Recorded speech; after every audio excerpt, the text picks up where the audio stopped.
Good morning, everyone. Thanks for showing up at this interim meeting. It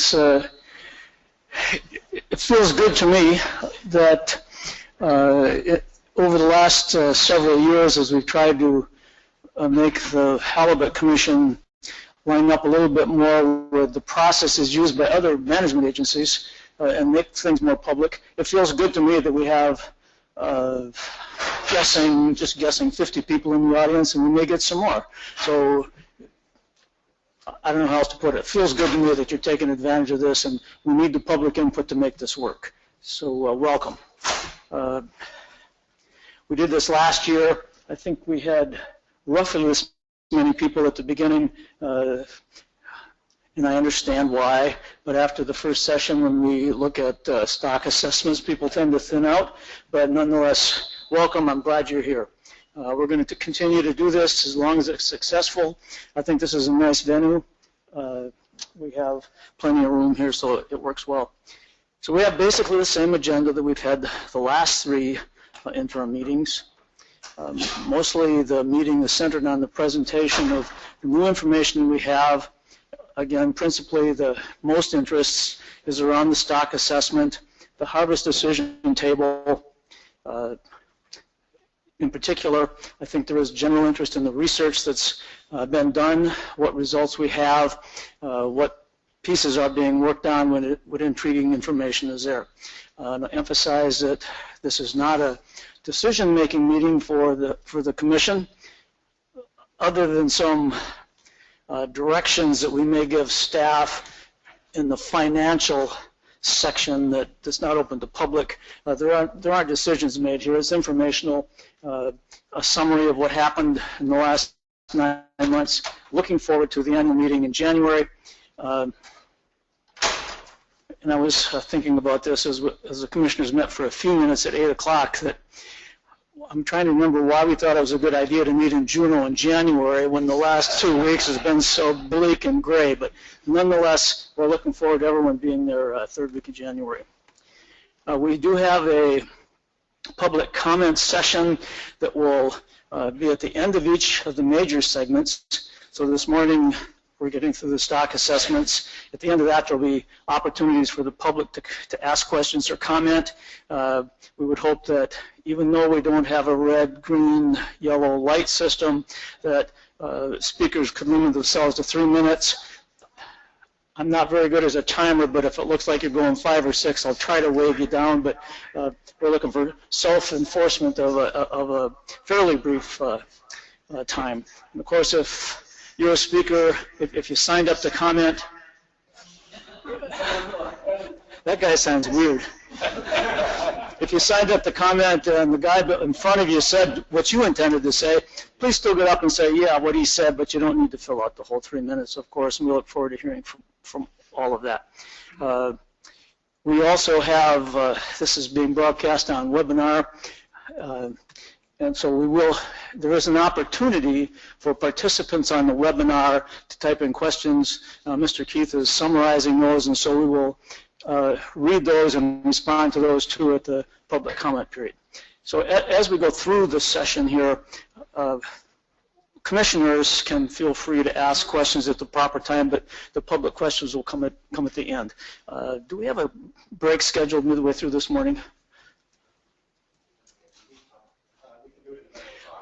Okay, we don't have, but if we get tired, we'll take a break. So with that, Bruce, please. Thank you, Mr. Chairman. A couple of things, just a housekeeping thing. If you're trying to get on the Wi-Fi here, there are 2 Wi-Fi sites. One is Deca Hotel and one is Deca Conference. You need to get on Deca Conference, and the password is Deca Conference, all one word, all lowercase, only one C in Deca. Second thing, Mr. Chair, as you know, the Commission has a merit scholarship that we give out. Every year there's a committee that reviews all the applications we get for this. This year's scholarship winner is Ms. Shaylee Dahl from Petersburg, Alaska. She and her family have been involved in halibut fishing for a long period of time. She has received a range of academic and citizenship honors in high school. She's currently attending Green River Community College, studying health and physical education, and also playing on the school's basketball team. And she plans to go after a bachelor's degree at Western Washington University or University of Alaska Anchorage. Shaylee, unfortunately, can't make it to our annual meeting, but she is here today. And so I'd ask Shaylee if she'd like to come up and perhaps say a few words on this and have your picture taken with the commissioners, chief commissioner and the director. So Shaylee, please come up.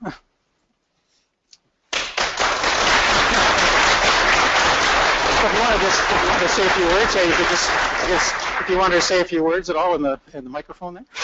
No pressure.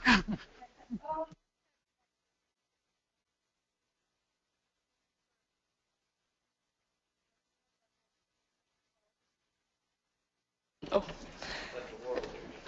okay. Mostly I just wanted to say thank you for this opportunity and just for helping students like myself who have gotten to grow up in the fishing industry and just pursue further education, and just it's a great opportunity, so thank you so much. That's great. Maybe we could just get a quick picture with the chair and myself. Yeah.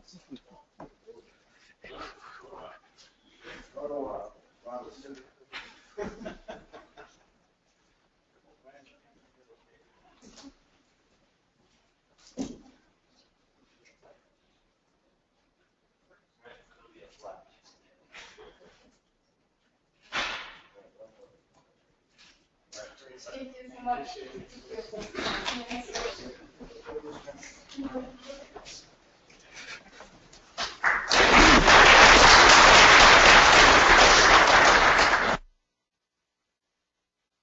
Thank you, Mr. Chair.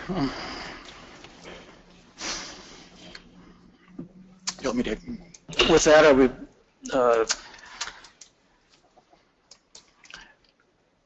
We are, Mr. Chair. We can move right into the agenda if you wish. yes, please, let's do that. Okay, so the first item of business will be a review of the 2015 fishery, and Heather Gilroy will be delivering that. The reason I hesitated, of course, everyone knows Heather, she's been here many years, but she was gone, and now she's actually back, so we're pleased to see that. And I wasn't sure I should say that, but thanks for coming back, Heather, and go ahead. Yeah, I was gone for 5 months.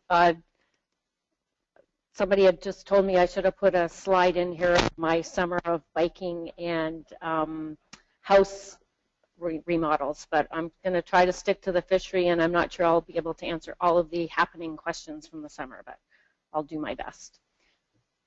First of all, the numbers here were produced in October for the stock assessment, so there might be some other updated numbers that aren't in this presentation, but we have to give numbers for Ian.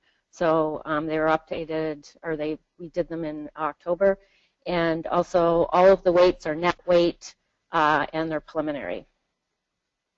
So first of all, the total removals for 2015 were 42 million pounds, slightly down from 2014. For the second year, we are including the sport discard mortality information. And so this is the second year we've included it in the total removals. For Coastwide, it's under 1%, but we're always trying to account for all removals. And if you look at the total sport, including the catch and the discards, it represents 2.5%. IPHC did the estimates for Area 2B, and we've got estimates from Alaska. And 2A, we updated them with the exception we used Washington numbers from the previous year. I won't read these numbers, but here are the total removals by each of the removals. So we do the commercial catch, commercial mortality, which we've also titled wastage, sport catch, sport mortality, bycatch, and personal use, which would be the subsistence fishery, and then the IPHC research. If you look at it, compare it 2015 compared to 2014, you notice that notably bycatch decreased by 4% of the total, or 1.6 million pounds, and the commercial catch did increase by several percent as the total removals.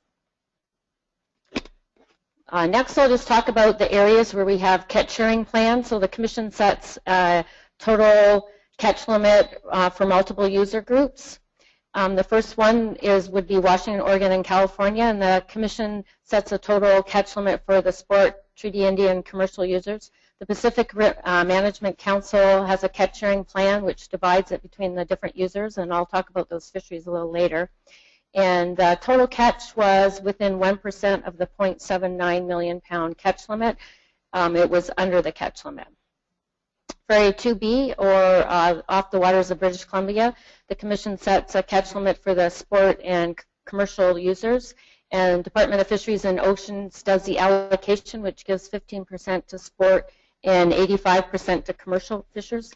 They also have different adjustments to these catch limits, which include underage overage plans. They have leasing, where the sport fishers can lease commercial quota, and they do hold some quota back for First Nations and some research programs.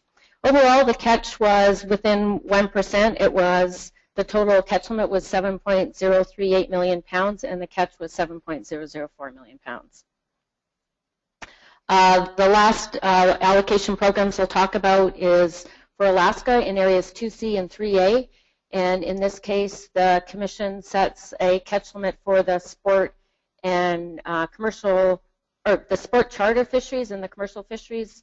In both cases, they look at the harvest as well as the incidental mortality. And in Area 2C, the catch was under the 4.65 million pound catch limit. And in 3A, the catch was over the catch limit. The catch limit was 10.1 million pounds, and the catch was over by 1%. Looking at the commercial fisheries down south, there's 4 in Area 2A. The first one is a directed fishery. It's open access with, there are 10-hour openings with fishing period limits. And we had 2 openings, very similar to previous years. We usually only have 1 or 2 openings, and the catch was 9% over the limit. The next fishery down south is an incidental halibut fishery during the salmon troll season. It opened on April 1st. The ratio of 1 halibut to 4 Chinook plus 1 halibut and a trip limit of 12. In early August 7th, they changed the ratio with 1 halibut to 2 Chinook with a trip limit of 2, trying to allow the fishery to go longer, and it closed August 21st when the catch limit was taken. So it closed 3 weeks earlier than the previous year. The next incidental fishery is incidental halibut during the sablefish fishery, and this is off the coast of Washington. The ratio was the same in 2015 as 2014, and the fishery closed on August 31st, 2 months earlier than the previous year, as the catch limit was 4,000 pounds less than it had been the year before that. The Treaty Indian fishery, there was 1 unrestricted fishery for 48 hours and 1 restricted fishery for 30 hours. And the restricted fishery, there is a vessel landing limit of 500 pounds, and the catch was just 3% over the catch limit. Up north in Area 2B in Alaska, there are quota share fisheries that opened on March 14th last year, a week later than the previous year, closing on November 7th. And the catch limit which was part of the allocation and part of a catch sharing plan for Area 2B, the commercial catch limit was 5.875 million pounds, and the Alaska region it was 23.97 million pounds. And if you look at the catch relative to the catch limits, in all areas we were under. At Area 2B we were at the catch limit. 3A 1% under, 2C 2% under 2C, and that should read 3B. And Area 4A and 4B 6% under the catch limit, and for Area 4 CDE 8% under the catch limit.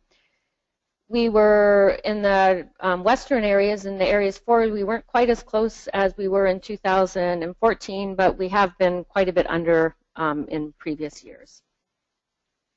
The sport fishery, at this time of year we get an update and final numbers for the previous season. So 2014 final numbers were 6.9 million pounds coastwide for the harvest, same as the estimate we're getting for 2015.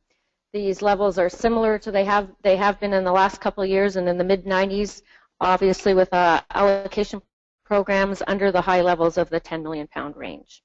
As I noted before, we do have discard mortality estimates, which we started to do in 2014. I will point out here that we did get data from ADF&G and ODF&W. So that was a mistake, not from Washington Department of Fisheries. So the area 2A, there's a catching plan, as I noted. The catch limit was 0.427 million pounds. The allocation was 5% under the catch limit. There are 7 sub-areas in Area 2A. 6 of them have in-season management, and the in-season management within those areas, they range from, the openings ranged from 3 days to 184 days. And I will note that last year, California, which was the new area developed in 2014, did have in-season management. And so in all areas, the catch was close to the allocations. Area 2B, the allocation determined by Department of Fisheries and Oceans was 1.064 million pounds. The harvest estimated by IPHC is 1.029 million pounds. This was determined, DFO provided a sportfish estimate through the end of August. We estimated what would happen after that. Another 4% harvest would occur for the remainder of the year, and plus a discard mortality of 35,000 pounds. In-season measures that took place by Department of Fisheries and Oceans, the restrictions were in 2015 were the same as they used from April to September in 2014, which was a 1 fish daily bag limit, a maximum size of 133 centimeters, and a possession limit of 2 fish where 1 fish had to be under 90 centimeters. They also had an annual limit, and in addition to these management measures, they do have a program which allows commercial sport fishermen to lease commercial quota and underage overage program as well. The sport fishery in Alaska, the total harvest for 2015 was 5.84 million pounds. The discard estimates provided by ADF&G is 0.14 million pounds. And as I mentioned earlier, there are programs which allow the qualified charter harvest, qualified charter person to buy IFQ. And the purchase is a number of fish, but we do an estimate to determine the removals. And in 2C, 37,000 pounds was transferred from the commercial fishery to the sport fishery, and 28,000, it's estimated about 28,000 pounds was landed in this GAF program. And for Area 3A, 10,000 pounds was transferred, and it's estimated about 5,000 pounds was landed. I've just got 2 more slides, and then you'll be able to hear Ian. The next one, looking at the charter allocation for Area 2C, was 0.85 million pounds, and the harvest was essentially at the allocation, 0.848 million pounds. The restrictions put in place are determined, information is provided to the North Pacific Fisheries Management Council, and they make a recommendation to IPHC to adopt these regulations. So this started from the North Pacific Fisheries Management Council. It would be a 1 fish daily bag limit in the charter fishery, a reverse slot limit where the fish retained had to be 42 inches and less or 80 inches or greater. And that was a change from the previous year, which it was 44 inches or less and 76 inches or greater.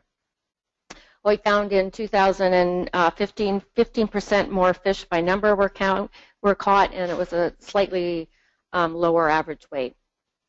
The private anglers, there is 2 fish daily bag limit, and fewer fish were caught with a slightly higher average weight.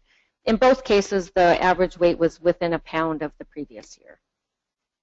And lastly, the allocation for the charter fishery, sport charter fishery in 3A was 1.89 million pounds. The harvest was 2.07 million pounds, very similar to the previous year. The management in place were the same as the previous year, would be 2 fish daily bag limit, a maximum size of 29 inches for the second fish, no skipper or crew fish, and a vessel could only make 1 trip per calendar day. New regulations that were in place for 2015 were that there was no retention of halibut on a Thursday from June 15th to August 31st. This did not include gafffish. If the charter person had, charter or operator had gafffish, then an angler could keep the fish. There was also a new annual limit of 5 fish. 8% less fish were caught, but with a slightly higher average weight. And lastly, the private anglers, there are a 2 fish daily bag limit, similar number of fish with a slightly lower average weight. And that's a summary of the fisheries for this past year. Thank you, Heather. I see you've lost none of your skills, so I appreciate that. I'll remind the public that there are more details on the web than that. This was a good summary. And we'll, at the end of the morning session, after the stock assessment, we'll see if the public has questions. But for now, are there any commissioner questions on Heather's report? I see none, so thank you. So I think we can move right into Dr. Stewart's approach to the stock assessment for this year. Ian.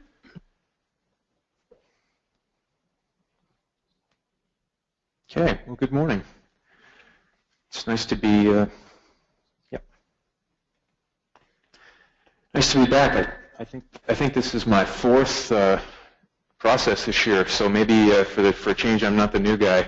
I've actually done this a few times now, although I still need Jay's help to get the presentation set up.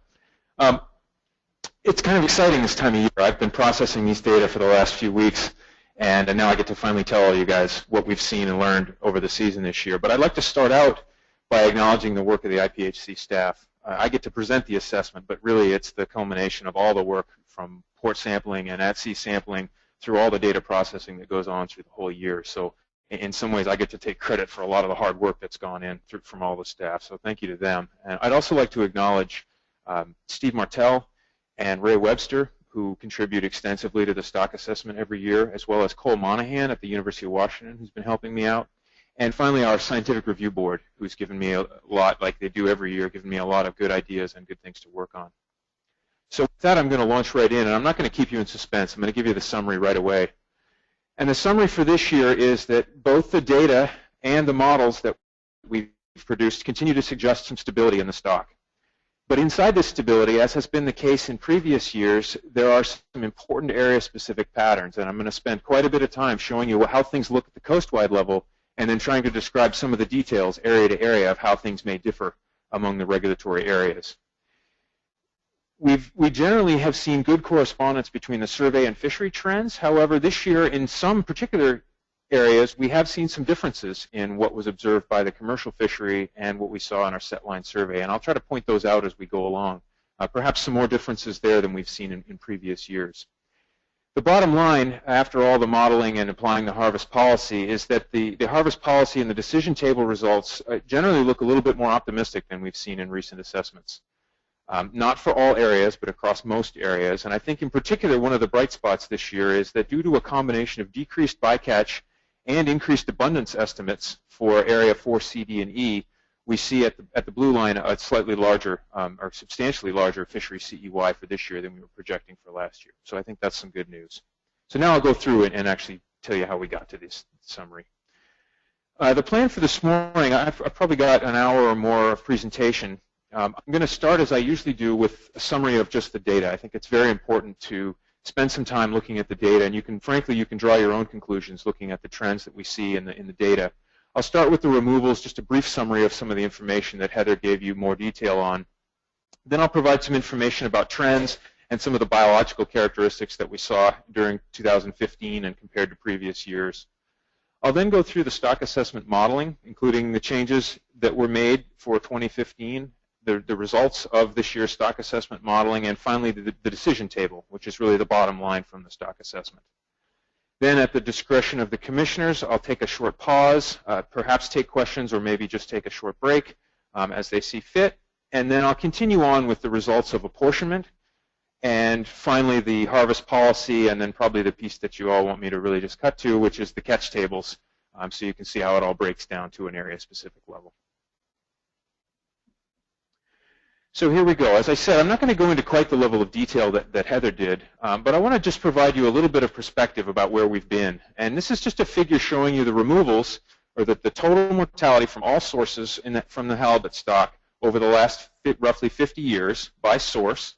The green at the bottom is the fishery landings, fishery wastage in orange, sport in blue, personal use and subsistence in black just above that, and then the purple on top is removals associated with bycatch. And what I want to point out on this figure is that we've been through a number of big peaks in removals with dips in between. Over the last 100 years, on average, we've seen removals of about 63 million pounds over the last 100 years. And that's, over 100 years, we can start to get a sense of the level of productivity that we're likely to see out of this stock in the long term. It has lots of ups and downs in it, but that's what we've seen over the last 100 years.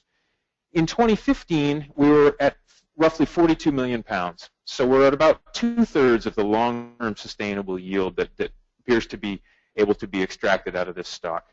It's not the highest yields we've seen in the last 50. It's not the lowest either. We're still above where we were in the late 1970s. And given the recent trends in size at age and other factors on the halibut stock, perhaps it's not too bad where we are right now. Now, to break that down a little bit more and give you a sense of where we've been specifically over the last 5 years, this is a table showing you the removals now aggregated to a much larger degree than Heather showed you over the last 5 years, from 2011 to 2015, with commercial landings, including a research catch or survey catch on the left-hand side, commercial wastage, sport, including discard mortality in the sport fishery, personal use and subsistence, bycatch, and then the total removals on the far right there. As I've done in previous years, I'll point out how these have changed over the last 5 years. So as you can see that commercial landings and commercial wastage have shown the largest decreases over the last 5 years, 37% and 48% respectively. In aggregate, the total removals of the stock have come down 29% over the last 5 years. And you'll note that both sport and bycatch have also come down a little bit, bycatch perhaps a bit more over the last couple of years than the sport removals. Now, there's a couple things I'd like to highlight on this first figure. The first is that 2015, we actually saw an increase in landings from the directed fishery. And this is, in fact, the first time since 2002 that we saw an increase based on the catch levels that were set for 2015. And that increase was entirely offset by reductions in the estimates of bycatch occurring between 2014 and 2015. So you see over 1 million pounds of reduction in bycatch occurred between 2014 and 2015. The 2014 numbers are final now and recalculated after last year's process. The 2015 numbers is, of course, preliminary, and I'll talk a bit more about where we got our numbers for this year for bycatch and some improvements we've made this year. The point being, though, that even though we saw an increase in the directed fishery landings, the offset in the reduction in bycatch yielded a total removals that was actually slightly lower in 2015 than it was in 2014. So I think in some respects this is good news for the directed fishery especially. If we zoom in now a little bit on the directed fishery landings, this is a figure showing you the landings by regulatory area over the last 30 years. And as I went back and reprocessed the data for this year's analysis, I created this figure, and I realized that one of the things that I may not have emphasized in previous presentations is how variable the different contributions to landings have been among the regulatory areas in the past. You can see the two lines in blue there, the two higher lines, are 3A is the upper line, and 3B is the line that dips up just above to the middle, in the middle there. We think of those two areas as the geographic core of the stock, and in fact, yes, the two combined have produced the majority of the removals over the time period. But I think you can see from this figure that the ratio of removals between 3A and 3B, and between 3A, 3B, and the two red series across the middle there, 2B, which is the circles, and 2C, which is the triangles, those ratios have varied quite dramatically over time. And I think this is something that we've seen, is that the halibut stock is extremely dynamic. The areas that are producing the yield change over time. Just over the last 30 years, we've seen some big swings in which areas have produced the highest yields and how that's changed over time. And I think one of the long-term messages I see from this figure is that we need to be prepared for changes in the relative yield that's available among the regulatory areas. I think everybody would like to see, okay, well, this is kind of settled out and this is the yield from my area and this is the way it's going to be. But in fact, when we look back in history, we see that things have changed dramatically, and that even though we may see some stability in the overall yield, specifically which regulatory areas that's coming from may change dramatically over time. Okay, the next thing I want to provide a little bit more detail in is with regard to bycatch estimation for 2015. This is an important component of the analysis and certainly something that we spent a considerable amount of time discussing and investigating and making some improvements for 2015 over the last year. So first I'd like to acknowledge the efforts of the NMFS Regional Office. We were directed by the commissioners after last year's process to work with the regional office to try to address some of the questions and concerns that came up after last year's process with regard to our bycatch estimates. And specifically, those issues were spatial assignment of bycatch, because the NMFS statistical areas in some cases straddle the IPHC areas. They don't line up. And in the past, we'd done a simple process where we just assigned a statistical area to one regulatory area, and we knew it was just a pretty gross approximation. The NMFS Regional Office stepped up and was able to provide support and, in fact, analysis of that. And so they actually provided us for this year estimates of bycatch that were assigned to IPHC areas, and they provided that for the last several years as well. So we now, instead of having to make a gross approximation and put an entire statistical area move it into one regulatory area, we're able to essentially prorate that based on the catch accounting system. So the totals for bycatch that we're getting from the regional office are still consistent with the catch accounting system. They've just been now assigned to the IPHC areas, so we don't have that level of uncertainty. And this was particularly important in a few areas where we had a NMFS statistical area with a lot of fishing that was roughly half and half across two IPHC areas. The second piece that the NMFS Regional Office provided for us this year is in-season projections. So as Heather mentioned, our fishery closes on the 7th. We finalized our data sets around the 11th of November. We're now only 3 weeks down the road. We needed a way to project bycatch through the end of this calendar year. And in the past, we'd done that using a relatively simple method of just looking at the calendar date and the average percentage of bycatch that had been caught through that calendar date compared to the total for previous years. This year, the NMFS Regional Office actually provided us fishery by fishery with projections based on how much effort they were expecting left in that fishery, whether there was target species quota left. So they've actually provided us those in-season projections for this year's process. The final step, or the final improvement that we made to bycatch estimation this year was dealing with length frequency estimates. This is something that the IPHC, we've always gotten data from the Observer program and done this processing ourselves. In the past, we have done a simple stratification just by gear and regulatory area. So, for example, we would have been combining all of trawl fisheries for a particular regulatory area into a single length frequency estimate. This year, we actually went back and re-stratified for the most recent year's data, which is 2014, for the full calendar year. Went back and re-stratified this both by gear and by target fishery. And so we're able to capture some of the differences between the length frequencies that are captured in the different target fisheries. And this is important because the target fisheries have a different rate of sampling. And so just combining them naively doesn't represent that different sampling rate appropriately. So I think for this year, we have a more accurate delineation between O26 and U26 halibut removals for bycatch, which of course is important because the O26 removals from bycatch feed directly into our harvest policy. So they're important for the catch table calculations. So some good improvements made in terms of estimation. Now, what do the totals look like? So to summarize, the projected bycatch estimate for 2015 is 7.7 million pounds. As I noted, that's down substantially from the estimate from 2014.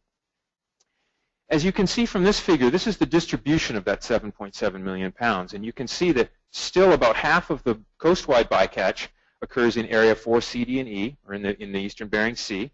And if you add in Area 4B at the bottom there, and 4A in the tan color, also toward the bottom, you're at a little more than half, probably approaching 60% roughly of the total bycatch comes from Area 4, or for the people that operate in the council process, that's the Bering Sea and Aleutian Islands area. Essentially, most of the rest of the bycatch comes from Area 3B and 3A, or the Gulf of Alaska, with relatively small contributions coming from 2C, 2A, and 3B up there at the top of this figure. Now, the big changes from 2014, there were two areas that increased. The two biggest increases were Area 4B, which increased by about 100,000 pounds, which was the largest absolute increase, but you can see it's also quite a large increase proportionally. It's a 76% increase in the 4B estimate. The second largest increase was in Area 2B, which increased by about 90,000 pounds from 2014 to 2015.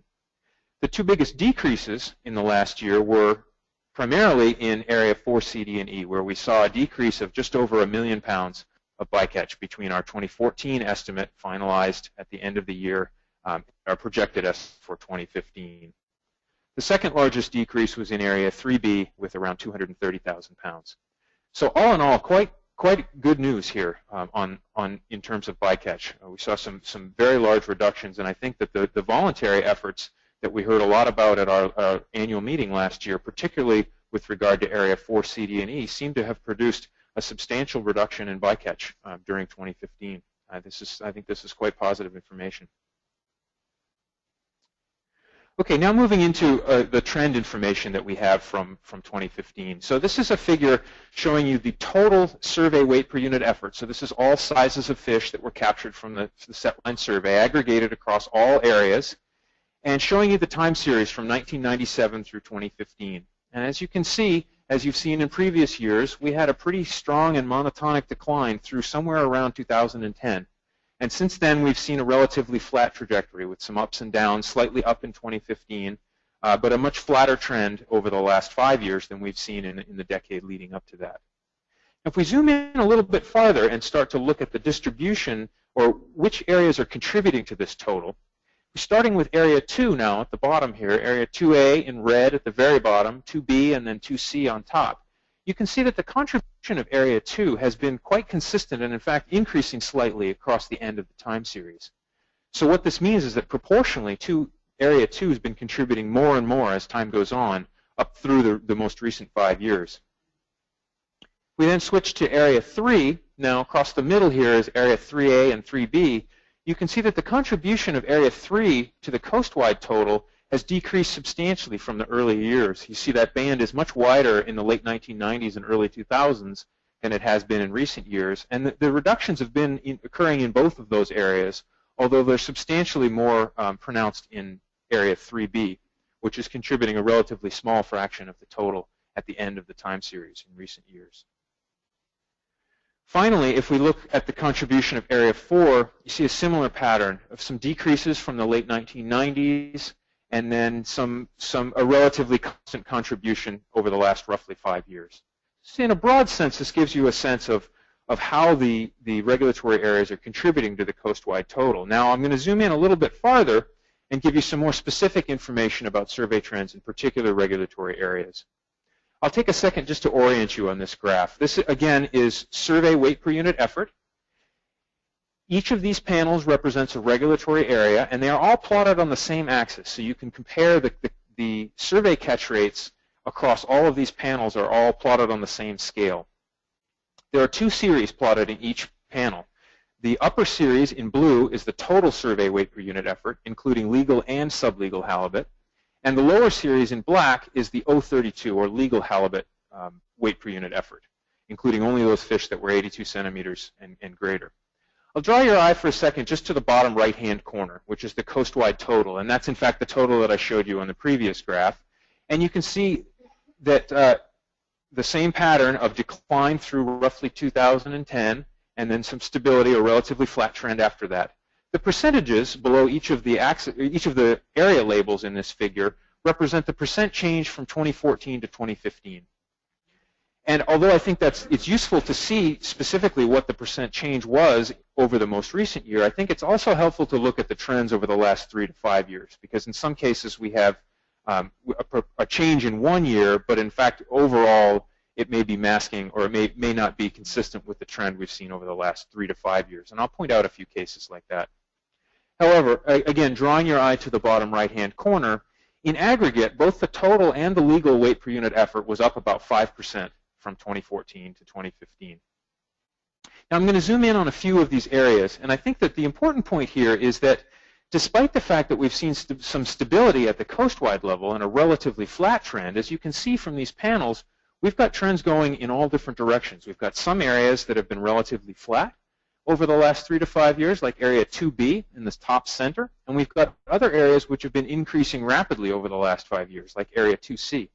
I'm going to zoom in on a couple of these panels because it's a little hard to see the specific trends when they're all plotted on the same axis. So I'm going to start with Area 2A.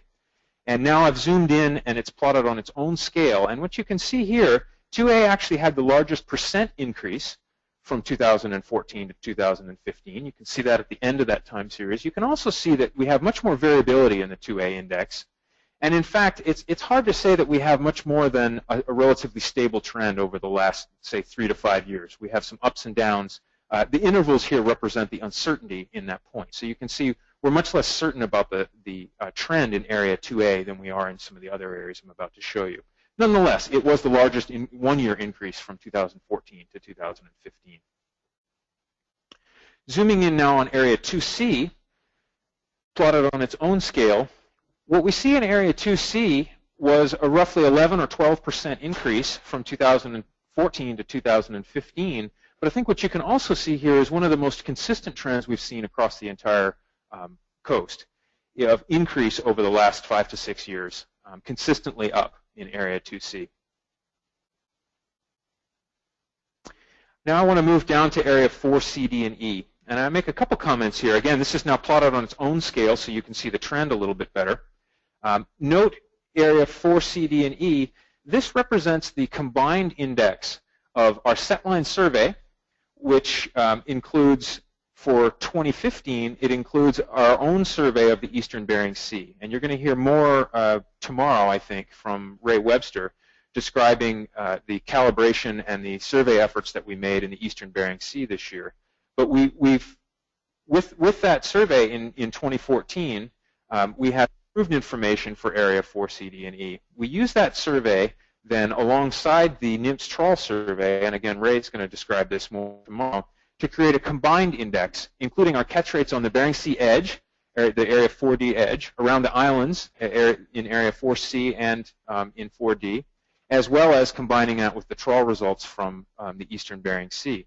And what you can see here is that after a period of relatively high catch rates in the early 2000s, we've had a period of relatively lower catch rates starting around 2005. However, we have seen an increase in both the total and the legal weight per unit effort over the last 3 years, consistently coming up in Area 4C, D, and E. Now moving across to the center of the geographic range of the stock, Area 3A, 3B, and 4A. And here you can start to see some different patterns across these areas. You'll note that Area 3A and 4A on the left and right-hand side of this panel both saw a decrease from 2014 to 2015, while 3B in the center saw an increase. However, I would suggest on this plot also looking at the 3 to 5 year trend. And when I look at this plot, I look at Area 4A on the right-hand side, and I see we've had some variability. It is down a bit in 2014, but roughly over the last 3 to 5 years, we've seen a relatively flat trajectory. Compare that to Area 3A on the left, where we've actually seen now this is the 3rd year in a row, we've seen a decrease in the total weight per unit effort. Not quite so consistent in the legal weight per unit effort, not quite so consistent in the total weight per unit effort. I point these out specifically because, as you'll see, particularly with regard to 3A and also 2B, we're going to see some differences in what the commercial fishery saw this year compared to what we see in the setline survey.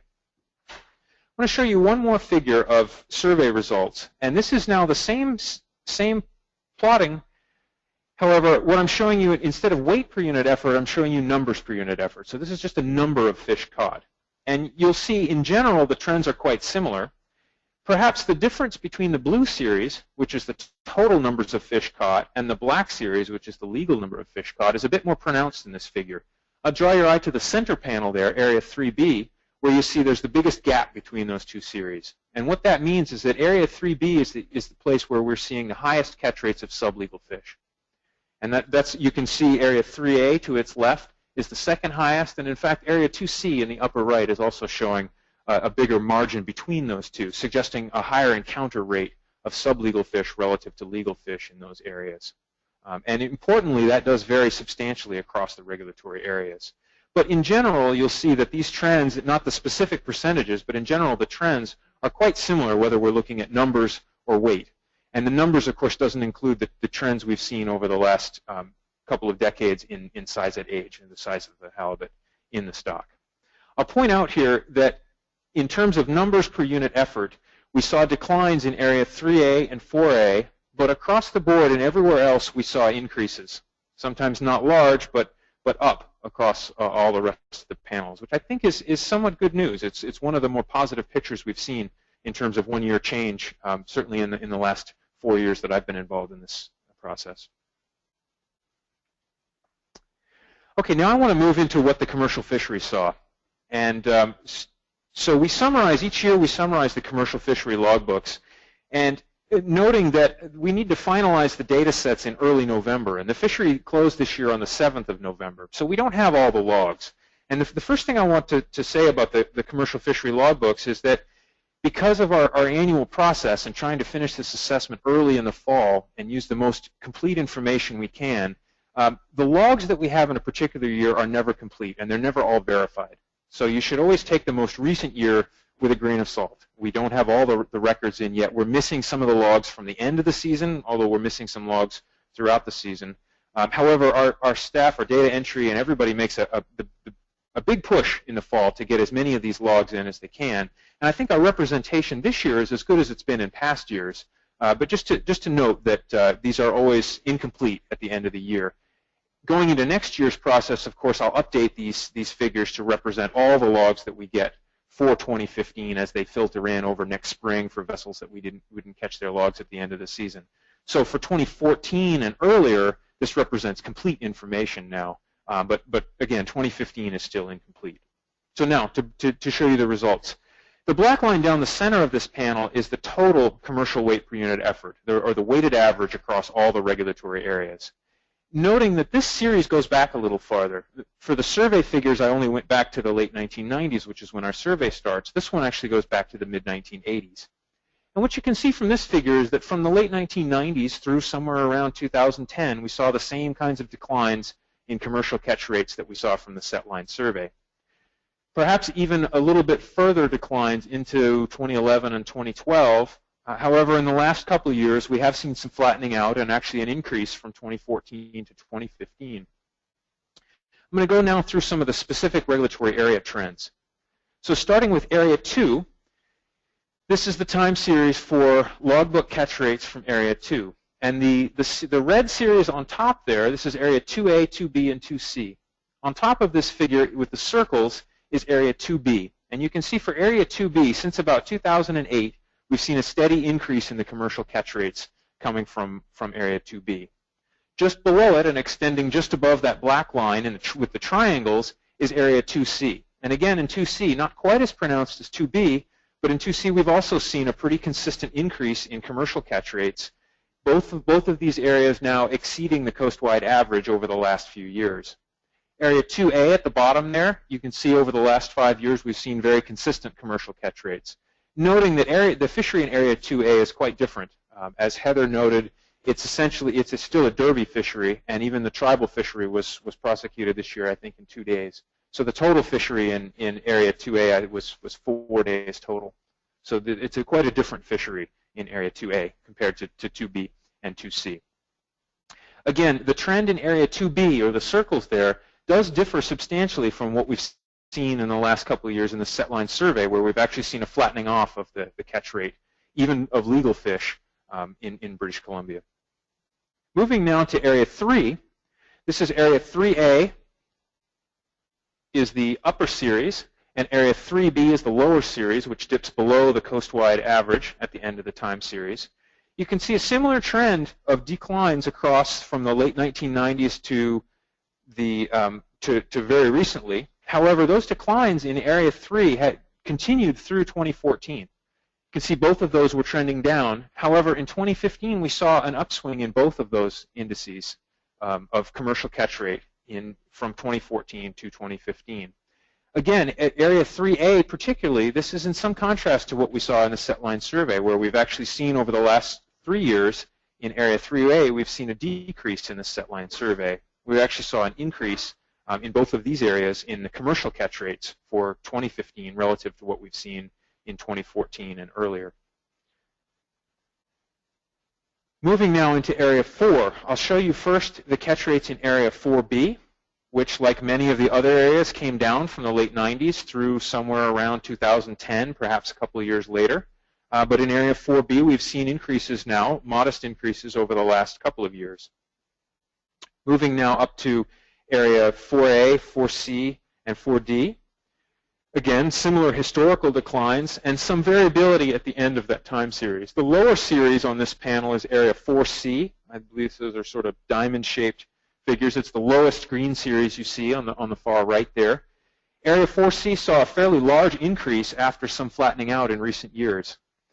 Area 4A and 4D were, 4A was up slightly in 2015 and 4D was down slightly, but both of those areas have been variable but relatively steady over the last several years.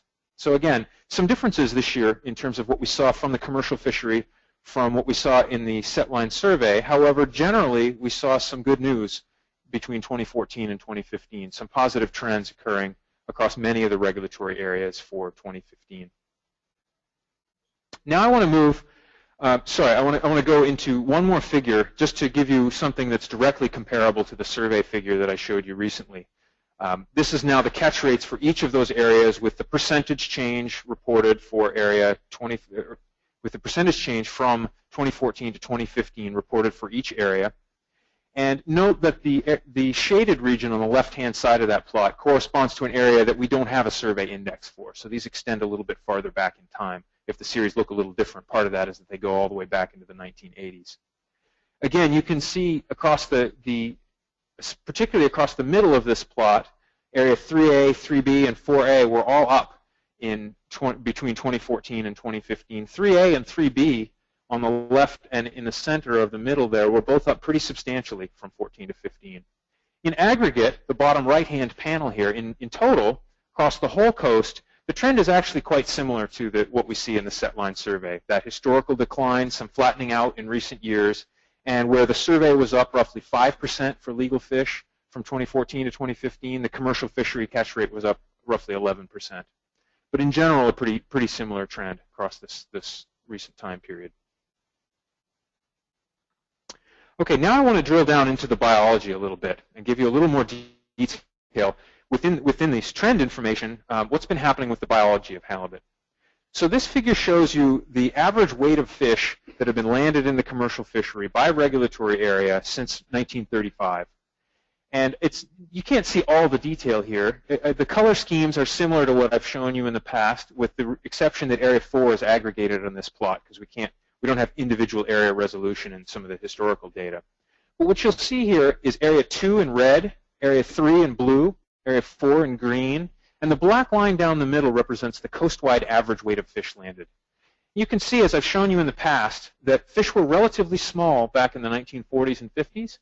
They reached their peak in the 1970s, and note that big jump there in the 1970s corresponds to imposing a minimum size limit. So the fish didn't just all of a sudden get much larger. We just stopped landing the smaller fish between 1973 and 1974.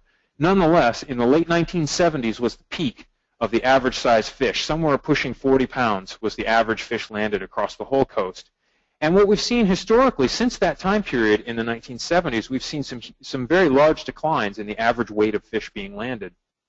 Now, I also want to draw your eye on this figure to some other patterns. Historically, you'll note that the blue lines were above that black line for much of the historical period. What that means is that on average, Area 3 was producing some of the largest fish through about the mid-1980s.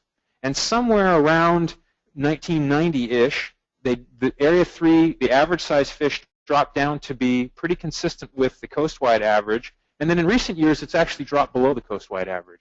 So those areas, 3A and 3B, that used to produce the largest fish on the coast are now producing fish that are smaller on average than those across the whole coast.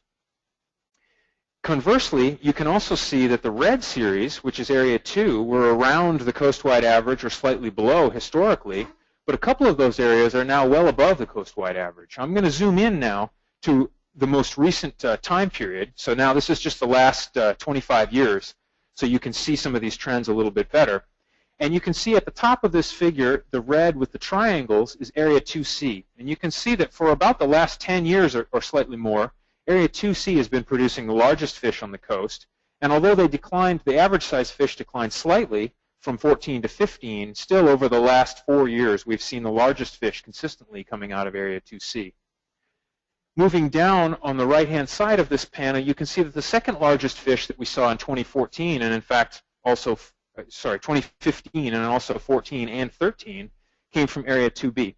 So again, Area 2 is producing some of the largest fish that we see on the coast. You can perhaps more clearly see how Area 3A and 3B, the two blue series, dipped below the coastwide average weight of fish. However, you can also see over the last 3 to 5 years that the average weight of fish being landed in those areas has actually flattened out. And although it's relatively small compared to the historical time period, we've not seen further declines in the average size fish, beginning somewhere around 2011 or so in those two areas.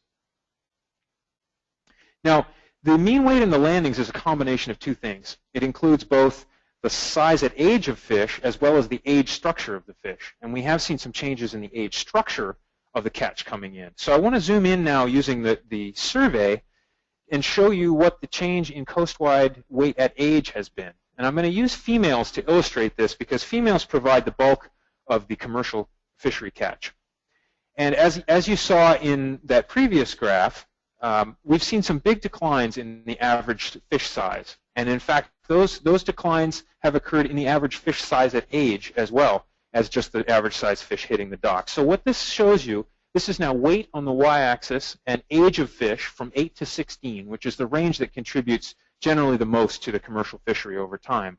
You can see the average size at each age of a female halibut starting at the top there in 1975. And I'll draw your eye just to, say, age 13 in the middle, roughly in the middle of the plot there because it's easy to read. You can see that in 1975, a 13-year-old halibut would have been just under 50 pounds. Now, if we come down the plot through 1995 and all the way to 2015, you can see that that same 13-year-old halibut, female halibut, in 2015 is now around 20 pounds. And that is a very large reduction in size at age for any fish. That's a particularly large reduction. And so for the same number of fish out there, where we would have gotten 50 pounds per fish back in the 1970s, we're only getting 20 pounds back on each fish in 2015. So the amount of yield available has decreased substantially just as a function of the average size at age of these fish. Now this is just a snapshot across 1975, 20 years later in 95, and 20 years later in 2015. Raises the question, well, what's been happening in the most recent years? So if I plot some years between 1995 and 2015 on here, you can see that by 2000, much of the reduction in the coastwide average weighted age had already occurred by year 2000. That's the series right in between those two. And that if I plot 2005 and 2010 on top here, we've actually started to see some stability. The fish are small, but they don't appear to be continuing to shrink at a coastwide level, at least over the last decade. Those estimates of size at age for 2005 and 2010 lie essentially right on top of the line for 2015. So again, we're starting to see some stability here perhaps.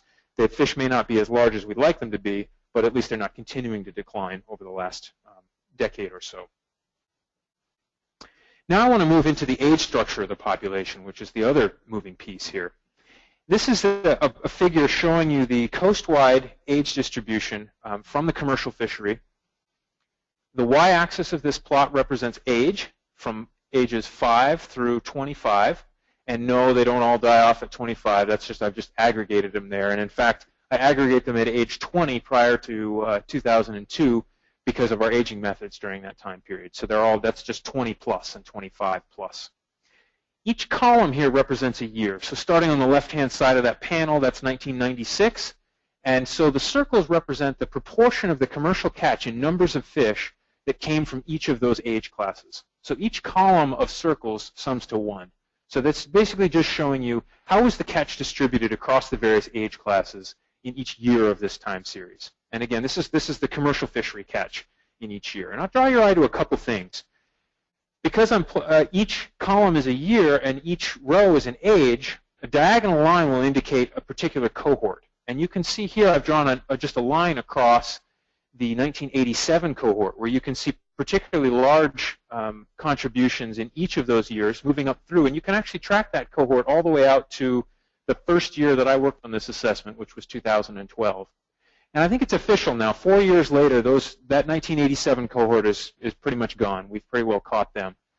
In fact, that single cohort produced somewhere between 200 and 225 million pounds of removals for the halibut fishery. So that was a particularly important cohort, and we think probably one of the largest cohorts in the historical time period, in the historical record for halibut. That was really a great year class, and it supported the fishery, provided a lot of catch over several decades. But again, now those fish have moved into the plus group, and they're essentially gone from the making a major contribution to the catch. I'll draw your eye to the end of this time period, say the last 6 years, and what you can see there is that we're essentially back to the age structure that we've seen, which is typical over the last 100 years, which is that the bulk of the commercial catch from the halibut stock generally comes from ages 8 or 9 through about age 15 or 16. And this has been pretty consistent throughout the whole time period, even back in the 1930s and 40s when the fish were very small and there was no minimum size. We still saw a pretty consistent contribution of these age classes. And in fact, halibut mature somewhere between 10 and 12 years old. And so this is pretty consistent with perhaps the peak in biological yield available from the halibut stock, which often occurs somewhere around the time of maturity for many fish species. Now, this is the coastwide fishery age structure. And what you can see here for the last 6 years is a pretty consistent contribution of these age classes. There's not any evidence of really strong cohorts, and really a pretty consistent distribution across the last 6 years. However, like I've emphasized for some of these other series, there's a lot more detail when we start to look regulatory area to regulatory area. So now I'm going to zoom in for a second. I'm going to use the survey ages to do this because we have survey ages delineated by males and females, information that we don't have currently for the commercial fishery, although we're working hard to get that information.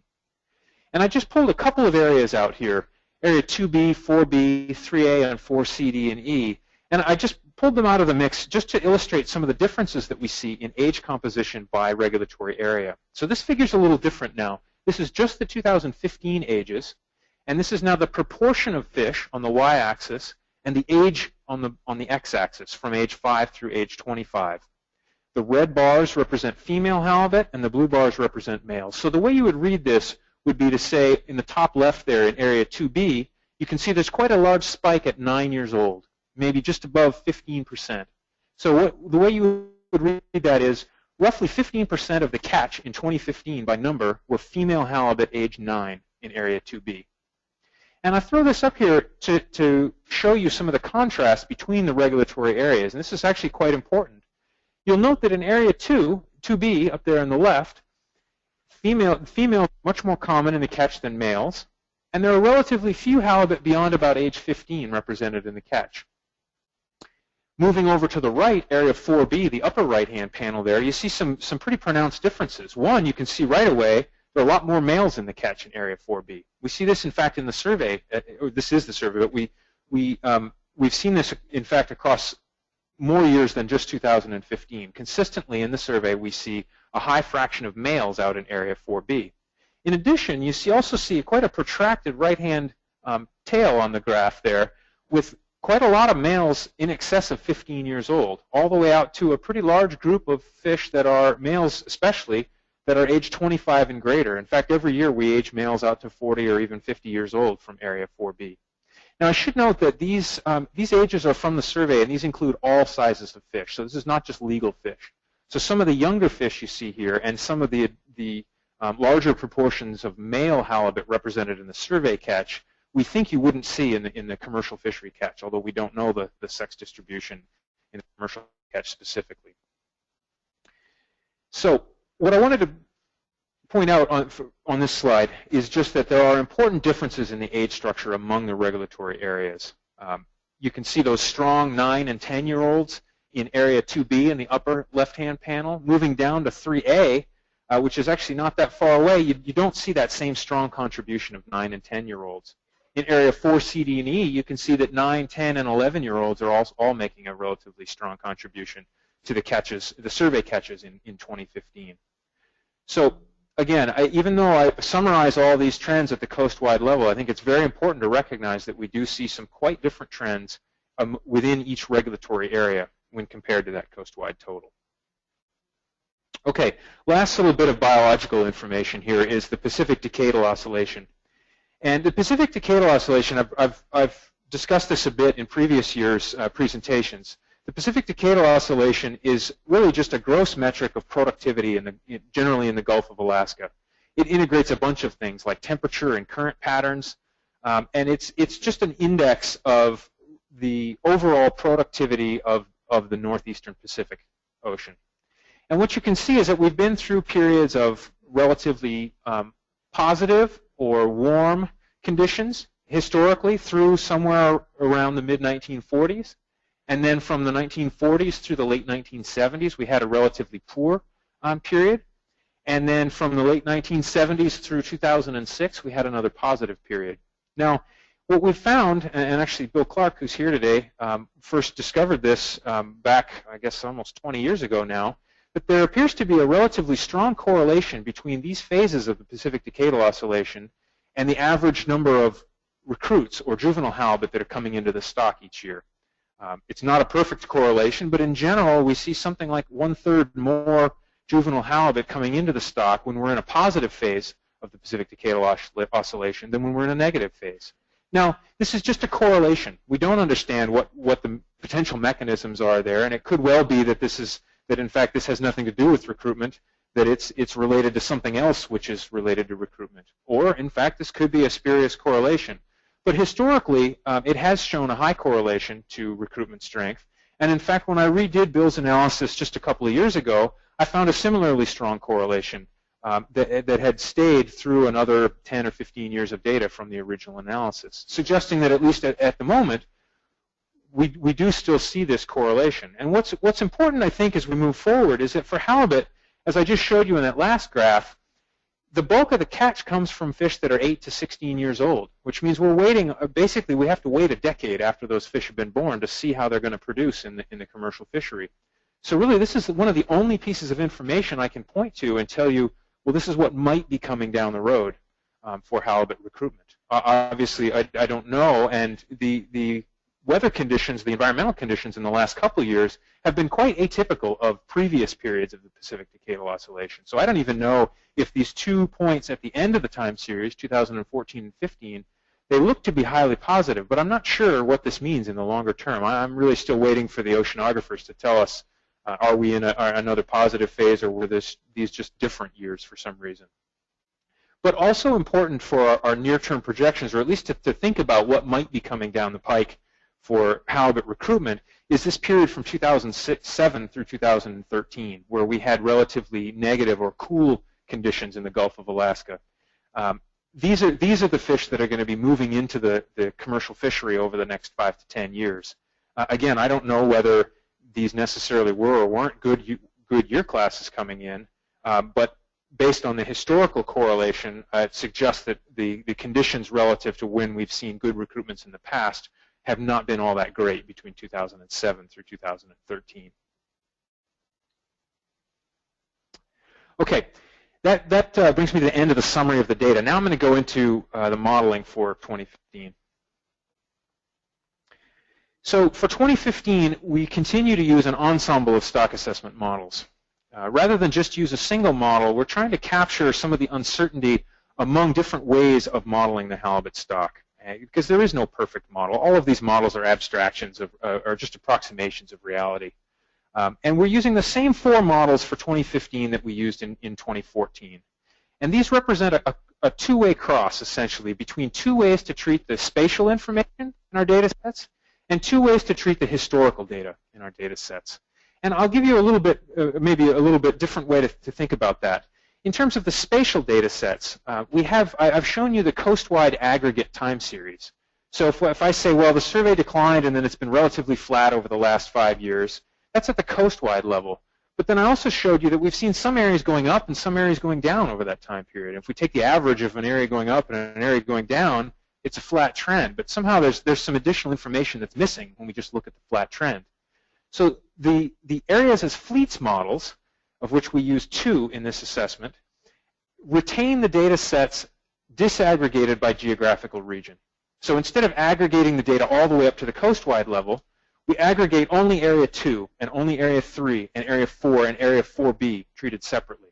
So we're able to retain some of that signal that we see. Area 2 has been increasing pretty consistently.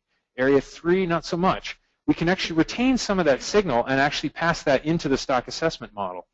Now, neither of these is a spatial model. Neither of them is as detailed as actually moving fish around among areas. They're still estimating an aggregate coastwide population. But at least in the areas as fleets models, we're able to keep the data disaggregated and actually try to capture some of that signal in the trends as well as in the biological information. Now, the second direction that these models differ is with regard to how they treat the historical data. This is kind of a schematic or an overview of what we have available to us for historical data. This is year across the x-axis starting in the late 1800s, and each of the blocks there represents a kind of data, the top being catch, and the circles are representative of how much catch came from each of those areas. I kind of like this figure as a way to just get a sense of how is our data distributed, what are the important pieces and where do they come from. Across the middle are the abundance indices, and the size of the circle represents the certainty we have. So the smaller the circle is, the more uncertain that observation was. And you can see there's a lot of missing pieces in there as well. The bottom is our age composition data. And again, you can see that it's not complete everywhere, especially in the historical period. And it's quite small for some series and much more certain in others. And this, I think, is a good representation of why we have two different treatments of the historical data. So now if I draw in here where we break these two series, so to the right of that vertical line is the short time series models. You can see that basically all the data are complete.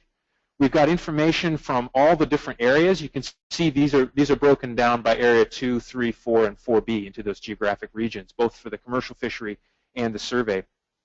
So thanks, Tom. So you can see that for the short time series or the most recent time series, all the data sets are there. Everything's represented. We've got good observations across all the areas. To the left-hand side of that line, you can see that things get pretty spotty in the historical period.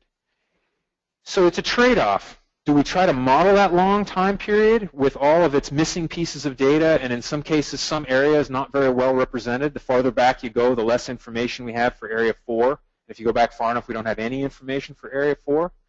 Or should you just focus on the most recent time period when we have complete data sets for all areas? Well, that's entirely the point. There is no best approximation here. Both of these are legitimate ways to go. There's a lot of information in that historical data, but it's messy. And so we're using both kinds of models, both a long time series and a short time series, crossed with the areas as fleets and aggregated coastwide models, which gives us 4 models in our ensemble. This guards against having one of these models that we fall in love with, and then me coming back a couple of years later and saying, well, actually, we like the historical period, or we don't like it, and now we're just going to go with a short time period. In fact, they're all included in the ensemble. So some changes for 2015. We have some new data that's now included directly in these models. For 2015, we're now including directly information on bycatch, the age and length distribution of bycatch directly in these models. So we can update the selectivity estimates for bycatch based on the actual data that's being collected. In addition, for 2015, for the first time, we're actually including sport ages as well. And at the moment, we only have ages collected by ADF and G, although sport catch in Alaska represents a good chunk of the coastwide total. We have requested and received some data from other regulatory areas, and we're hopefully we'll get some more from other areas as well. But again, that allows us to better model those removals and actually get the age structure more representative of what's being removed by each of these series. In addition, we did a lot of data reprocessing. I did a lot of data reprocessing over 2015 and recreated the weight at age time series for each of those geographic regions where we had not previously done that. And I don't really have time to go into the details, but as you might guess, there are some pretty interesting area-specific patterns that come out. Primarily that the biggest declines in weighted age we've seen in Area 3, and Area 4 has shown much less in the way of historical change, even going right back through to the 1930s. In addition, we've cleaned up some of the sample sizes and variance estimates for the age comps and some of the trend information, especially from some of those historical periods where we didn't have that information before. This has allowed us to improve the models by now explicitly modeling the selectivity for bycatch, sport, and in fact wastage in the models. In June, we had a pretty extensive review with our scientific review board, And I produced a big document which will be at the back of this year's RARA, which provided a lot of technical information about each of these 4 stock assessment models, and much more extensive sensitivity and diagnostic evaluation than I have time to go into today. But from that, we made a number of improvements to how these models are operating. But the bottom line is, it's the same 4 models from last year. We've made some improvements because we could, but generally we're using the same tools to model the stock that we were in 2014. So this is what the results look like from those 4 models, updated with all the new data and all the changes that were made. And you can see that not all these models tell us exactly the same thing, although they all tell us that the spawning biomass probably declined from somewhere around the late 1990s through somewhere around 2010. And since 2010, it's been relatively flat and slightly increasing. The actual degree of increase depends slightly on which model you look at, and that's why we're using all 4 models, because they don't all agree on exactly what the rate of increase has been since 2010, but they're all generally giving us the same story of the historical period versus where we have been over the last 5 years. Now, with the long time series models, for which we have 2, one areas as fleets and one coastwide model, we can actually start to recreate more of the historical time series than just that most recent period. What you can see here, the areas as fleets model in red, I apologize, the shading is a little hard to see, but it represents the uncertainty within each model. And you'll note right away that these models don't agree very well about where the stock was historically. In fact, as you get back into the 1920s and even earlier, we really have no idea exactly where the stock was. So I would take the early part of this series with a grain of salt. And you're probably looking at that thinking, well, how could we be that uncertain about how much biomass was out there through the 1940s and 50s and 60s? And it has to do with that picture of the data I just showed you. We don't have information for Area 4 during that time period. And so we don't know just how many halibut were in that area. Were the removals in Area 2 actually extracting some of those fish that were migrating from Area 4, or not so much? Were the fish in Area 4 less heavily exploited in that historical time period? And that's where the primary differences come between these 2 models historically. However, you can see that as we get into the more recent time period, when we have more complete data, these models converge, and we actually get much more similar estimates. Although you can start to see that the trend is slightly different at the end of the time series, with the areas as fleets model predicting a slightly more positive trend in the most recent several years. Now, with these long time series models, we can make some comparisons back to a time period like the late 1970s, where we think the stock was at a fairly low period, and perhaps some of you even remember fishing in that time period. The late 1970s was a period of poor catch rates, and I think it's pretty clear that everybody would like to avoid going back to stock sizes and catch rates that were similar to what we saw in the 1970s. So with these long time series models, we can compare, well, where's the biomass now relative to where we are, where we think we were in the late 1970s? And these 2 models give us slightly different estimates. So the areas as fleets models, which is showing a slightly more optimistic trend at the end of the time period, suggests that we're at about 140% now of where we were back in the 1970s. Interestingly, the coastwide model, which isn't so optimistic about the current trend, does suggest that we are at relatively a much larger level now than we were in the late 1970s, over 200% of where we were in that time period. So do we know exactly? No. But both of these models are suggesting that currently and over the last several years, we're at least at a higher spawning biomass level than we were in the late 1970s. I think that's a useful comparison, not only because people remember that as being a relatively poor period for the stock, but also because the late 1970s produced some big recruitments. It produced some of those year classes that really buoyed the stock up through the 1980s and into the 1990s. And so we know that a spawning biomass, whatever it was in the late 1970s, is still capable of producing relatively large year classes. So in that regard, it's maybe an informal reference point for us of, well, we know that a spawning biomass at that level can produce relatively large year classes. So now I want to show you some metrics that are based on all 4 of the stock assessment models. And from here on out, all the results are going to be a composite of all 4 of those models. And the first is a harvest policy metric, which is where is the spawning biomass relative to its long-term equilibrium if we weren't fishing on the stock. And this is a cumulative distribution plot, but it's actually, that sounds worse than it really is. It's actually not that hard to read this plot. What this is showing you on the y-axis is the times out of 100, or the chances out of 100, that the stock is less than or equal to a certain spawning biomass relative to that equilibrium. And so let me read a couple of lines here, show you how to read this plot. We might start and say, well, let's start in the middle of the plot. Let's start with the 50-50 line. So this is essentially even odds that the stock is larger or smaller than a particular level. So we can read across that 50-50 line and then down to the x-axis and see that what that means is that our current estimate is that we're at about 43% of that long-term equilibrium in the absence of fishing, which is roughly where many stocks' target levels would be, 43%. Now the other way we can read this is to say we can pick a level on the x-axis and read across and see what that corresponds to on the y-axis. And so, for example, you'll know that 30% is in red because it's a threshold reference point for our harvest policy. Our harvest policy suggests that if we get below 30% biomass level, that we should start to decrease our target harvest rate. The stock's starting to get low, and we probably want to decrease that rate to let the stock recover a bit.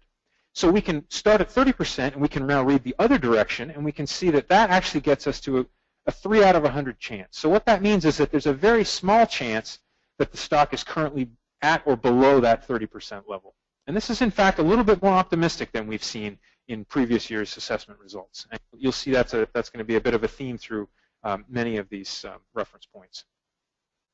So similar figure now, you read it the same way, except this is stock size. This is how big is the spawning biomass right now at the beginning of or projected for the beginning of 2016 after all the removals for 2015 have been taken out. And so again, we can read across the 50-50 line and then down to the x-axis, and we can see that our point estimate, or the middle, the equal odds estimate here, is 219 million pounds of spawning biomass, female spawning biomass in the stock at the beginning of 2016.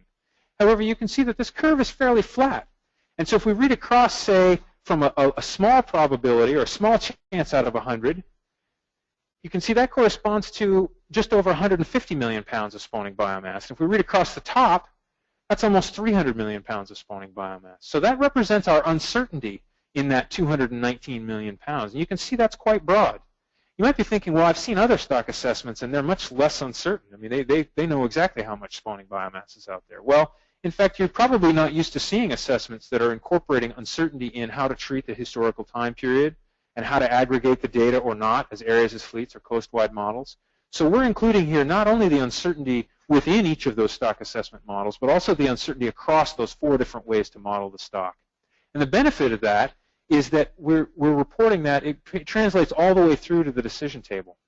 Unlike another case where if I just picked one of these models, it would give you a nice tight confidence interval, but what if we decided to change models next year or the year after? Then there'd be an unexpected result there that, well, now you've got a result that's completely uncomparable to previous years. Okay, when we aggregate those 4 stock assessment models into the full ensemble results, this is our picture of recent trend. And the dark blue line down the center here is the 50-50 line. So that's the median value out of those 4 models. And the different bands, you can see, whatever color those look like to you, each of those bands represents a decreasing level of probability. So what I just showed you is the distribution right across the end of this plot at the beginning of 2016. But what you can see is between those dashed lines is essentially the interval over which we're pretty sure that the stock size occurs somewhere within that interval. Now, how does this compare to recent assessments? So this shows you a retrospective analysis across recent or previous stock assessments, starting in 2006 all the way through the 2014 stock assessment. And the red dot indicates where we were when that assessment was completed. So you can see that over the first several years of this time period, this is when we had a retrospective problem in the stock assessment, where each year we were revising our estimates downward. And so you see that pattern continue through 2011. And then starting with the 2012 assessment, which was based on an ensemble of models, although not the same 4 models that we have here, you can see that those estimates have been much more stable since 2012. And in fact, the results of this year's assessment, the blue band there, includes most of all of those recent estimates, and actually much of the time series of some of those earlier estimates as well, if not the endpoints of those stock assessments. So the take-home message here is relative to the last 3 stock assessments, the results this year, even though we made a bunch of changes to the models, the results are pretty similar. Okay, this leads me now to the projections and the decision table, and then almost to the break. Thanks for bearing with me here. To do the projections, I do 3-year projections, and the reason 3 and not 10 or 20 is because after we get much beyond about 3 years, we start to be projecting electronic fish, fish that we have not yet seen in any of the series. If we do 3-year projections, at least we've seen the fish with the setline survey that are going to be contributing to the commercial fishery over this time period. Much beyond that, we start to be projecting fish that we really haven't gotten a good look at yet with our setline survey or the commercial fishery. To do these projections, I assume a constant catch level, and I provide a range of alternatives for these projections and for the decision table. The first two alternatives are merely to illustrate, the first two are no removals at all and setting the FCEY equal to 0. And these two alternatives are just to illustrate what would the stock do if we weren't removing any halibut due to fishing. The second one is to illustrate, well, how much fishing is going on that's outside the control of the IPHC. If we set the FCEYs to 0, how much mortality would there be, and how would that influence the trend in the stock? The next 3 lines there are all around the status quo of the current harvest policy. So I produced the blue line, which I'll talk a little bit more about later, which is just the application of the current harvest policy. I produced the status quo, which is what if we took last year, the 2015 FCEYs, and just rolled those FCEYs over for another year. Wouldn't give us the same total catch because some of the other moving pieces have changed in the meantime. We set the same FCEYs. Some of the other removals have changed, but I'll show you that line as well. And then the third one in this section is one that I presented last year, but perhaps I didn't spend quite as much time discussing, which is what if we maintained the same level of fishing intensity that we had last year? So this row, based on the spawning potential ratio, but what this really is saying, okay, if we wanted to make sure that we weren't fishing any harder than we fished last year, what would the corresponding catch be for this year to hit that exact same fishing intensity? Not just applying the same harvest policy, but accounting for under 26 mortality and all the other sources of mortality that are out there. The last few projections that I make are just 10 million pound increments, just so that you can start to see some contrast across the table and see how the various probabilities of risk change across a range of harvest alternatives. And often, and I'll point out, often at the request of the commissioners, I will add additional rows as needed during the process between now and the annual meeting or during the annual meeting if there are additional considerations that would like to be looked at. So here's the projection for the blue line. If we apply the current harvest policy, the purple now is 2016 through 17, 18, and 19, a 3-year projection. What you can see is, as we've seen in recent years, applying the current harvest policy is projected to produce a relatively flat stock trajectory. Maybe a slight increase over 1 to 2 years, and maybe ending up at the end of 3 years right about where we are. Now, I'm showing you this band of blue here, and it's really not look at the point estimate and then some shading to help draw your eye there. I'm showing you that whole range because that represents the uncertainty in our current stock size. And if I plot some individual trajectories on here, you can see these white lines that line up on there. Each of those could be where the stock currently is. So you see there's one that's quite a bit above the rest there, and there's some that are actually ending lower down. That's what the uncertainty in our current stock size and trend means. It means that maybe the stock has got a flatter trend than we think, or maybe it's actually larger than we think right now. So I just want to reiterate that that's what that uncertainty means. It doesn't mean that this is our estimate and there's some fuzz around it. It means that the stock could be anywhere in that plausible range. Now, if we produce these projections for no removals due to fishing, you can see that the stock is projected to increase over that 3-year period. Not terribly fast because halibut live quite a long time. They grow relatively fast, but that's about the maximum rate of increase we could expect to see from the halibut stock, even if we weren't catching any halibut from it. On the other end of the spectrum, if we were to remove 60 million pounds of removals for the next 3 years, we would be projecting a slight decrease in stock size. Not that large, but a slight decrease over the next 3 years. So those are the endpoints. Those are the lowest and the highest removals currently in the decision table. So now it brings us to the decision table, which is the probabilities associated with risk. And so let me refresh you on how to read the decision table. We present the decision table in terms of risk, or chance out of 100 of something bad happening. The rows here correspond to the alternatives that I just described. And the alternatives are increasing in total removals from the top, which is no removals, down to the bottom, which is 60 million pounds of total removals. And the way you'd read this is read from the top and then read down the column. So column A, the first column of the results there, you would read that by saying, okay, stock trend. the spawning biomass in 2017 is less than 2016. So this is, what's the chance that we're going to have a smaller spawning biomass 1 year from now than we have right now? And you see that those probabilities increase the larger catch is removed from the stock. I'll draw your eye to a couple of things on this figure. One is, at a fishery CEY of 0, there's still over 11.5 million pounds of removals. And this corresponds to bycatch. It corresponds to unguided sport removals in Alaska, personal use and subsistence, and other uses that are not included in the FCEYs. Also note that for both of those levels at the top there, no removals and fishery CEY equals 0, there's a very small chance of stock decline over the next 3 years, 1 to 3 years. Now, draw your eye to the lower panel here, or lower down in this graph. So now, if we read these results, reading down column A in the top left of that square area in purple, you can see there's roughly a 19 out of 100 chance at the blue line that we would see a decline in 1 year. And if you remember from last year or from previous year's decision tables, these are a bit more optimistic probabilities than we've seen in recent results, suggesting that the stock has got a higher probability of increasing even without applying the current harvest policy. In fact, you'll note that in that block that I have circled there, even if we maintained the same level of fishing that we had in 2014, which corresponds to a larger level of removals than the blue line, there's still, even in a 3-year projection, there's still only a 50-50 chance that the stock would decline. So again, this is a bit more optimistic projections than we've seen in recent years' stock assessments. If we take a couple of these columns, and this is something that I've been getting some help from our SRB about, trying to make the information in this table perhaps a little bit more accessible to you guys, is if we take a couple of these columns, column A and C here, which represents the probability or the chance that the stock's going to decline in 1 year or the chance that the stock's going to decline over a 3-year time period, we can actually turn those into a graph. So this is what that looks like. Now, these are the same management alternatives on the left-hand side there.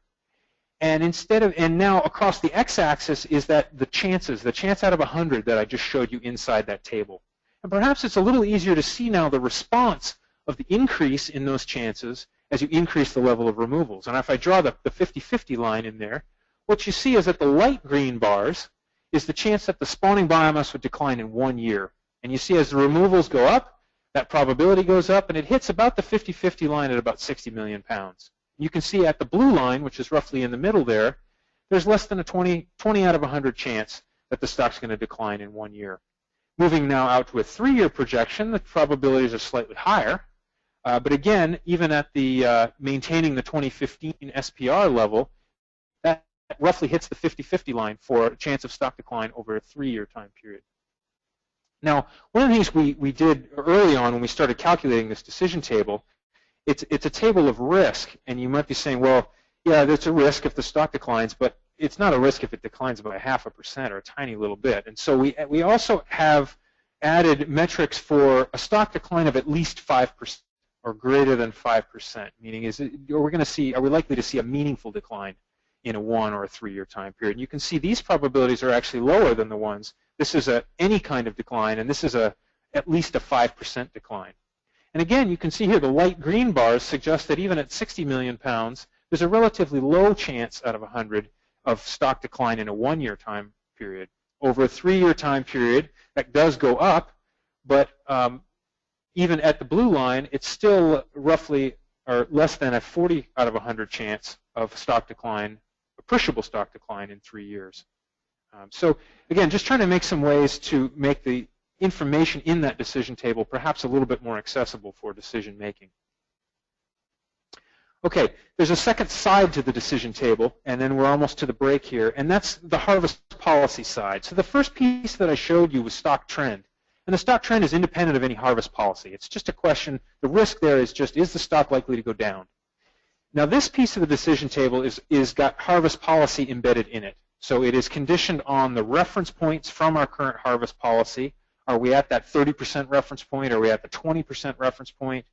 And it's with regard to fishery trend, it's conditioned on the harvest policy. So if we took a catch level of one of these alternatives, what would the chance out of 100 be that this fishery CEY would go down to get back on the harvest policy at some point in the future? And that's the probabilities on the right-hand side of this plot. You can see I've added a couple more columns now. Instead of just the total removals, I'm actually showing the fishery CEY, part of the harvest policy, as well as a third column there which represents the fishing intensity. And I apologize for you guys in the back of the room. The percentages are a little hard to read up there. What this column, this fishing intensity column, represents is the relative level of spawning biomass you get at that level of fishing. So you note at the very top of that column is F100%. So if we took no removals, you'd have all the spawning biomass you'd have if you weren't fishing. And as each alternative goes down, the level of fishing goes up, that percentage goes down. So you're fishing to a level that would reduce the spawning biomass per recruit to that percentage. Now, if you work in one of the council systems, you're probably used to seeing this F percentage reported. And I put this up here last year for the first time as a comparative metric so that people in the council systems, U.S. council systems, can compare perhaps a little more directly to the harvest rates that they're used to seeing. Note that at the blue line here, this corresponds to an F51%, which is actually, relative to many fish species, a relatively light level of exploitation.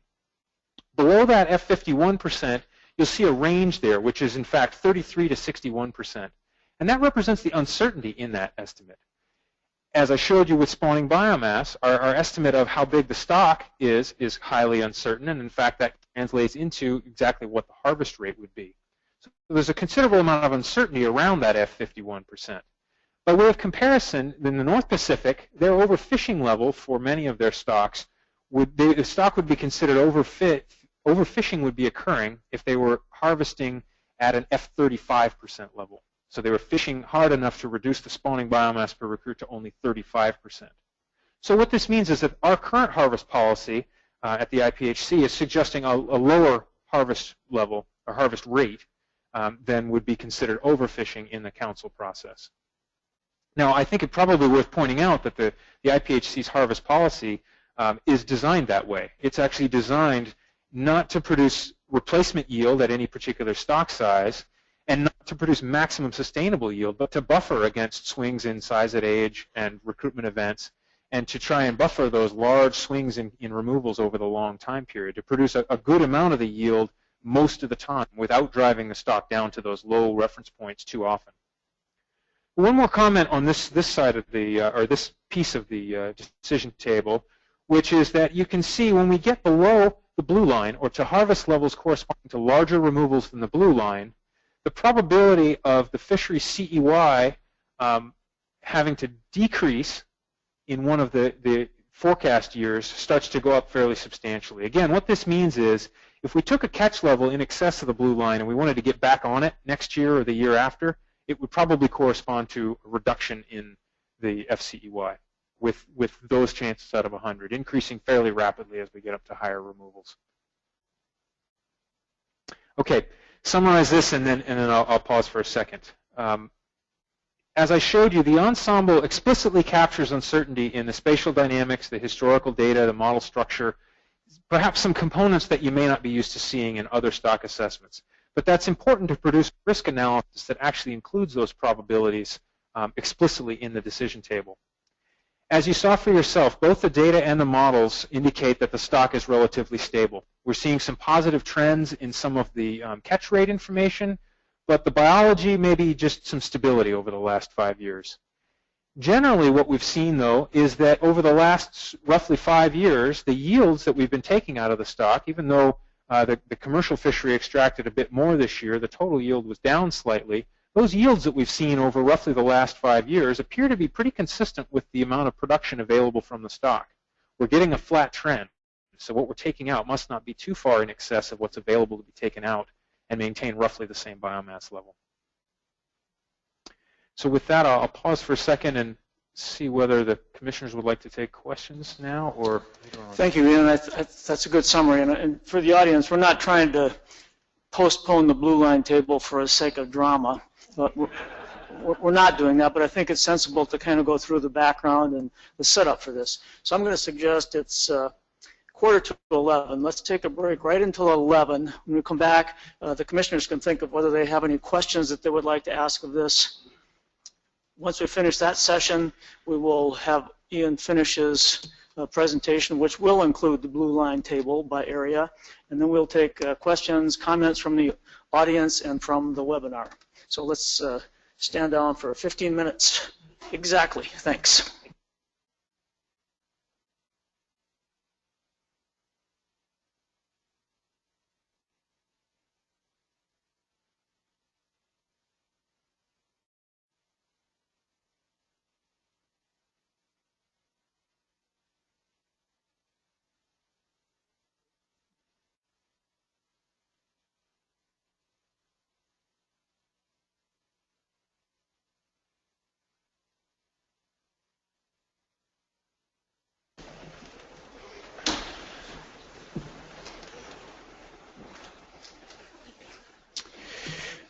Thank you. So when we started this morning, I didn't introduce commissioners. We've been around a while, but I think maybe now that everyone's intensely focused on this next table and paying attention, the Canadian commissioners include Paul Royal, who's the Canadian Government Commissioner. He's Vice Chair this year, Ted Asou and David Boys, both fishermen from Canada. I'm Jim Balsiger, the Government Commissioner from the United States. Bob Delverson directed halibut fishermen for a long time. Don Lane, who is a halibut fisherman and involved in a number of efforts on halibut. So that's who we are. I also would mention that we're paying, as commissioners, rapt attention, but we do have we had and have routinely had a sneak preview of this a week ago. So many of our questions have been asked already. It's not really a private meeting, but to do due diligence, we know that this is like the focus really of the year for the users, what those numbers are going to be. So in order to pay due diligence as commissioners, we do get a preview last Wednesday for a couple of hours on the webinar. So we asked many of our questions then. They were intense. So don't think we're not paying attention. And we probably still have some now. So as I said earlier, let's see if there are commissioner questions on what's come up to this point, and then we'll have Ian finish his talk. So are there questions? Paul. Yeah, thanks very much, Jim. So I just have a couple of questions, and first off a comment. Ian, on your slide 35, you showed the impact of, and you don't need to go to it in particular, but you showed the impact of reducing, well, you said if the increase was 5% or less, it was not included in the probability. And I would just like to make a comment that I thought it was helpful to take a look at the two just to see the impact of that change between the two. So I appreciated seeing those graphs in your presentation. On slide 5, you showed, and you might want to go to this one, you had a decrease in bycatch of 15%, and that's roughly £1 million, with most of it in 4C, D, and E, and then followed by 3B. But do we know at this point what has contributed to that decrease, or do we still need to gather some more data? Meaning, what was the reason for that decrease? Okay. Well, perhaps let's step back and start answering that question by saying that one of the things that we did when we worked with the region was to have them delineate for us the actual bycatch observed so far in 2015 versus the bit that's been projected for the rest of the year. And what I can tell you is that very little of this is projected. I don't remember the number off the top of my head, but almost all of the bycatch is actual. So in that regard, we're not counting on a major reduction in the next couple of weeks in order to make this reduction for the whole year. In terms of specifically which target fisheries and which components of the bycatch made this reduction, I can't give you on a fishery by fishery look how that played out. I know there were several voluntary steps taken in particular target species or target fisheries. But what I can say is, in summarizing across both trawl and non-trawl fisheries, there were reductions across both of those sectors. So I think, and as I showed in a couple of slides here, the reductions in coastwide bycatch were largely driven by those reductions in area 4C, D, and E. And I do think there were reductions in both the trawl and the hook and line sectors in that area.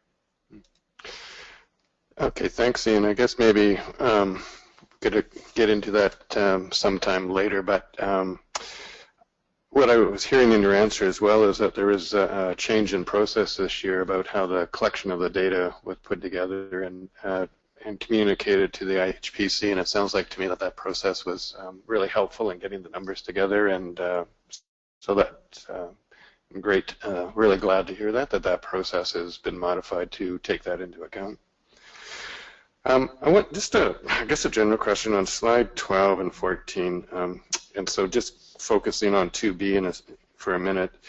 1985, the catch rate was the second lowest,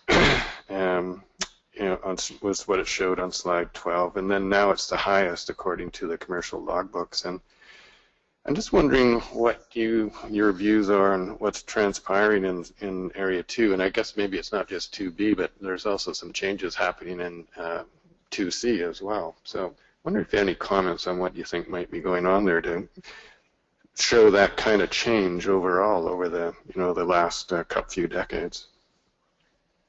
Just one follow-up to your previous comment, which was again pointing out, thanking the NMFS regional office for helping us with the improvements that we did make in Bycatch. At your direction after last year's process, the regional office was really helpful in not only working with us but actually producing a bunch of those new estimates. So they should get a large part of the credit for the improvements we were able to make this year. Following up with your next question on the relative trends across Area 2, as you'll see in the next bit that I'm about to present, we've seen some fairly big changes in how the stock is distributed. And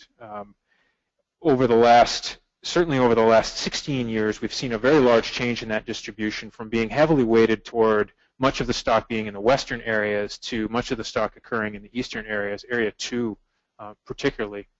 And so, unfortunately, the change in distribution is, we can't unambiguously assign that to movement of individual fish versus change in relative exploitation rate among the areas versus change in the biological characteristics of the fish in those areas. I think likely it's probably all of those things contributing. So across Area 2, we've actually seen some of the more positive trends in the biology as well as the catch rates at the same time. And I don't know whether that's because the fish that are growing faster and are generally more productive tend to move to Area 2 without greater frequency, or whether the fish in Area 2 tend to be more productive because of better growing conditions or better productivity in those areas.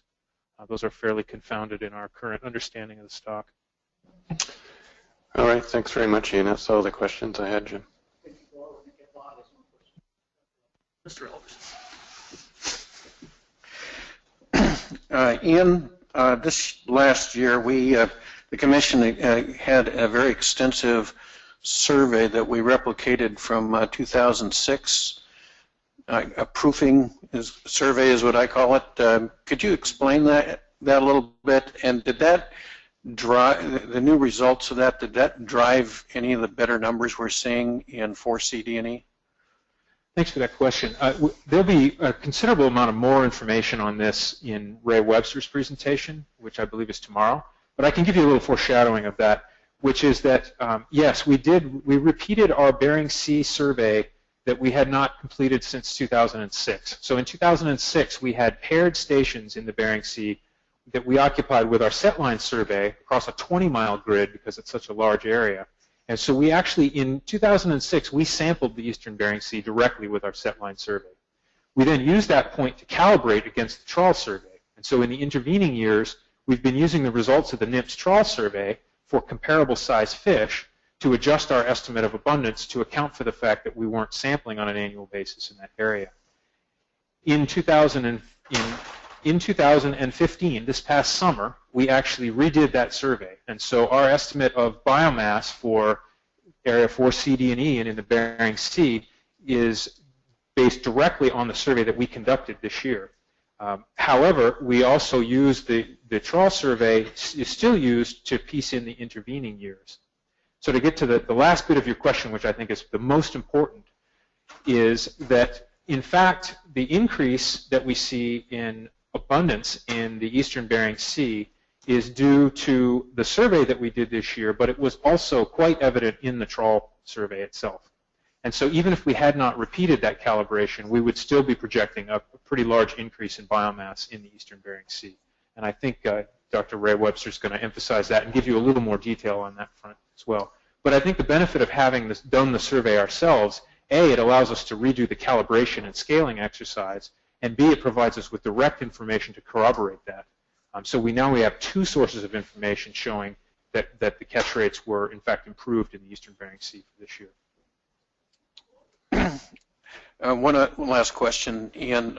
In Area 3, Bravo, the bycatch numbers were down. I think the chart said 0.23. I don't know, 23%, but they were down in terms of bycatch. But that area also was closed to trawling for about 6 months because of a Chinook issue. So has the staff had the time to look at whether or not the harvest of other groundfish is similar to 2015, 14, and 13, or is this something we can expect ongoing, or is this anomalous to 2015? That's a great question, and I would have to check with the regional office to find out more information on that. I don't know whether the target species catch by the end of the year was able to catch up for that closure or not.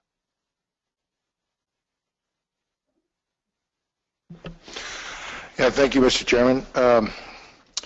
Ian, I'm happy to see some of these charts showing upticks. I'm concerned about 3A, and we have three different charts here. We have the survey weight per unit effort, and we use survey numbers per unit effort.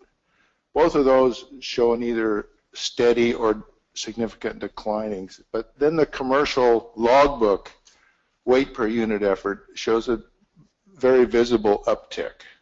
And I understand, it could be fishing in a different area, fishing a different time of year, different bait than the survey is using. There's a lot of variables there. I'm wondering, in the assessment, how are those weighted? Is the commercial logbook weight per unit effort, is it weighted at all? Is it part of the assessment? What do those three different numbers role play in the modeling? So both the commercial fishery weight per unit effort and the survey numbers per unit effort both go directly into the stock assessment. And the relative weighting depends somewhat on which of the four models we're looking at. I would say that some of the signal comes through a little bit more clearly in the areas as fleets models, where Area 3 is going to be treated as a separate trend from the coastwide aggregate. But they are both fit directly in the stock assessment model, and they're both contributing to that information. Stepping back a little to the first part of your comment, I do think that what we have seen over the last couple of years are some differences in the catch rates, at least in the setline survey, and anecdotally from people I've spoken to who fish in Area 3A, which is some spatial differences in the catch rates. Generally, I think we've heard of better catch rates on the eastern side of 3A than on the western side. And in fact, it's probably worth noting this year that even though we did see a decline in the catch rate in Area 3A, that decline actually was buffered by the catch rates in just one of our setline survey areas. So I think we have either 4 or 5 survey regions in Area 3A, and leading into surveying the last region, that level of decrease was actually running closer to 20% overall. And then we surveyed that last area, which actually had some pretty good catch rates. It was in fact on the eastern side of Area 3A, and that brought the total up to be only the decrease that you saw. So we did see some patchiness in there. The other thing I would remind everybody is that the setline survey is a summer snapshot, so it only sees something right in the middle of the summer, whereas the fishery is actually able to access those fish from March all the way through until November. And so that's potentially one of the reasons why we see some differences in the trends is the temporal difference as well in those areas.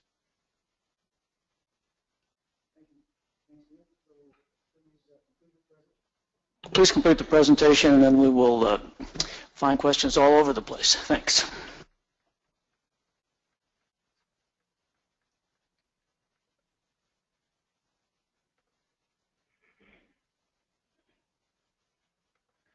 Okay, thank you, and thanks for bearing with me here. This is the last part of this. All the results will be out by the end of this this next section, and this is a considerably shorter section as well than the piece that I just presented. I do think it's important to break this presentation into two pieces for the primary reason that it's important to look at the data and the modeling results before we then superimpose the harvest policy on top of that. I think there's a lot of conclusions that can be drawn and patterns that can be seen.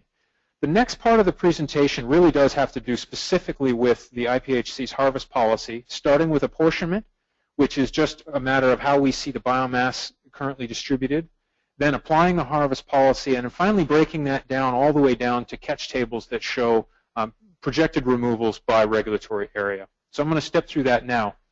I'm going to start by giving you just a little bit of background on apportionment, and I want to give credit to Dr. Ray Webster, who's sitting here in the front, who actually does much of this calculation for the apportionment results. So apportionment is just how do we think that stock is currently distributed? And we do that based on the legal size survey catch rate in weight per unit effort. We make several adjustments to that. We look at the survey catch and we adjust for the fishery timing. And this fishery timing is important because if we know that if the fishery goes to an area and catches most of their removals before the survey goes there, the survey is going to see fewer fish than if they had caught those fish after the survey was there. And so we account for the timing of the fishery within each regulatory area within each year. The second thing that we know we need to account for is hook competition. So in the Eastern Gulf, for example, or in Area 2, we often have sets that catch a large number of dogfish. As you get into the Western Gulf and up into the Bering Sea, it tends to be peacod. And when we do have a lot of our hooks occupied by one of those non-target species, we account for that. We know that those fish couldn't have had a halibut on them because they already had a peacod or already had a dogfish on them. So we account for the relative level of hook competition that goes on among the regulatory areas. So if a particular regulatory area, for example, just has a ton of dogfish in it in a particular year, there's an adjustment made saying, well, you couldn't have caught as many halibut because you were catching so many dogfish in that particular area. The other adjustments are to account for year-to-year variability, which is essentially a 3-year smoother. In some areas, primarily Area 2A, I think this has the largest effect because that's where the variance of our estimates is the largest. But it puts the most weight on the most recent year, but also includes 2 years and 3 years back in creating the current estimate of apportionment, acknowledging that we have uncertainty in these estimates. There's observation error. The survey, even though we get 1,400 stations a year, it's a blunt tool to go and measure an entire population. And we would expect some of the ups and downs that we see in the survey trends to be due to our ability to sample the population rather than changes in the actual population. So the 3-year smoothing buffers that to some degree. It tries to catch the trend without catching all of the year-to-year change in sampling variability. There are also some areas, for example, the Salish Sea, the Puget Sound, some of the deep water areas that we don't get to sample every year. And so we account for these, Ray accounts for these in his apportionment estimates by adjusting for the ratio of catch rates that we've seen in those areas in previous years. This is also where the calibration to other surveys comes in, specifically the NMFS Bering Sea Trawl Survey that we've done that we began doing in 2006. As we've already discussed through several of the questions and I've mentioned already, for 2015, we actually conducted the setline survey in the Eastern Bering Sea, which allowed us to do the recalibration against the Bering Sea Trawl Survey. In addition, and I think Ray will mention this in his presentation as well, if not, it's documented in our RARA as well, is that we're now also using the NMFS Trawl Survey to adjust for the small amount of biomass in California waters to the south of the area that we can sample on an annual basis. So, apportionment. How is the legal size halibut biomass distributed and how has that changed over time? So this shows you on a map here the relative apportionment to each of the regulatory areas of that biomass. So what fraction of the total do we think was in each of those regulatory areas over the last 16 years? Now note that the blue bars are intended to give you a sense of the trend. They're not all plotted on the same scale, so you can't compare absolute values. But what you can see here is how the relative fraction of the biomass in each of the areas has changed over time. And you can see there's some pretty strong differences on the eastern side of the stock. Area 2, especially over the last 5 to 8 years, has seen some very large increases in its fractional contribution to the total coastwide biomass. Conversely, in the Western Gulf, 4B, 4A, and 3B, and actually even 3A over the last 5 to 8 years, you've seen decreases across all of those areas. Area 4, C, D, and E, in the upper left-hand portion of the map there, you can see that the apportionment estimate there has been increasing relatively steadily over the last 4 to 5 years.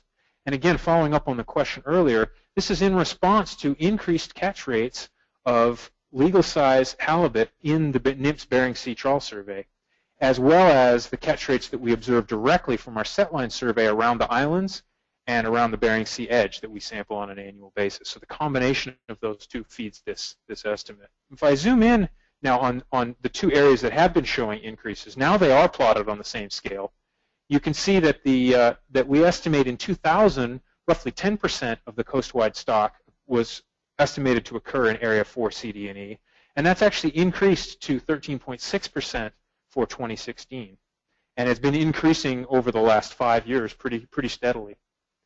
Area 2 has shown even larger increases. Now this is all of Area 2 aggregated together, 2A, 2B, and 2C.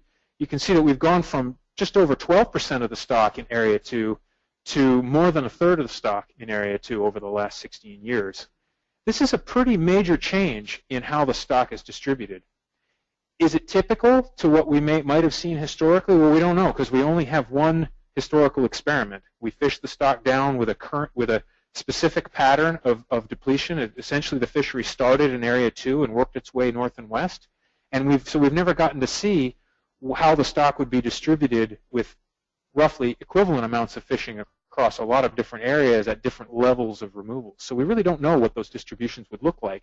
But what we can see here is that the fraction of the coastwide biomass occurring in Area 2 has been increasing steadily over the last 16 years, and it's currently at the highest level we've observed over the surveyed time period, which only extends from 2000 because we're taking that 3-year average.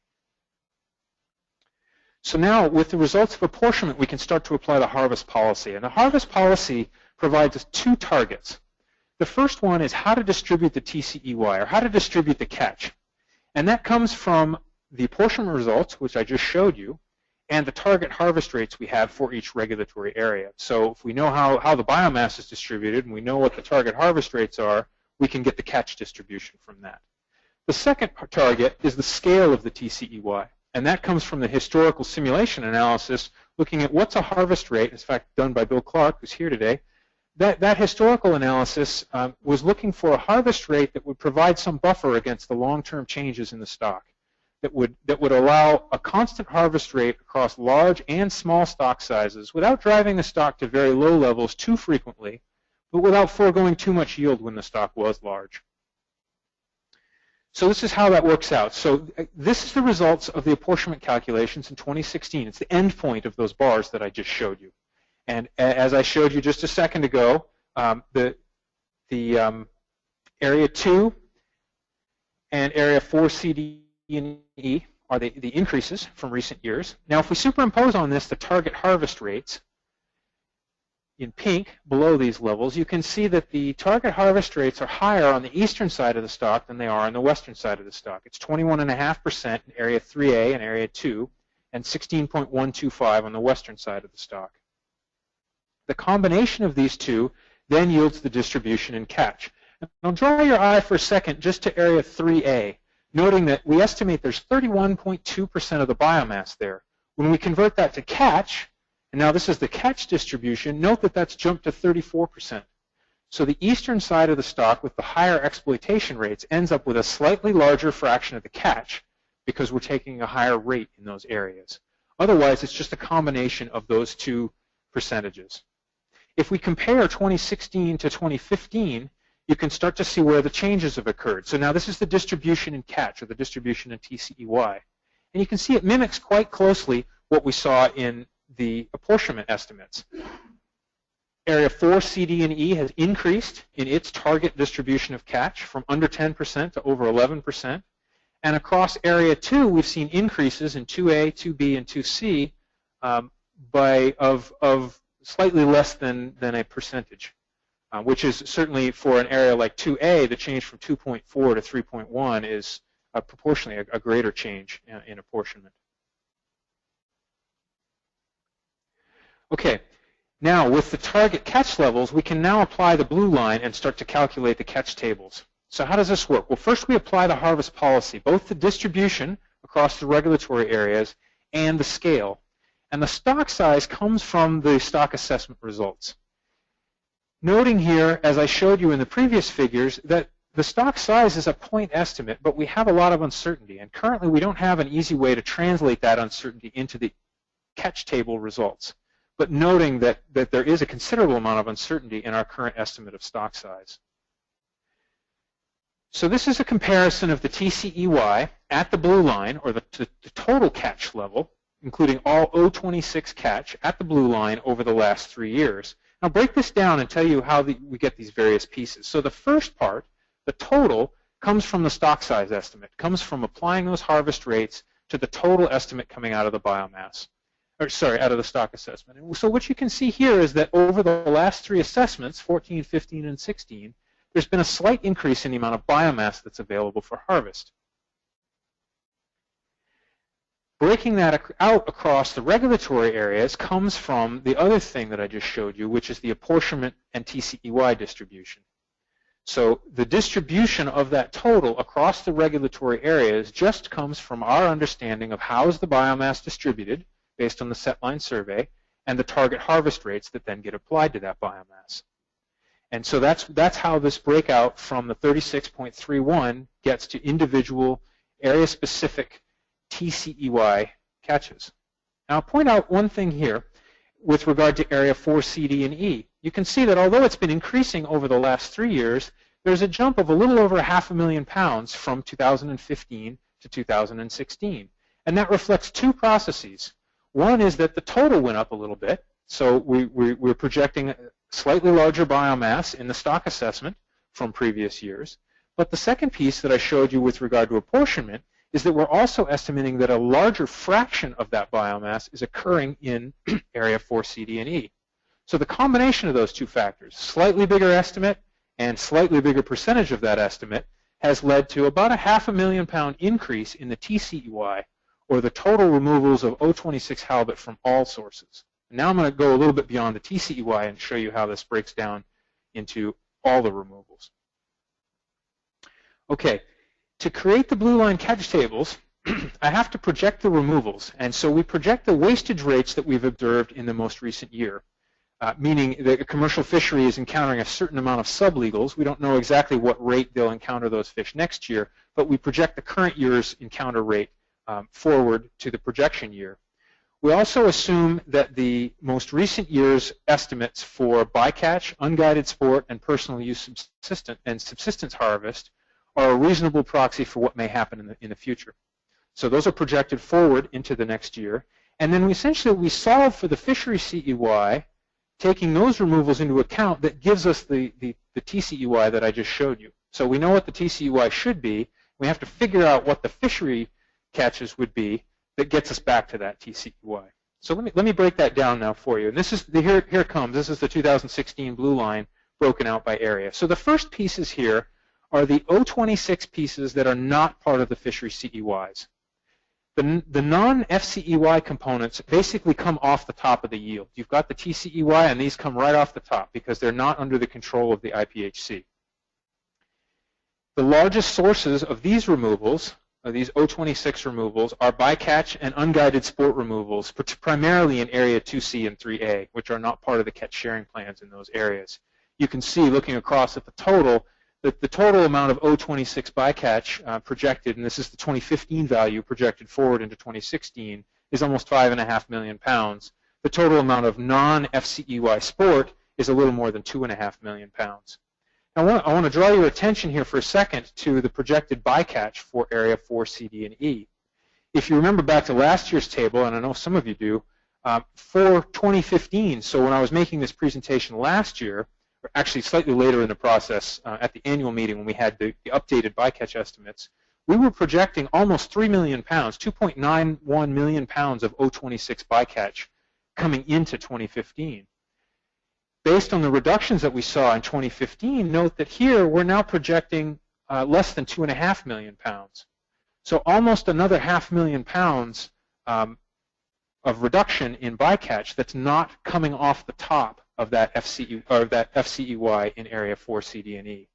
You're starting to see now, we've seen an increase of about 500,000 pounds in the TCEY estimate, and we've seen a decrease in what's being taken off the top of that of almost 500,000 pounds from the reductions that were made in bycatch in 2015.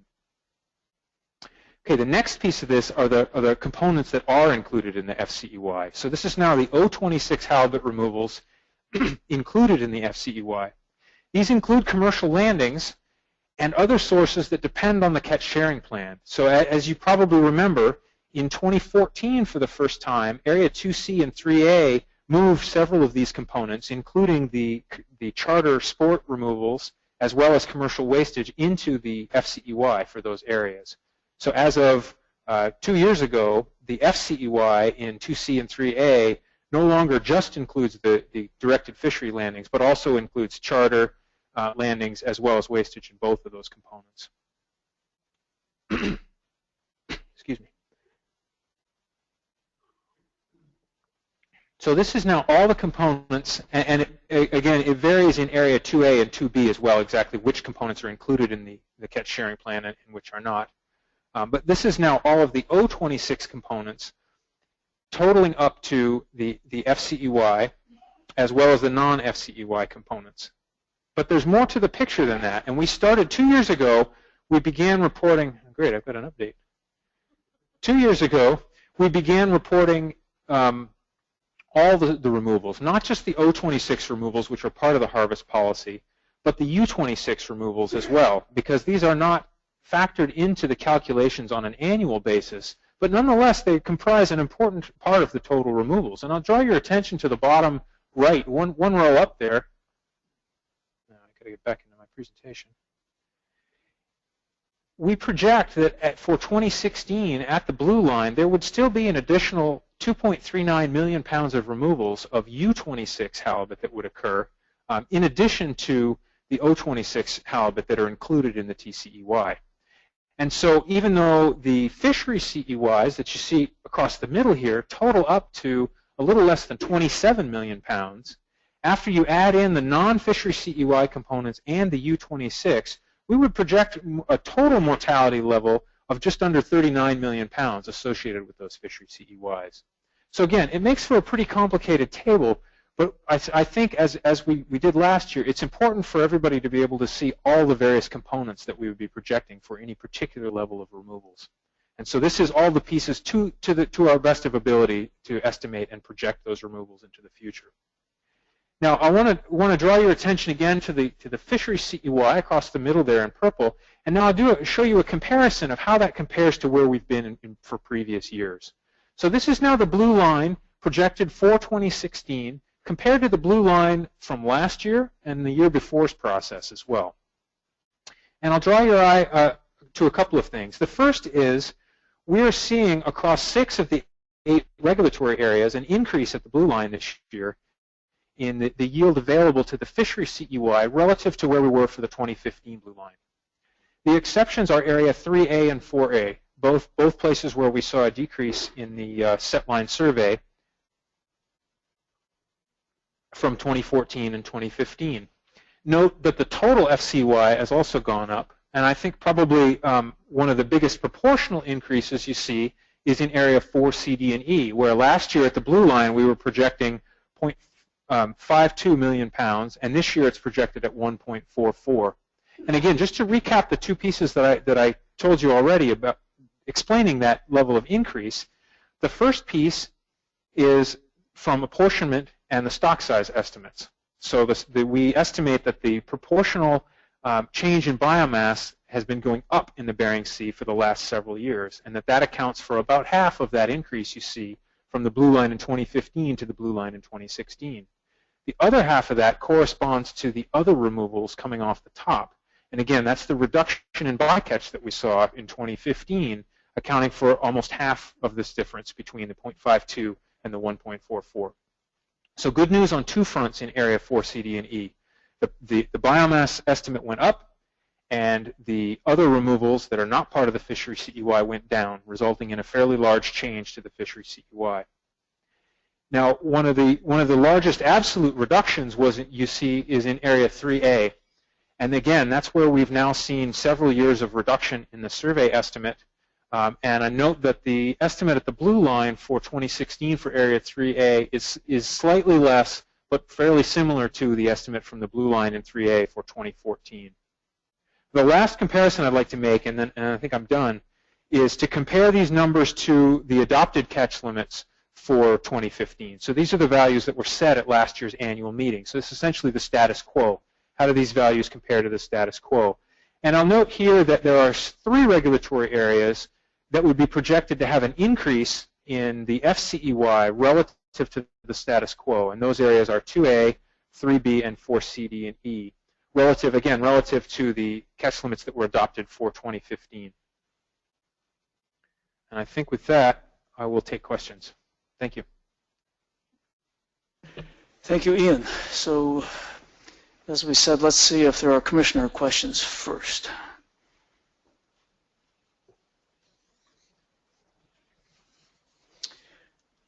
And of course, we can come back around to the commissioners later, but Steve, are there questions from the webinar people? Yes, thanks. I had 2 questions from the webinar. The first was from Jeff Farber, who was asking if slide 5, which was the recent removals available by regulatory area, in other words, is the data for that available, to which I replied that that would be in the RARA. I don't know if you wanted to say anything else about that, Ian. Yes. I think the RARA will be the first place where all the detailed breakdown of all removals by area would be. Okay, thanks. And then the second question is from Lyle Pierce, who says, I am curious what level of confidence the IPHC has on logbooks, so this is logbook data, from areas that are not using 100% at-sea monitoring. Is there any weighting difference of the logbook data based on the level of at-sea monitoring in each area? So I'm not sure whether that question is more with regard to bycatch information or the directed fishery. With regard to the directed fishery and the directed fishery logs, our port samplers go through a pretty extensive interview process when they land at the dock. And so we take the logbooks at face value. We assume that that's good information from all the areas. Whether or not that vessel was carrying an observer, the logbook records are taken seriously when we get them at the IPHC. And to the best of our port samplers' ability, they interview. If there appear to be inconsistencies in the log, they will ask the skipper on the spot for more detail or more information. If there's missing information, we don't use those logs. But for any log that we have complete records for, we will treat those as equivalent data across all regulatory areas. So to enlarge on that, perhaps, does that suggest that the port sampler is aware of how many pounds are offloaded and they can check that against how many pounds were in the logbook? Heather's nodding yes. She's in charge of the port sampling program. I thought that was the answer. I wouldn't have raised the question right now, but thank you. And that's it for the webinar, so we are prepared to hear comments and questions from the audience. Ms. McCarty. Thank you. On slide 51. Could you come up and actually talk to the microphone?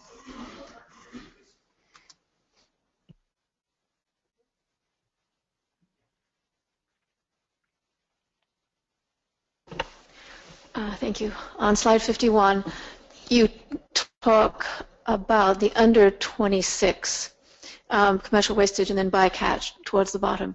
And I'm assuming that the estimate for bycatch, say in 4CDE, under 26 is taken also from the 2015 actual numbers. So that's the same process as the over 26 bycatch that you use? That's correct. The distinction there, and perhaps, I don't know if the question came through online, the question is, where does the distinction between the O26 and U26 come from, and is it consistent with the total estimate? We get the total estimates from the regional office for 2015. So this represents the pounds of bycatch. The sum of those two components represents the pounds of bycatch estimated by the NMFS regional office for 2015. The delineation into O26 and U26 comes from the length frequency data, and the most recent year we have for that is 2014. So it does not reflect the most current length frequency data because that's not complete for this year yet. So we are always a year behind in the length frequencies. Now, I will say, particularly with regard to Area 4, C, D, and E, that the length frequencies, the length frequencies change a bit year to year, but the percentage of O and U26 is relatively stable year to year. It tends to be higher in some regulatory areas than others, but it doesn't tend to change dramatically year to year. The analysis that I did, I guess it was 2 years ago now, for total mortality accounting, we actually made some figures of the trend across areas and over time, and it was not that variable. So I don't think that's a serious source of uncertainty, although it is a source of uncertainty. And I have a follow-up question. So the total mortality, which includes that under 26, currently your harvest policy doesn't subtract that under 26 number from anything to arrive at FCUI.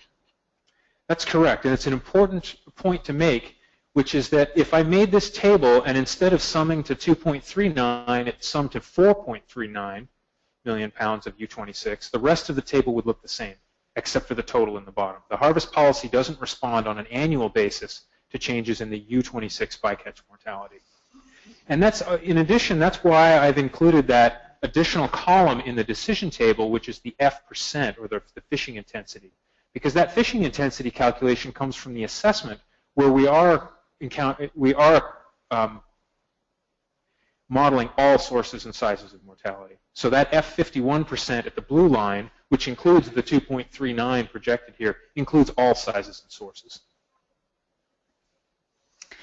Thank you. I'd like to go into that more deeply, but maybe later. Thank you. Perhaps Steve Martell's presentation that's what I figured. will also help to lend some more information to this discussion. Thank you. Is there someone else? There's a hand right there behind Bob. Oh, please. There's what? Those are listers. Hi, Ian. I'm interested in this notion of calibrating some Area 2A survey to the NMFS trawl survey. And you mentioned doing that for California for 2015. And so what I'm wondering is, was that just 1 year data comparison, or can you give us an idea of what the years of NMFS survey versus the years of IPHC survey was? And then as a follow-up to that, did you take a look at 2A more broadly, and could that calibration against the NMFS survey of the IPHC survey reduce some of that great uncertainty that we have in 2A relative to the other areas? So I think Ray's going to have a fairly extensive presentation on this tomorrow. So I think I would prefer to wait on most of this question for Ray. I think he can give it a better description than I can on the fly. But just to note that we've made that improvement for this year in calibrating to the NMFS survey, and we're using, that was the best source of information we had available for California waters. I think perhaps it's better to wait because Ray's going to have some slides and some material that will help to explain it better. So Rob, I wonder if you could just, for the record, identify yourself. We mostly know who you are, but. I'm Rob Jones with the Northwest Indian Fisheries Commission. Can I just make one comment on that, Rob? The calibration with the survey and the NMFS survey isn't going to do anything to reduce the uncertainty in some of the index data that we're using for the survey and the commercial fishery. So just to be clear on that for the California area, it includes some more area, but in looking at, say, the commercial fishery uncertainty, it's not going to affect that at all.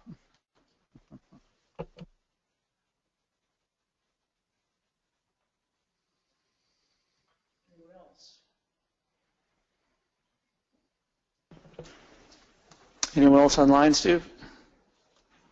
Yeah. Anything from the commissioners?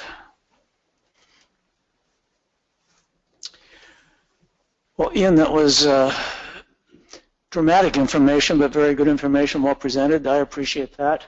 I think that we've answered at least temporarily the questions, and you've received the comments. We're ahead of schedule.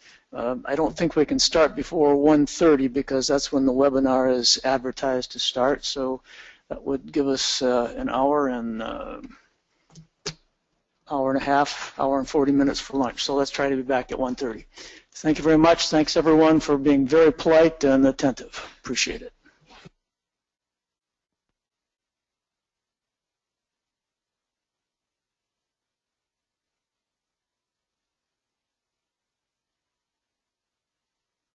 Starts with some more staff presentations. I think we're on the web again. We are on the web again. And so we will go through most of this afternoon stuff section by section. We'll ask commissioners for questions as we go through each part. We'll have public comment, public questions at the end of the session. We'll try to find a place somewhere in the middle of the afternoon to take a break. To begin with, we're going to start with MSA report, and we've got Dr. Lehman identified as the kickoff speaker. Mr. Chairman, thank you very much. The MSAB process went through some changes this year, beginning in May, and one of the changes was to alter our governance structure so that we now have two co-chairs, one from the United States, Michelle Cover from Washington Department of Fish and Wildlife, and one from Canada, Adam Kaiser from the Department of Fisheries and Oceans in Vancouver. They've taken over as the two co-chairs for this thing, and they have really embraced that task, and so they're actually going to give a report today on the MSAB meetings in 2015. So if Michelle and Adam would join us. Thanks very much. So yeah, as Bruce had mentioned, there's been some governance changes in the MSAB, and Michelle and I are going to give a bit of an informal update on what's happened over the past year, and perhaps where we're going to go over the coming year. So as folks likely recall, the MSAB, the Management Strategy Advisory Board, was established at the annual meeting in 2013. The board's objective was to guide the management strategy evaluation process as a stakeholder-driven process, and this process would develop, test, and recommend management procedures prior to implementing these changes into the fishery. A management procedure, it's a bit of a technical term, but it's the ways that we count, estimate, and kill fish. So different ways to do that. A size limit is a good example of one component of a management procedure. So the MSAB was established, and it's composed of 24 different members. There's official and ex officio members, of which Michelle and I are two. The representation has been an item for discussion at the past two MSAB meetings as well. It's a pretty diverse, the group has a pretty diverse selection of interests, but I think we're going to continue to talk about it at the next couple of MSAB meetings as well. So a common thread you'll hear when you talk to MSAB members or folks that are involved in the management strategy evaluation is that the greatest value of an MSE is in the process. So some of the ways that the establishment of this process has had a positive effect is the way in which it affects change. It's shaping the discussion, the understanding, and the engagement of stakeholders. It's resulting in more informed questions that uncover new issues or perhaps a different perspective on issues. Or maybe it's a better way of getting to the nub of the issue. An example of some of this positive change is the quality of discussion that occurred last year leading up to and at the annual meeting about size limit changes, potential size limit changes. The ME process and the MSAB, I think, was pretty helpful in making sure that that conversation was constructive. Now that said, the MSAB is not a process that's been set up to have meetings for the sake of having meetings. There are some deliverables that are desired and anticipated from the process. So to date, there's been the delivery of some draft fishery objectives, explicit fishery objectives, as well as the development of a suite of potential management procedures. There's also been considerable staff work put in over the past couple of years in model development and a user interface that's primarily been used by the MSAB to date, but it is something that's available or accessible to the broader public. Now, sorry, technical difficulties perhaps? Yeah, there was changing the slides for the web audience. So despite the, we'll let the audience get up to date on the slides. It's only been advanced by 2 slides. So despite I think it's been a relatively successful process to date and the deliverables that have been provided, there's still a desire amongst MSAB members, perhaps as a result of perceptions around what the process should be or what they want it to be, to recommend some governance changes that Bruce alluded to earlier in the introduction. So those governance changes included the identification of co-chairs, that's Michelle and myself, the establishment of an agenda-setting committee, and the contracting of an outside facilitator. Now, as co-chairs, Michelle and I, our roles are to guide and advance the MSE process. So we're kind of there as technical experts to move the MSE along in the direction that stakeholders desire it to move. We also assist in setting the agenda and summarizing the board's activities, reporting out at venues like this and at the annual meeting. The agenda setting committee is composed of Peggy Parker, who I think I saw here earlier this morning, Rachel Baker, and Chris Sporer. The agenda setting committee, aside from the obvious task given their name, are also tasked as being a sort of technical working group or an initial point contact for Michelle and I when trying to put together things like a work plan for the MSAB. We would go to this working group for some initial feedback before going to the broader group. The last governance change that I mentioned a moment ago was the contracting of an outside facilitator. Now, this facilitator would be, I guess their initial responsibilities were for admin and housekeeping. These are the folks that are cracking the whip on Michelle and I to make sure we're getting the agenda setting committee going.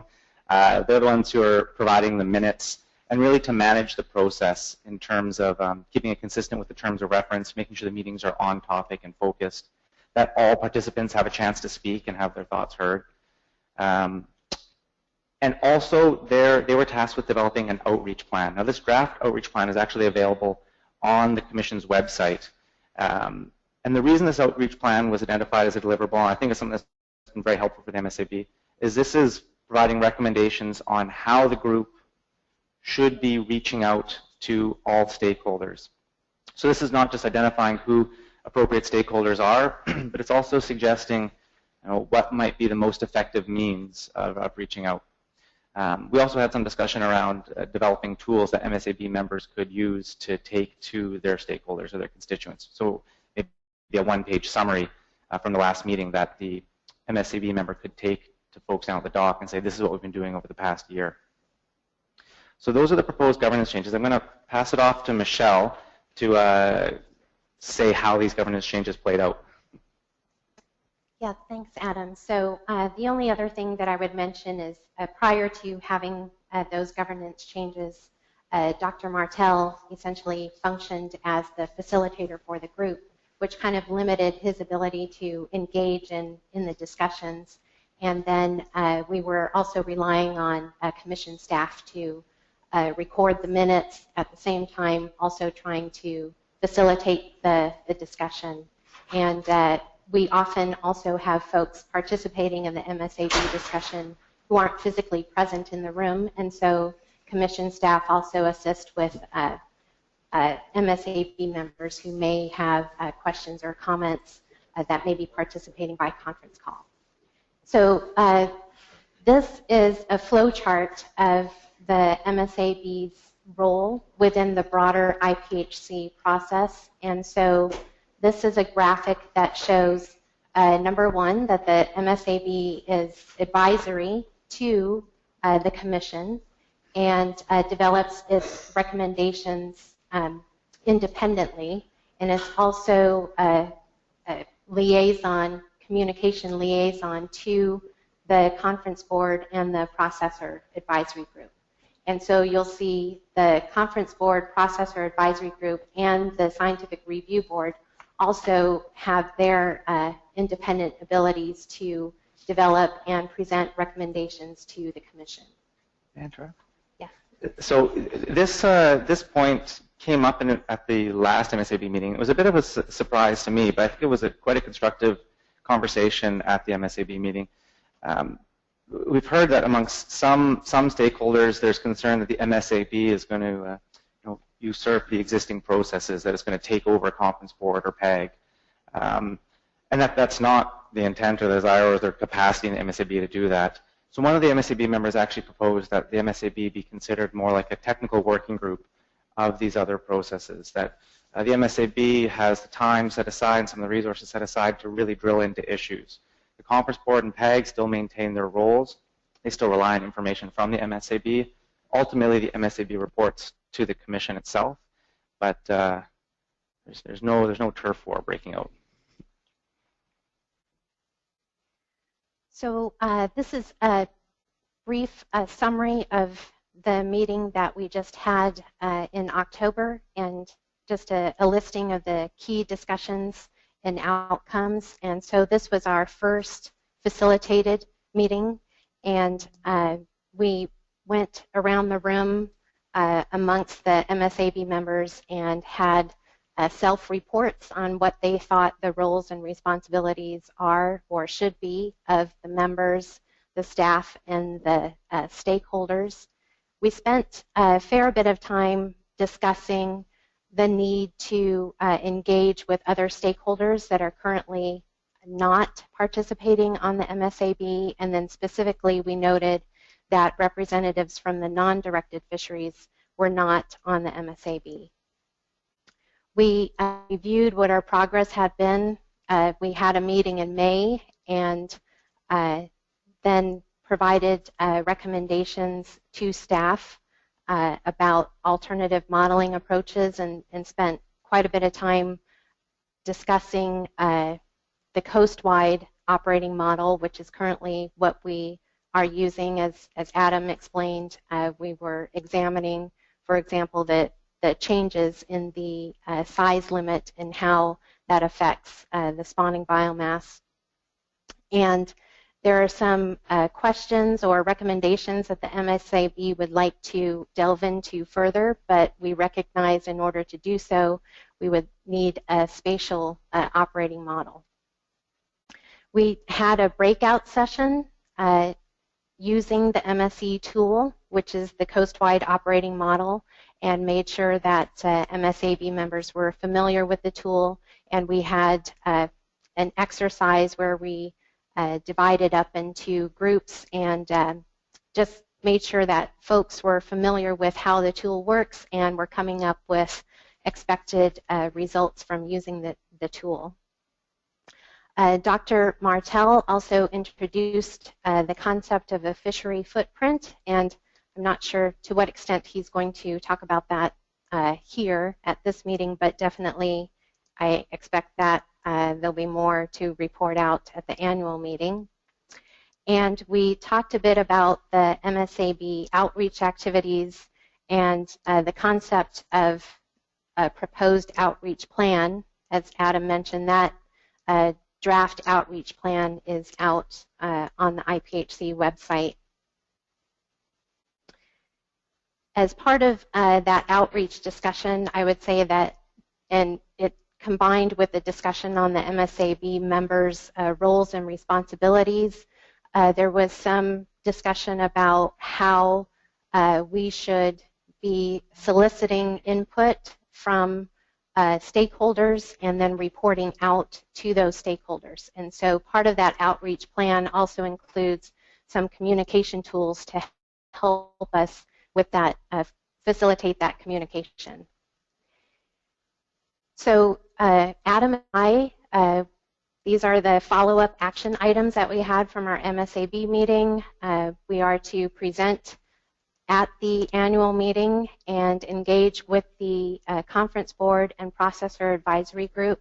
So as we mentioned, even though those different groups have their independent roles, we thought it would be good to give them a progress report in addition to the one that we present to the commissioners, and be available to them if they have any questions or want to engage in a dialogue with us at the annual meeting. So for the next MSAB meeting, which will be sometime next spring, Adam and I will be working on revising the terms of reference, which will explicitly describe those roles and responsibilities of the MSAB members, the objectives of the group, a reference to that flow chart and how we're organized and fit into the IPHC process, some of the key terms that we're using and what they mean, such as the management procedures and the decision rules that govern how the MSAB would make decisions. And so I think Adam also mentioned this, with the agenda committee, we'll also be drafting a work plan for the MSAB looking out for the next 1 or 2 years.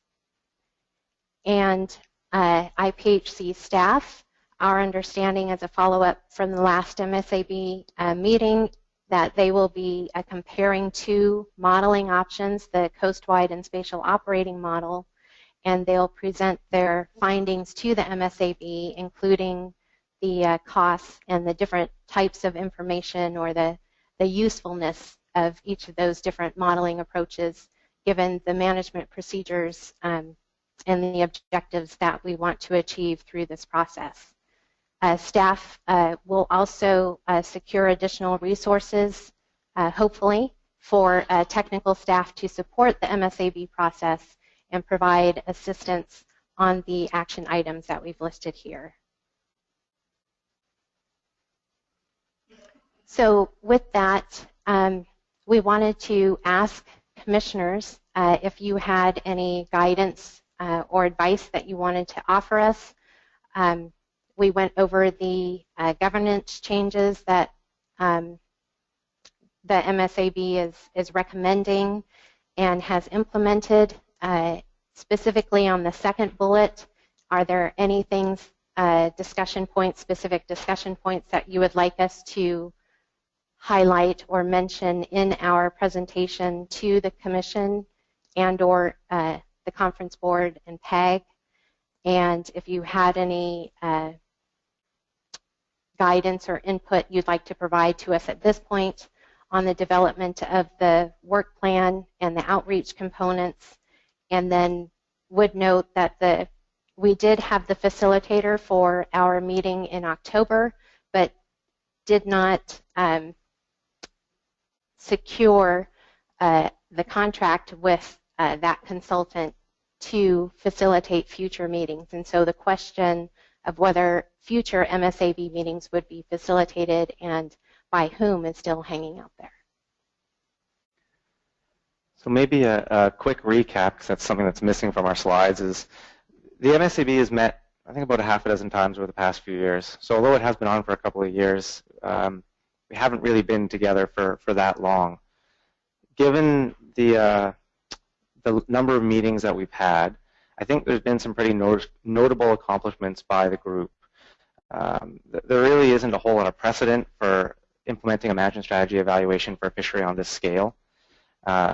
And so I think the work that has been achieved today, particularly some of the modeling work done by staff, but even just trying to get all of the MSAB members up to speed on what can be a pretty technical topic is admirable.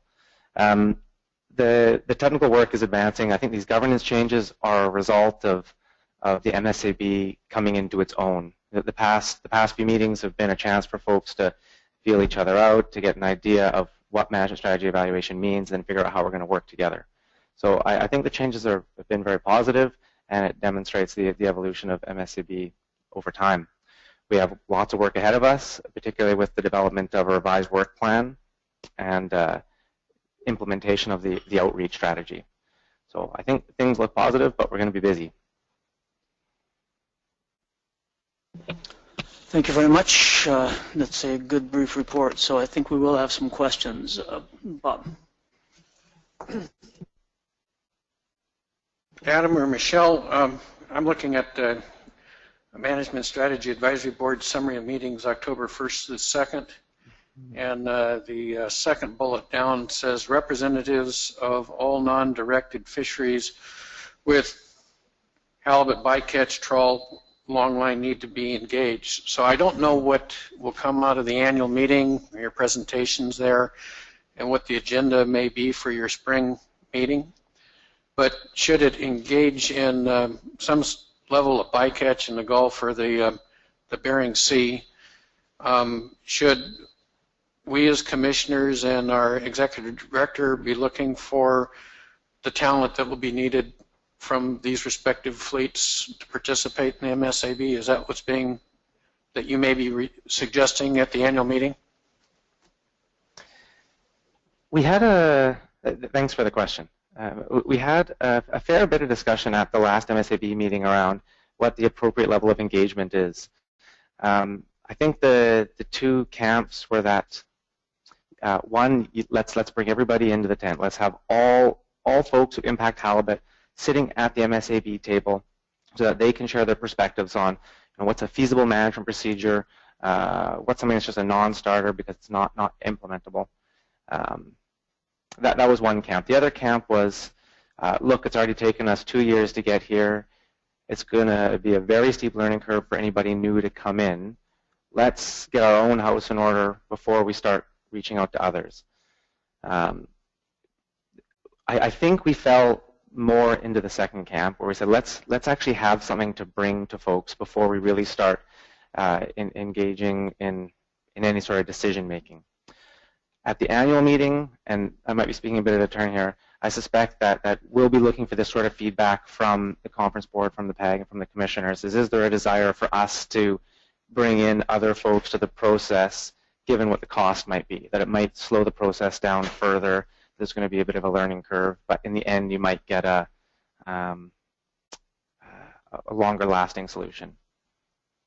So to build upon that, I don't think because there wasn't a consensus and a strong recommendation that we needed to add members to the MSAB to be representatives from the non-directed fisheries, that we were anticipating that the Commission would be making any sort of appointments or naming names at the annual meeting to fulfill additional membership on the MSAB.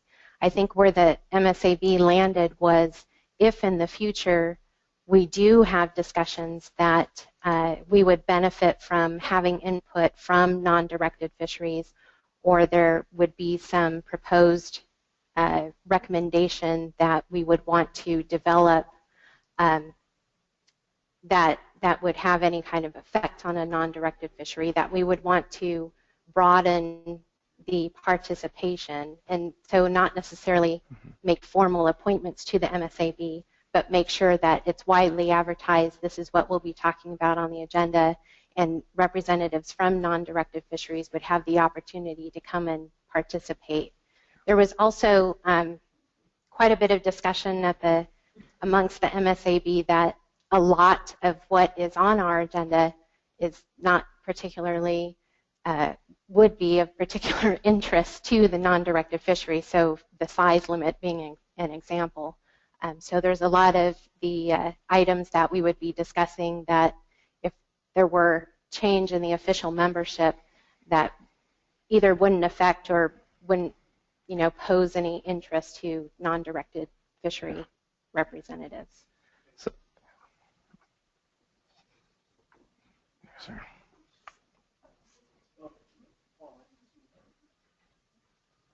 Thanks, Adam and Michelle, for that presentation. I'd just offer a couple of observations and a couple of questions. I think, well, on the observation piece, I think the governance that is proposed and has been adopted for the MSAB, to me, makes a lot of sense. I think that those changes will improve the MSAB going forward.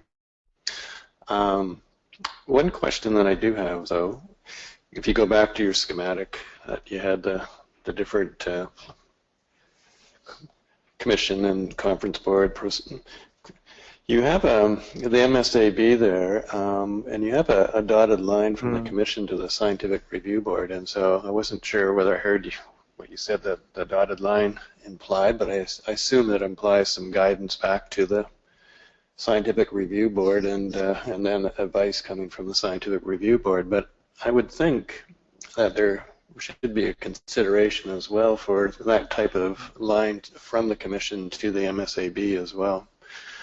And so I didn't know whether that was discussed at your last meeting or not. So be interested in your views. Yeah, editorial oversight. I confess this is actually pilfered from a presentation at the MSAB October meeting that staff had provided. And we did have a bit of discussion around the direction of those arrows. I think the MSAB members all appointed through the commission, so we would happily receive any guidance from commissioners on that. Mr. Chairman, Commissioner Ryle, actually, staff did update that, that figure there, but I don't think you got it, Adam. Oh, okay. No worries. I didn't think it was a big deal. But. So I thought there was a difference in that there's actually commissioners on the MSAB, and I thought perhaps that was it, but I like the idea of showing a dotted line to show that the guidance comes in there.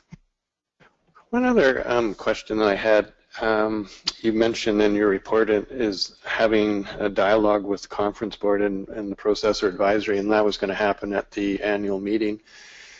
So have you thought about, when you do that at the annual meeting, what you're going to actually be speaking to? Are you going to be similar presentation to this? And how do you see sort of an ongoing role or, I don't know, guidance coming from both of those processes?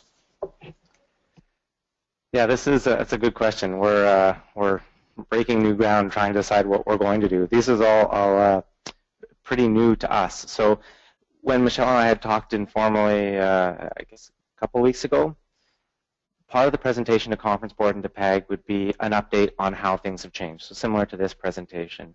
But then we also want to set aside some more time with the groups to actually get into a few of the specific questions that have come up at the MSAB process. For example, what are some specific management procedures that the MSAB should be evaluating? Should we still continue to expend effort looking at alternative size limits? Is there something that we haven't talked about at the MSAB in terms of scenarios that should be considered? So we'd also probably be seeking, well, depending on how much work can get done, seeking some comment from the groups on the proposed work plan as well. Although that depends on how productive we are. All right. Thanks very much, Adam. I think that's all the questions I had at this point, Jim. I think it will be maybe the question back, actually one more. You asked us about facilitation. Well, I guess I would look for your direction on, the value that you thought that had for the last meeting. I've heard from individuals that they thought it was valuable, but I guess what's the collected view from the MSAB around the facilitation? Personally, I thought the facilitators were very helpful to have. At the very least, like I said earlier, to crack the whip and make sure we actually get things sorted on time. The discussion at the end of the MSAB meeting, I think, was that there was general support for the use of an outside facilitator. The group had deferred any formal decision until after they had a chance to review the deliverables, namely the meeting minutes and the outreach plan. Those have been provided over just the past couple of weeks, and MSAB members are just looking over them now, is my understanding. Michelle and I are going to solicit a final recommendation from the MSAB, probably via email, in advance of the annual meeting. So just to add to that, I don't think that there were any negative comments expressed about having a facilitator, and I think there had been maybe a question about the costs of outside facilitation and just making sure that the benefits of having a facilitator outweighed the costs associated with doing that. As we went over the governance changes, we implemented the co-chairs at the same time that we implemented the facilitator, and so there was some discussion about how do you tease out the overall process being improved. Is it because we had co-chairs or because we had a facilitator or both? And I think Adam and I both, as co-chairs, said that we greatly benefited from having the outside facilitator help us prepare for the meeting and in between meetings and as follow-up to the meeting. And so there was a lot of work that was done by the consultant that was very helpful in terms of preparation and follow-up that certainly was independent of having co-chairs. And in the absence of facilitator, Dr. Martell would have to do the meeting minutes again. I don't know if that's the best use of his skills. Well, thank you. So personally, I don't see how the MSAB and the MSE process can be very useful to the Commission unless we find out a way to genuinely include the input from the non-directed users. And so I'm very interested in that. And I have, Mr. Alverson's been going as the U.S. Commissioner to that, so I've missed the last couple. But I have in my mind that unless they're members, you don't get their input. And I'll just make this up, but halibut's looking better as a resource. Our number one issue is bycatch and who gets to catch it. And I just don't see how the MSAB is going to resolve those big issues unless we genuinely get them involved. And there may be outreach ways you can do it short of making them members, but I'm very interested in that part personally. Yeah, the meeting minutes on that point said that the board discussed the importance of an inclusive process to develop buy-in and produce the best possible advice to the Commission. The MSAB also discussed briefly bringing new participants into the process and the difficulties that might exist given the relatively large size of the current board. The MSAB recommended the current membership remain unchanged but made several suggestions to itself and the staff.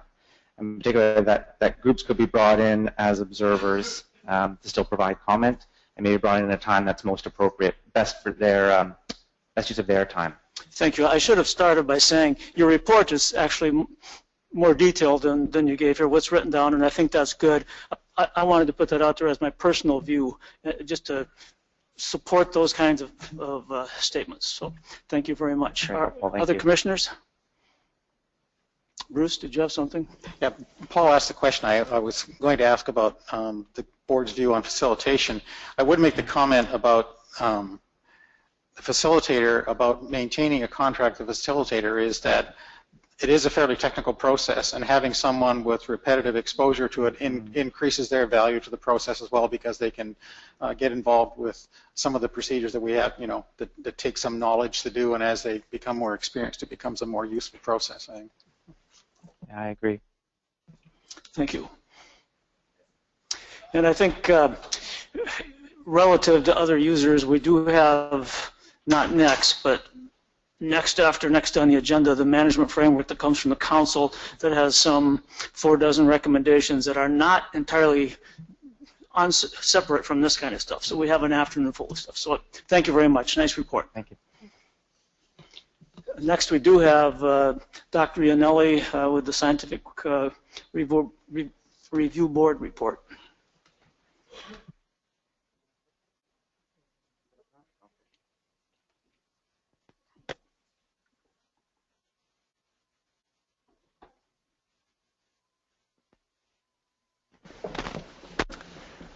Thank you, Chair.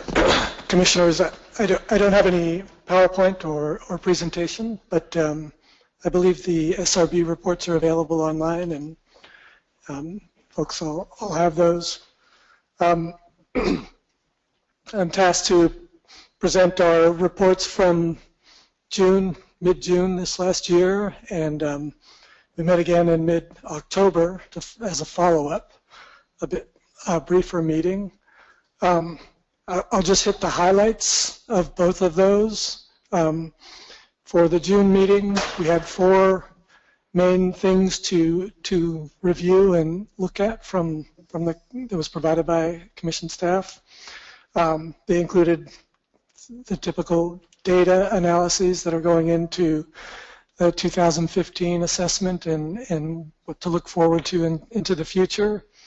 We got a report on new methods for collecting the sex composition of the catch. I think that's an important activity, and we were encouraged to see progress on that front. We also received presentation on analyses that are being done for movement rates of halibut between the different management areas. We did hear some report on new tagging methods, and basically made a comment about the value of modern techniques relative to actual application to the assessment, and that these be evaluated in terms of cost benefit for those types of things. We also noted that the staff have started to look at things in new ways that have been around, including 30 years of NIMS survey data that shows some ontogenetic pattern, age-specific distribution differences, and we were shown some new distribution maps of young halibut outside of the Bering Sea as well, and where they first show up, which I thought was encouraging and interesting. We got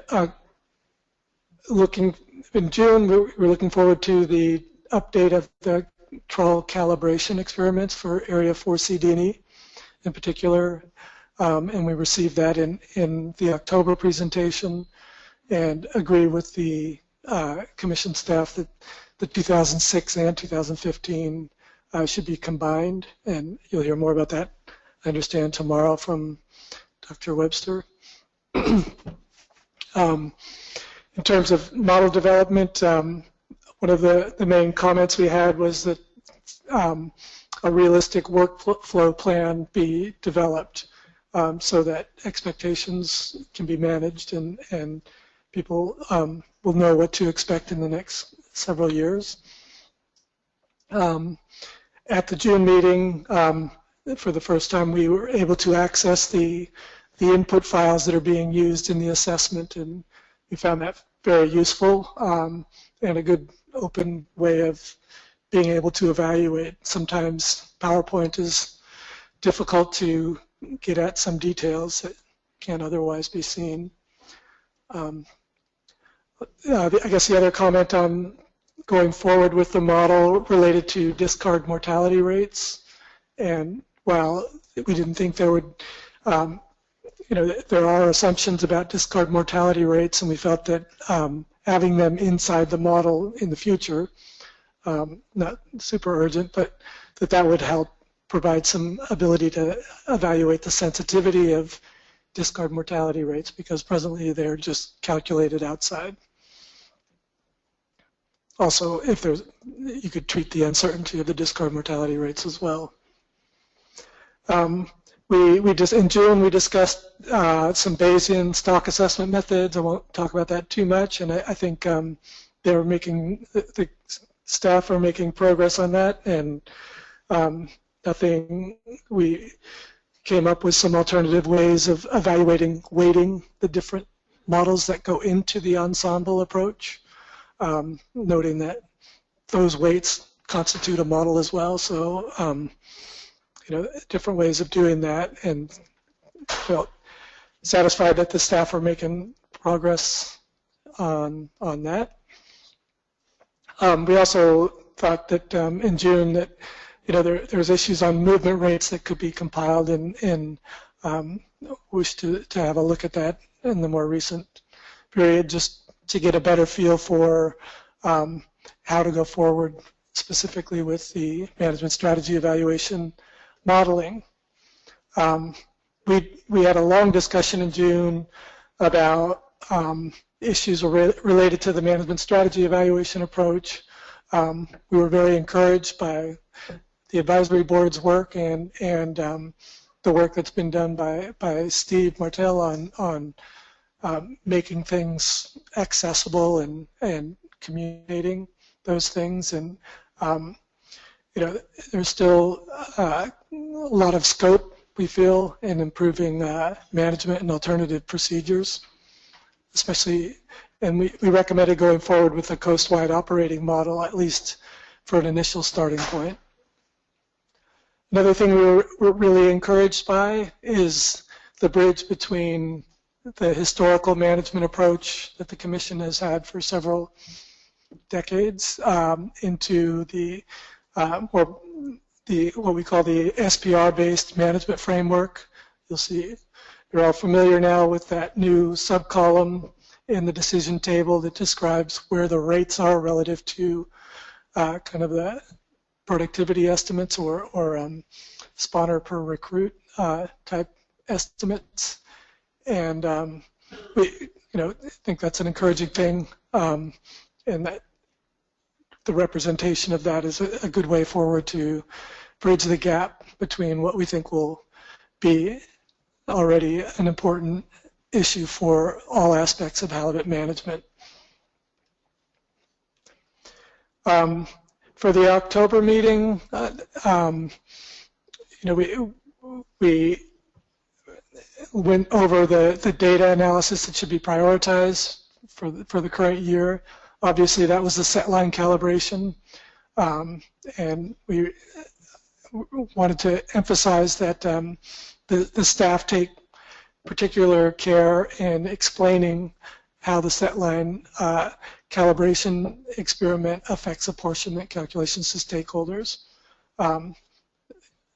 Mainly, I think the question's already come up this morning, is how much the calibration experiment has affected the outcome, and just to be clear that we think that's the important point to make, that it's a scientific exercise that's there are no anticipated directions one way or the other for that aspect. In terms of research on bycatch and wastage, that was another aspect that the SRB was asked to review, and we received presentations on that. One thing we echo from the staff presentations is that the importance of separating many different components, obviously, to the halibut fishery, some of which are very uncertain, but some of those that are very uncertain are also relatively low impact. In other words, you may not know much about a very small, poorly monitored fishery, but the amount of effort that it takes to know a lot about that may have almost no impact on the results. So just we appreciated separating the scale of the impact with the uncertainty of estimates, and just keeping that in mind as we move forward is always an important part of the activities. In terms of the Bering Sea, last year we requested a component model be developed just about the Bering Sea, since it's such an important potential nursery area, and the staff did that, and I think it raised a number of questions that perhaps are still worth looking into, but they noted that there's things like changing juvenile abundance versus movement changing, and just overall spatial distribution changes. I think if nothing else, that will help with the understanding of the variability of the way halibut behave in nature, or maybe it is very consistent. So we addressed aspects that should be prioritized for this current assessment, and that included the Bayesian integration, and we think that's moving forward. We agree equal weights is the appropriate way to go for the current year, and that's what you're seeing today from Dr. Stewart. And just to wrap up, we focused a little bit on data and model research for the next review and in the future, and continued with recommending a spatial model be developed, and also highlighted the importance of developing a process model for growth, because I think it's changed. Ian showed how, well, the average weighted age doesn't seem to be continuing to trend downwards, but I think at our first meeting he showed a projection of pretty soon the halibut won't weigh anything at all. But seriously, coming up with plausible scenarios for climate change and the warm blob or whatever for process that affect growth, so that it can be incorporated into the operating model to test robust management strategies, we think is important. And also, just in terms of highlighting the importance back to the SPR rates, I think these are important goals, but also these have to be couched in the context of risk to stakeholders. For example, it may be okay to fish beyond a rate that's technically overfishing for a few years, provided it's not, on average, performing poorly. And that wasn't in our report, that was just me talking, sorry. That's all I have, Chair. Thank you, Jim. I think there will be some questions. Anyone? Bob. So, Dr. Iannelli, in your October minutes, there's an item called Data and Model Research for 2016, June 2016, and some underline at the end of it. And the second sentence says, similarly, a rate-based harvest policy should be viewed as a medium-term goal. Are you talking about our 16% in the out west and 21% elsewhere, or are you trying to refocus us in some other issue of rate-based?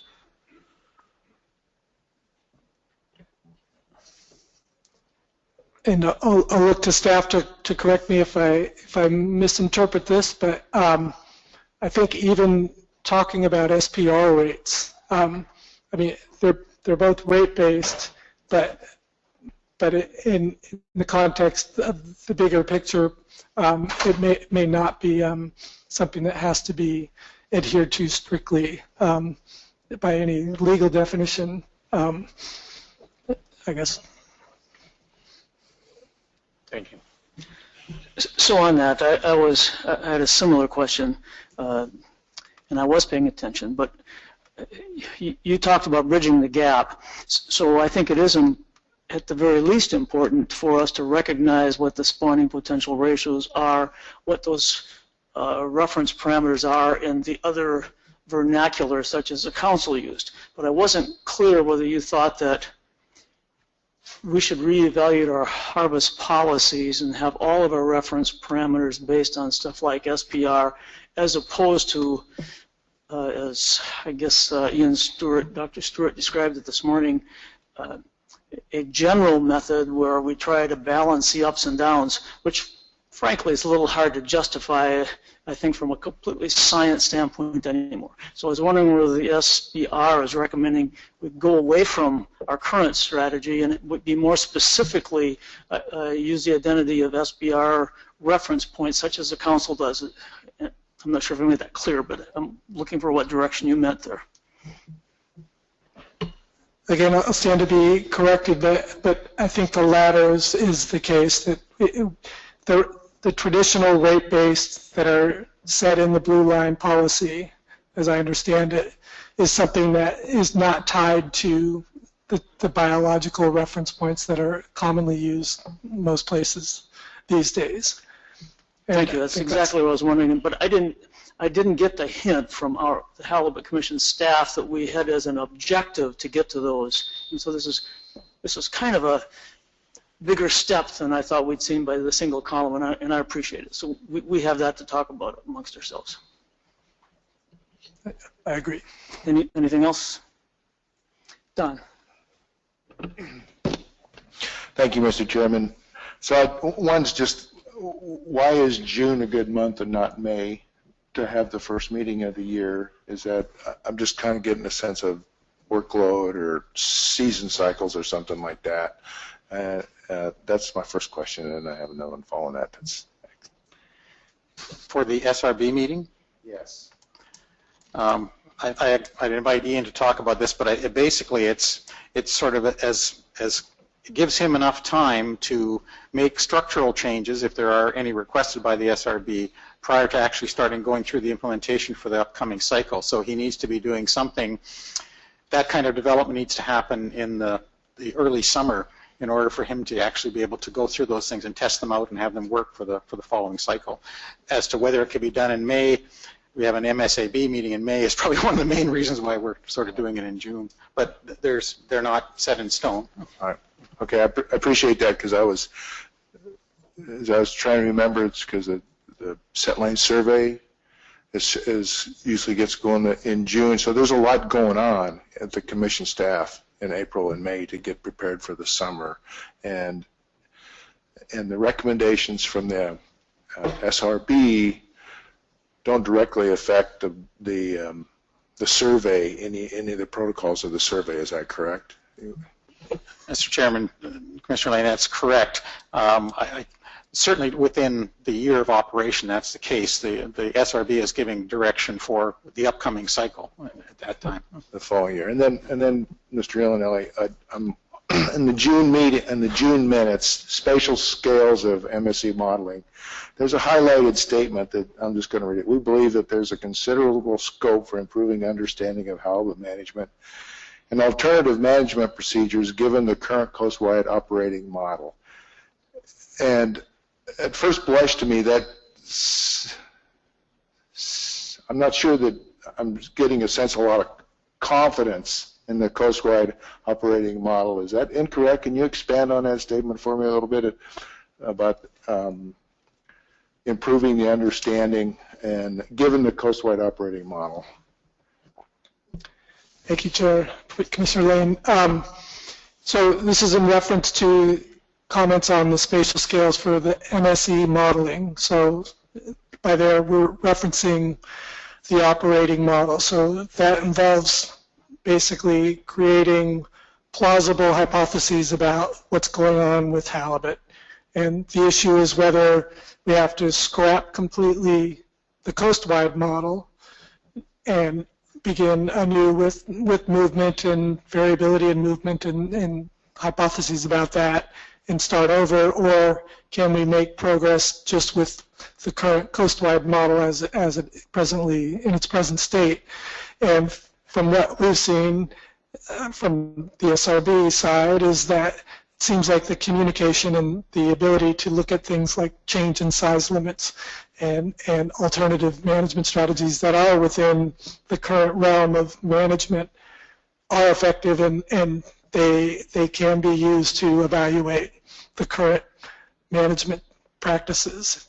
Obviously there's more that can be done, but I think that was our thinking there, is that you could still improve on what's known about halibut management and how it may affect things in the future, barring apportionment type issues. Yeah, thanks for that. That helps a lot with my understanding. So just one final non-specific question, perhaps.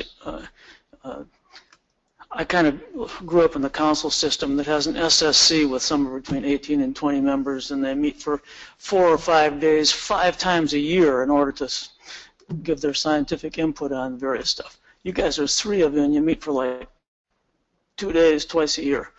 Is that enough to get it done, really? I'm not questioning the product that you get out here. I just don't know if you're actually spending weeks between there, or whether or not you think you're overworked, sort of. There's no more money involved, so.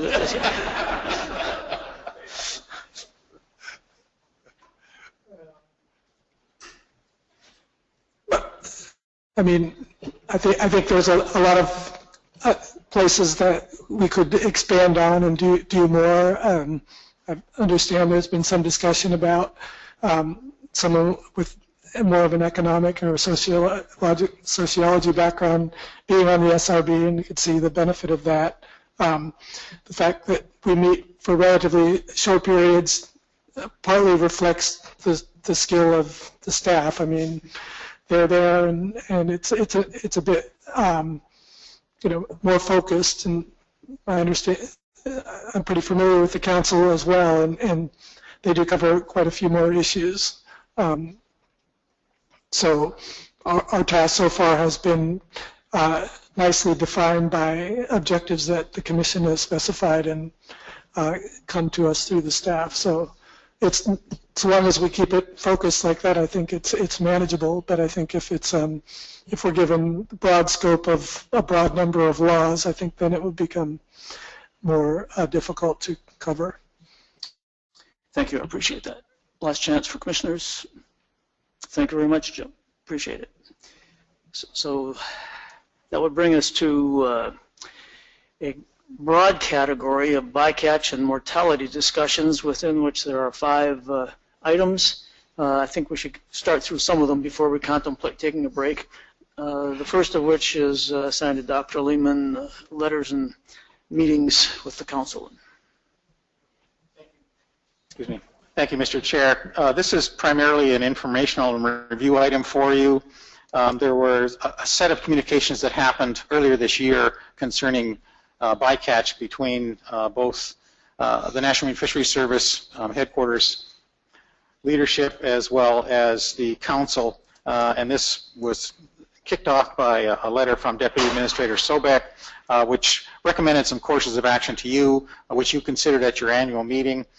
There was then a letter from the Commission to the Council concerning PSC limits in the Bering Sea and Aleutian Islands.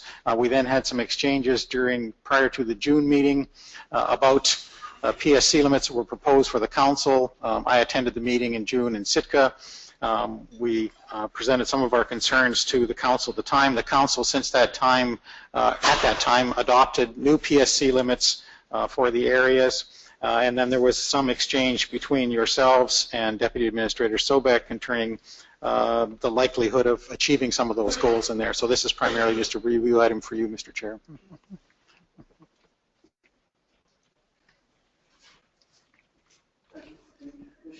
Any commissioner interested in expounding on any of those letters?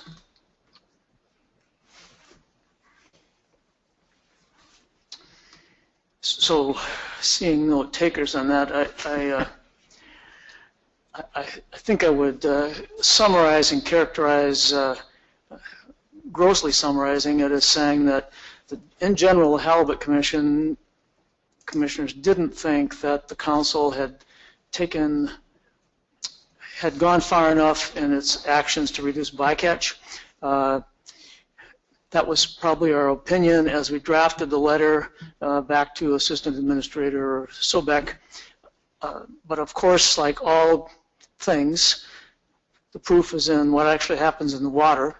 And we can see that the blue line table has actually discovered that in 4C-D&E, which was the focus of that June meeting, there is an opportunity now for that directed fishery to be greater than it's been for quite a long time. So I guess I would back off slightly and say, well, maybe the council did something pretty significant and maybe it's enough to make it work. I think we're still pretty interested in reducing bycatch. We're not going to back away from the letters. I think when we drafted them, we meant what we said, but it's a little bit different picture now that the stock assessment is in and that the bycatch report is in. So we're watching that. This is my opinion of kind of where we are. I'm welcoming any other comments. Otherwise, I think we'll leave it there. Don, is your hand up or are you? I'm working my computer. Paul.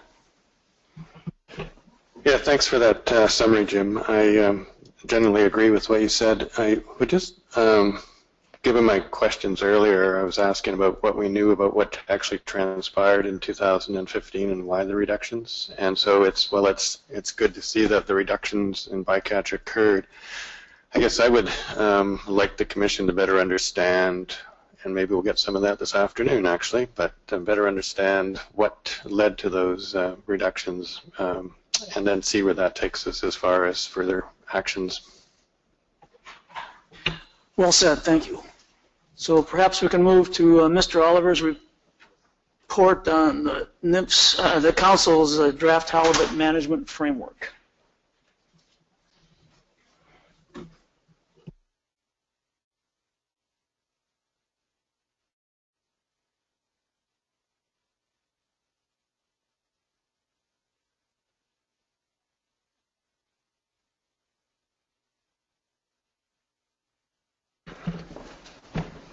Good afternoon, and I appreciate the opportunity to update you on what I think is an important initiative by the Council related to halibut management in general, but I think the genesis for this and a huge focus of this was indeed with regard to management of halibut bycatch.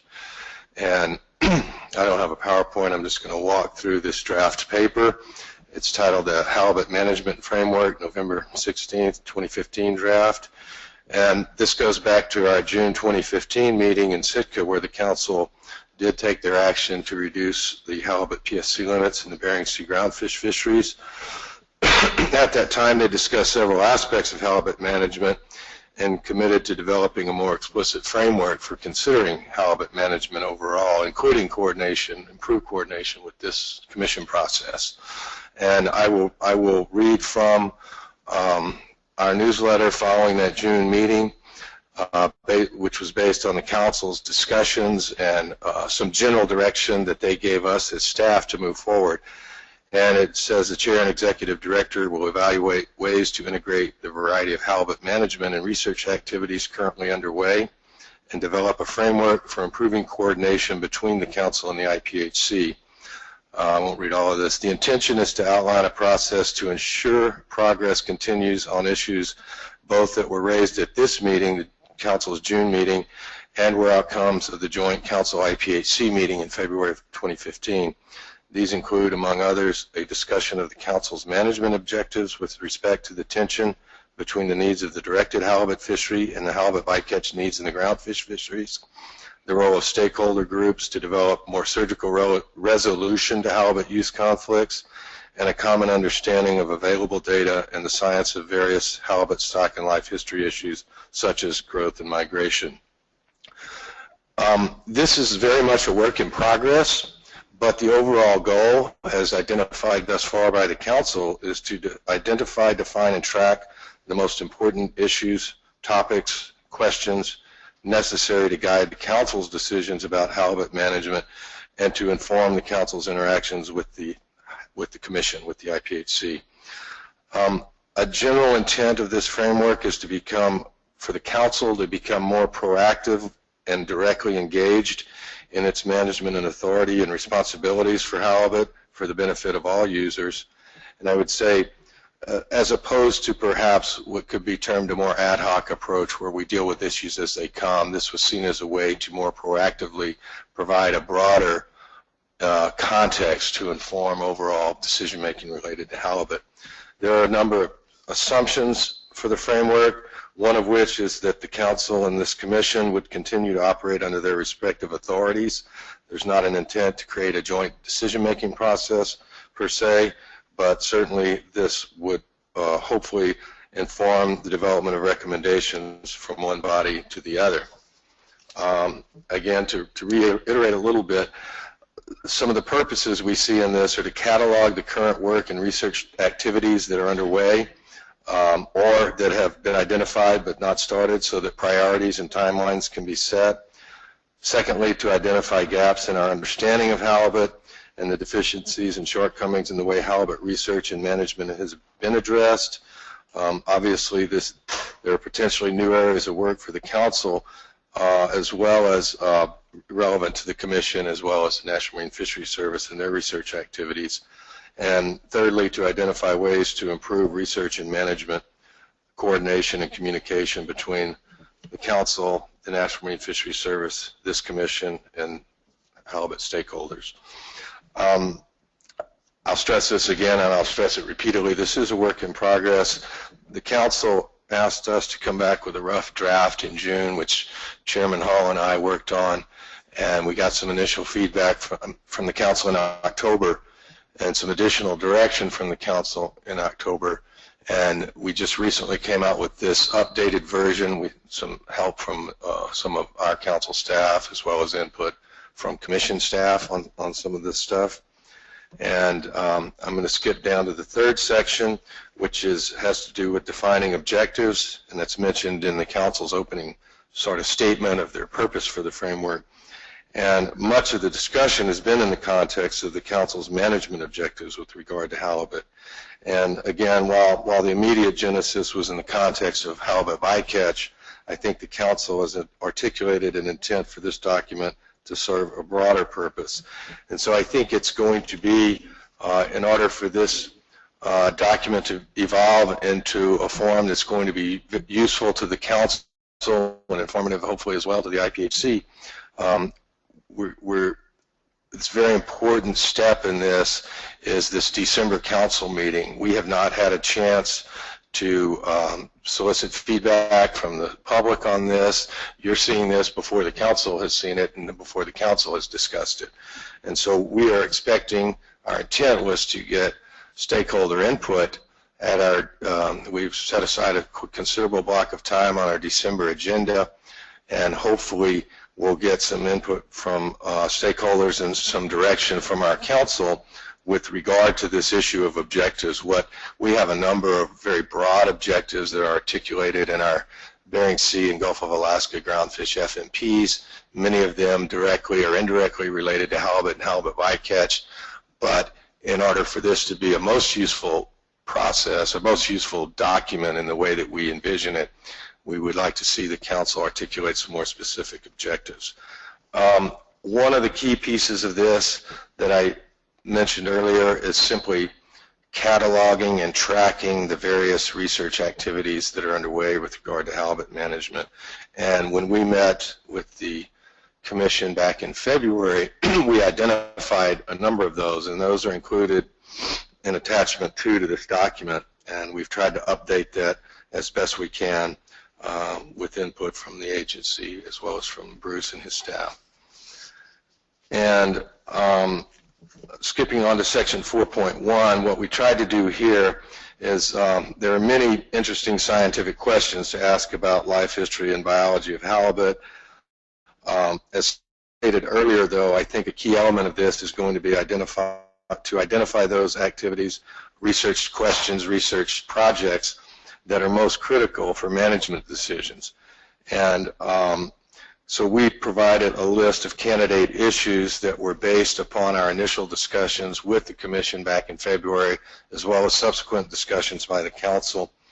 Those include some obvious ones: migration of halibut between areas and the associated implications, the discard mortality rate issue, and we're working on that through our plan teams and through a process next year with Commission direct involvement to look at revising and updating those discard mortality rates with the obvious implications that that has.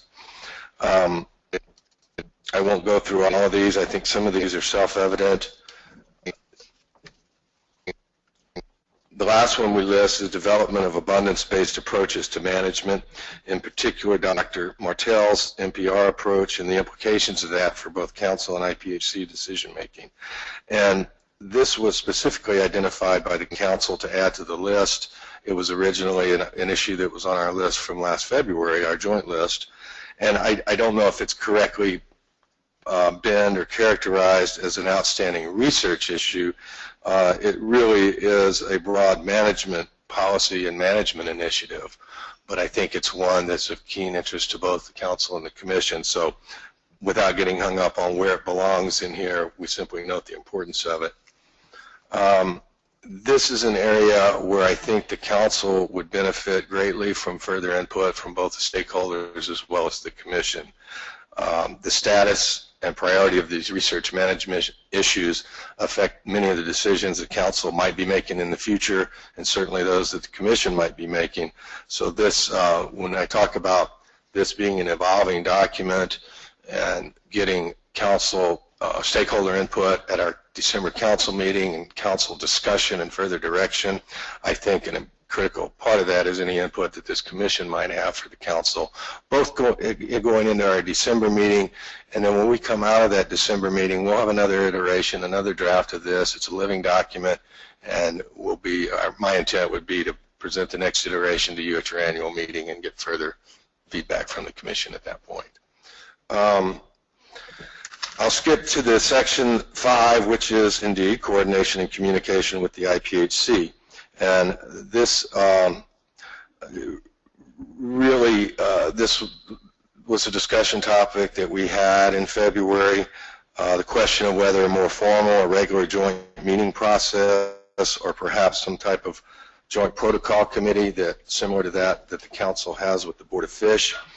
And in October, the Council asked us to expand this document to specifically include a section that would describe the processes that the Council and the IPHC use to receive public input and review scientific information, and to identify opportunities within our processes that can be used to provide a more formal and regular communication to be more substantive, direct, and informative to each body's decision-making process, including exploring the potential for a joint protocol committee or some other mechanism for a more closer communication between us. And so sections 5.1 and 5.2 really outline the current processes that we have through our advisory bodies, our science committees, in your case the processor advisory group and the conference board, your MSAB, your research advisory board. And so really this was an attempt by us to lay out these processes. And again, jumping ahead a little bit to a summary comment, I think one thing we see as a utility of this document is having sort of a one-stop context for future decision making, and it's useful to have all these processes laid out in one place. And so 5.3.1 provides an overview of the current processes, and there's a nice diagram there that one of my staff put together that attempts to put together the sort of dynamics and processes involved at both the Council and the Halibut Commission. And then 5.3.2 is a section titled Potential New Opportunities for Improved Communication.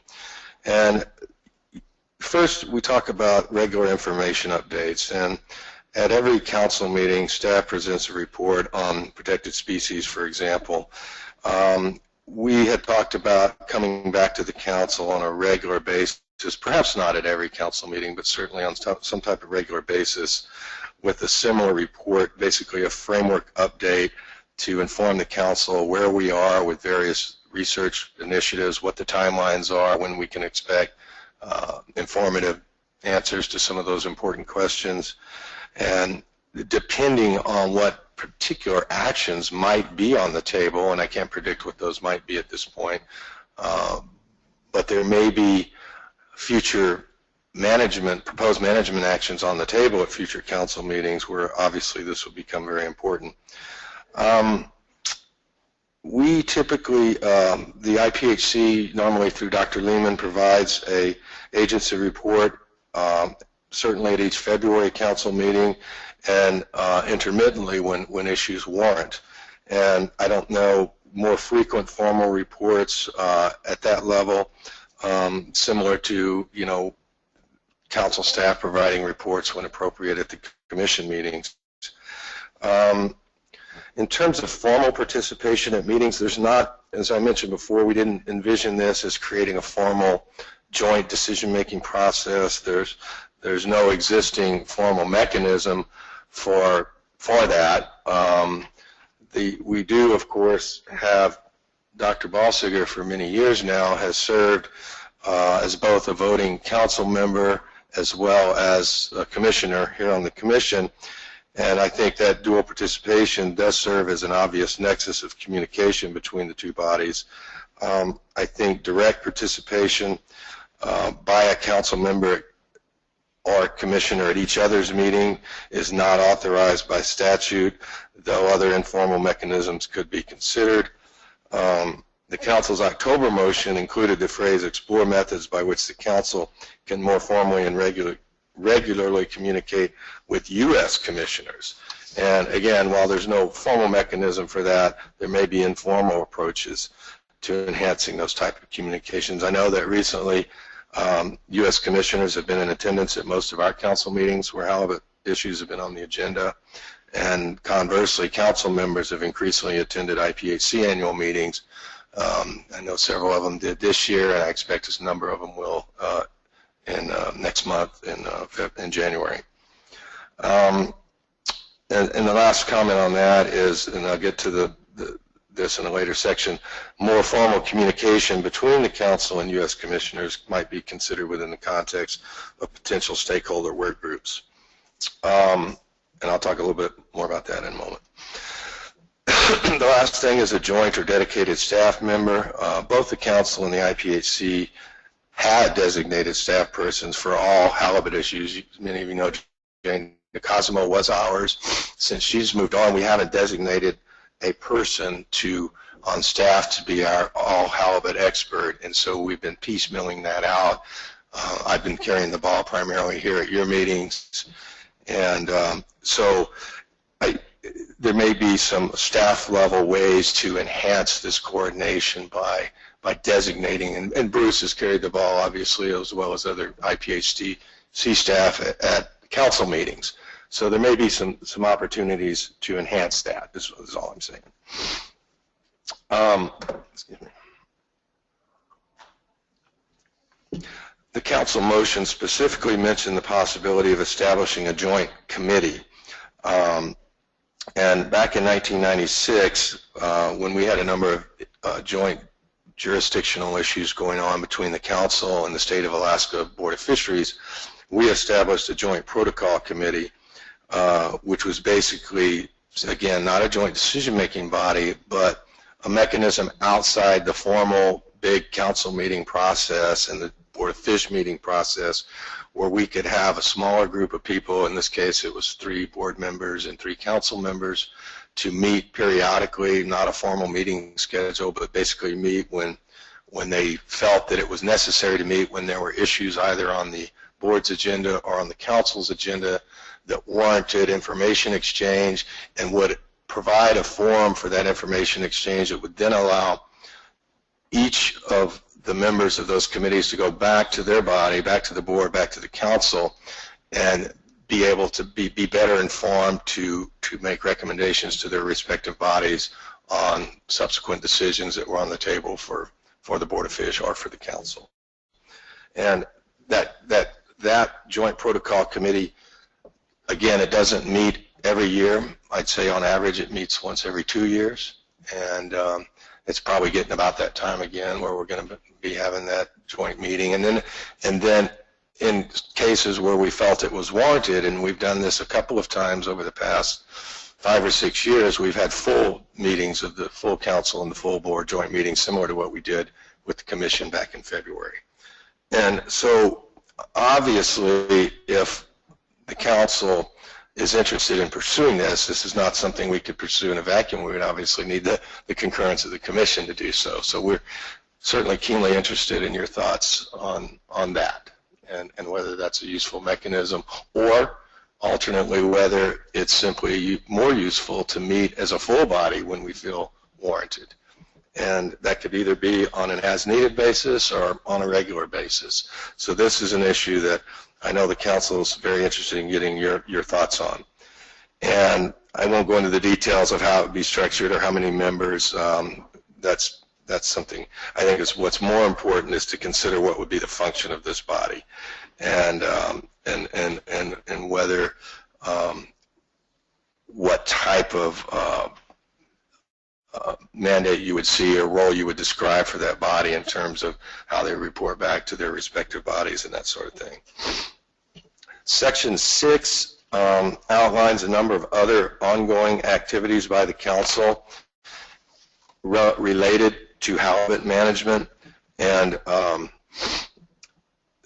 a lot of these, the Bering Sea, Aleutian Islands Amendment 80 cooperatives, as part of its June action, the council requested that sector to provide to the council this December halibut bycatch management plans, and included a number of specific requests.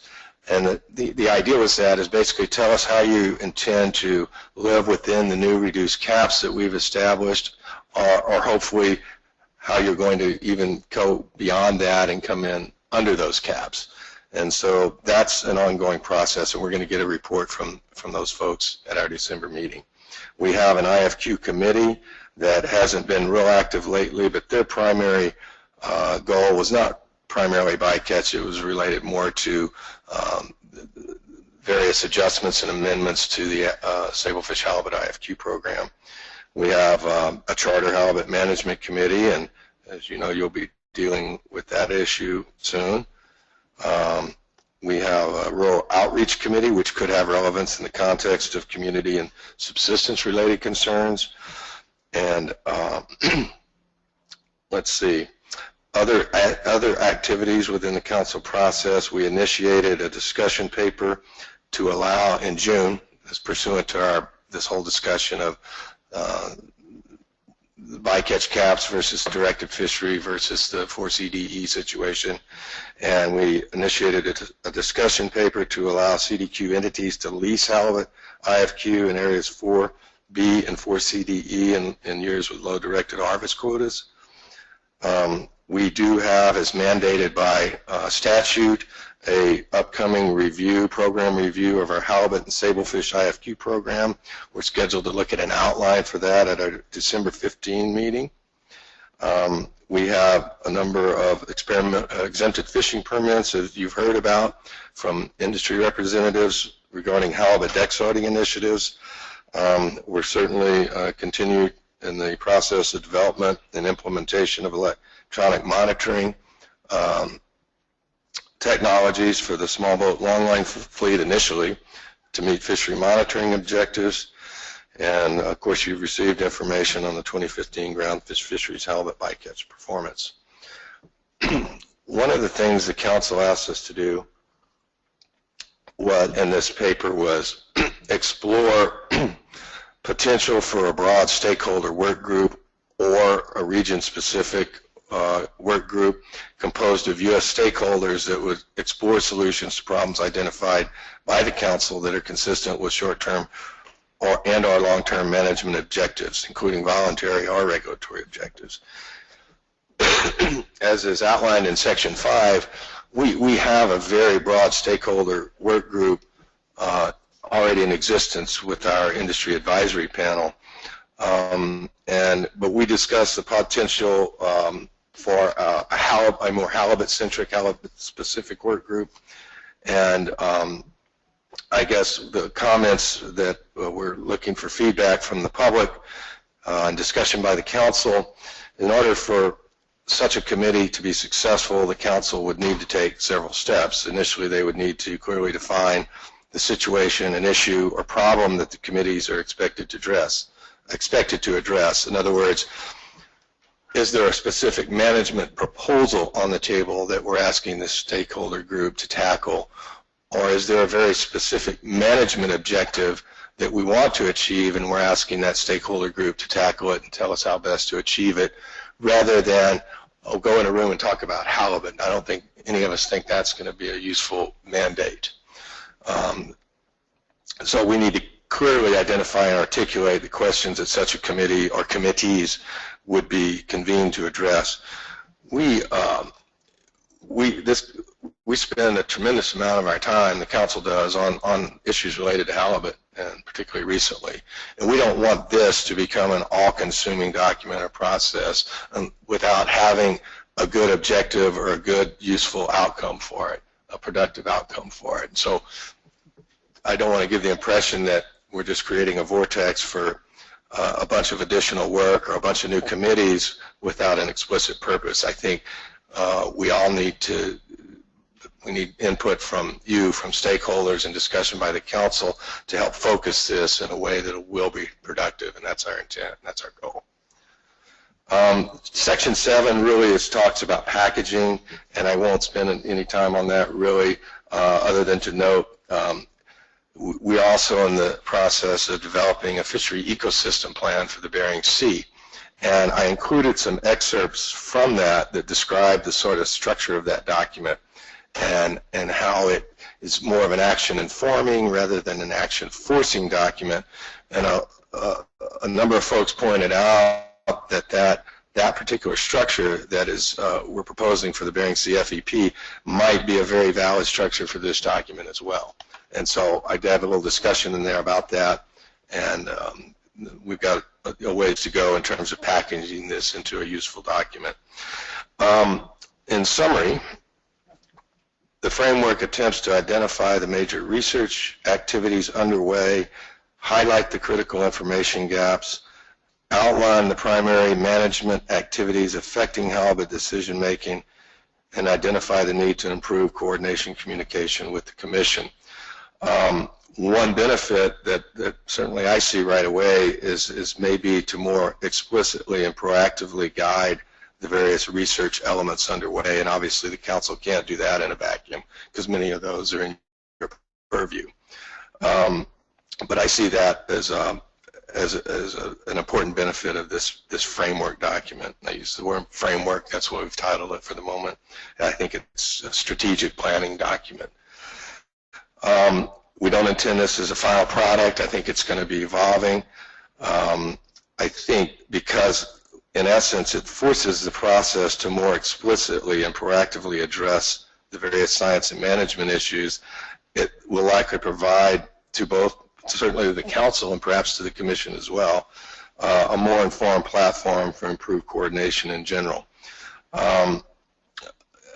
Again, I see it as a one-stop context for helping inform the council in terms of both the process and the science issues related to potential halibut management.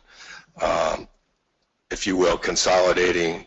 I don't like to use the word ad hoc because it has a negative connotation, but we tend to tackle halibut issues in stovepipes, and we got this issue today, and next year we've got another one, and I think this is a way to maybe consolidate those stovepipes into a more strategic planning mindset. And with that, I'll try to answer any questions. Thank you, Chris. That's a great job getting the highlights of a long document. Appreciate it. Any comments from the commissioners? Paul. Thanks very much, Chris, for your presentation and considerable work you and I think Dan and maybe others put into the document itself.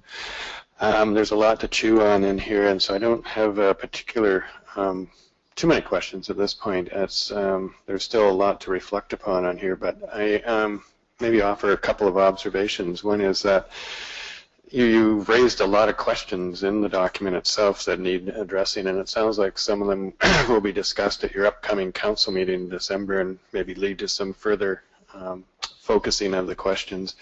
I think it would behoove the commission as well to spend some time focused on the questions and also to get some input from PAG and conference board around the questions that are in this document.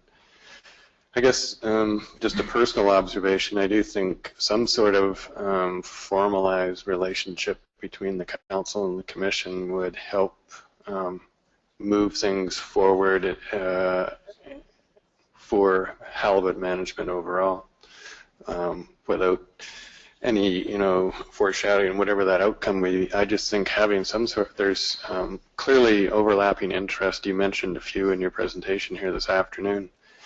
And so I think, to me, there is a need for some kind of formalized process, and you've offered some options in the document itself for how that could be considered. So that would just be my observation at this point. Thanks, Chris. We did raise a lot of questions in here, and I think the council's general intent with this document is fairly clear. How we make it achieve that intent depends on getting a little more clarity on some of these important questions. What are our objectives? What would a stakeholder group's terms of reference and tasking be? And that is why the council has set aside a good block of time in December to try to get feedback on a number of those questions, which from both the public as well as any initial input from the commission, recognizing that it certainly would be my intent, my offer, to come back to the commission at your annual meeting with another shot at this. So.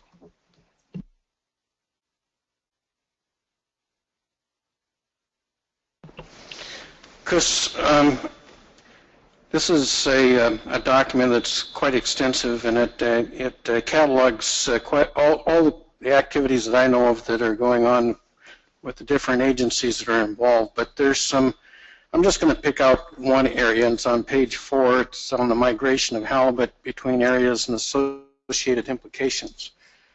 I think there's a struggle between the commission and some of the council or the council on this issue of accepting the importance of this migration theory, of the importance out of the Bering Sea into the Gulf of Alaska.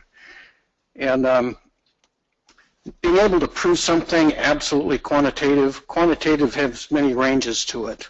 The tagging program that we asked Dr. Lehman to do this last year was in coordination with the trawl surveys in the Gulf and the Bering Sea with National Marine Fisheries Service. It was a great deal of collaboration. I thought it was greatly successful. And it was not intended as a onesie or a one-year thing, but hopefully something that would be done over 5 or 10 years or 15 years. And so I think it's a little bit disingenuous to downplay that in this paragraph, and suggesting that it's not going to produce the data that maybe we're after. In dealing with this situation of migration, it's a lot like a mathematical theory of you got 7 probabilities out there, and you can't prove the 7th, but you can disprove the 6th, making the 7th what the answer is. And if our theory is that this fish is migrating, and that the southern Bering Sea is an important nursery area for the Gulf of Alaska, it's incumbent upon the Commission to make that case and prove it. But at some point, you can't prove everything in fisheries management to the nth degree. And you just have to stand back and look at the proponents of the evidence. And I just think there's a struggle here. And I don't know quite how to get to the core of it, other than with embracing some of these things that Dr. Lehman came to us with the opportunity to do this tagging, and to do some more aggressive tagging activity in the southern Bering Sea flats. The University of Washington recently had a modeling exercise of spawning in the Bering Sea that suggests that the juveniles in the Bering Sea do not come from spawn in the Bering Sea.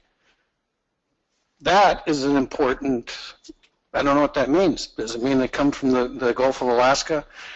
These are issues that we're trying to grope with, and grope's the wrong word, but that's some grapple with or struggle with. But I look at this paragraph and I see a struggle between the council and the commission on this issue, and yet it is probably the single biggest issue we have to a case we need to make as a commission.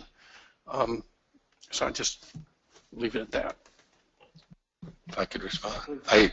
Excellent points, Mr. Alverson, and I'm a guy that's always said sometimes we pretend too much that we think we can understand the nuances of Mother Nature, but this is a key issue, and it's right at the top of the list. It's one we talked about in February, but it's also a perfect example, particularly in this research section, and this is a prime example of why we need commission, particularly commission staff feedback on these type of things that we put in the framework, and where they stand, what the status is, what the implications of knowing or not knowing the ultimate answer are. So I very much appreciate your comments.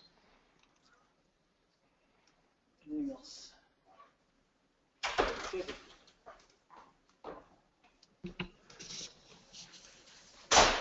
Is there any discussion? I haven't gone through the document as thoroughly as I would like to have, but is there any discussion of individual bycatch mortality quotas by vessel in here? No, there's not explicitly. I don't know if that is, it may be on the list of things in Appendix 2 that we discussed in February. I can't remember if that's explicitly in there or not. That is, I think a lot of attention got focused on this abundance-based approach, and so that's where most of our energy went, and I know Dr. Mortel's been putting a lot of energy into that too. So the short answer is that there's not. Maybe there should be.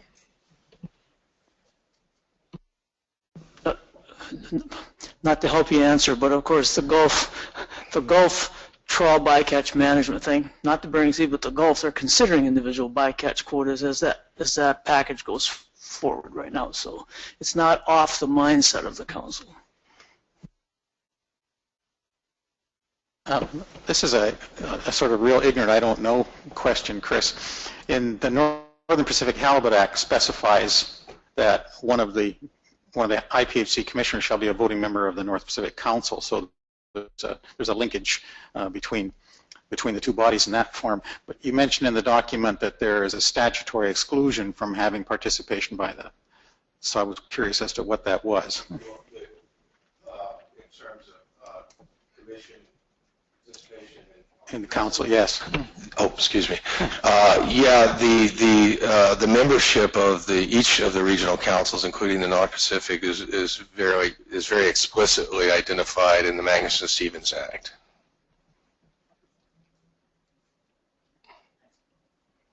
No, it doesn't.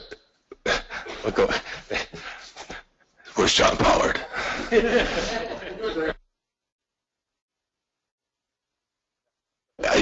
Let me just, it would not, as I understand it, for example, it would not preclude a commissioner from being a council member, in addition to Dr. Balsiger, but it doesn't explicitly allow for it, it's explicitly mandated. Thank you.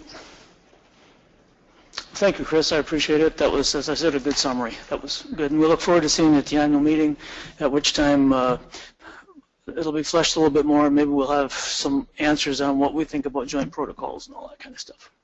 Yes, sir. And depending on your agenda, it'd be up to you how much time you want to spend on this, but we would certainly be glad to give you a more in-depth presentation, if you will, and discussion. Great. So let's see. Let's do the very next item, which has Dr. Lehman's name on it, and then take a short break. Thank you, Mr. Chairman. This document is something that we had anticipated being able to prepare for this meeting, but in reviewing this with staff, and I think Ian and Steve and myself have all sort of independently come to the same conclusion on this, this is a much larger project than we initially thought it was going to be, and it's going to take quite a bit more work than we thought it was going to do, and I think it's going to represent a fairly significant staff initiative over the springtime to try to get to the bottom of some of these things, and also to work with other agencies to make sure that we understand the procedures that are being used by those other agencies and determine what sorts of research activities and what sorts of perhaps understanding or changing in protocols might be appropriate within those other bodies. So we don't anticipate bringing this forward until probably after the annual meeting, Mr. Chairman. Thank you. Any comments on that, Don? Yeah, just for clarification, Jim, I don't think anybody actually said what document we're talking about yet. So. Sorry, thank you, Commissioner Lane. What we're talking about is this review of discard mortality rates, background, and use.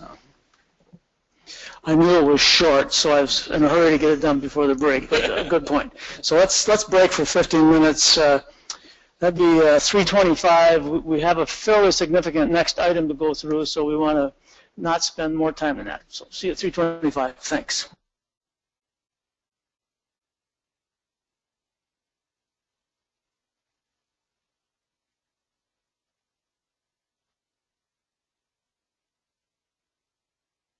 Imposing the penalties on all of the other sectors.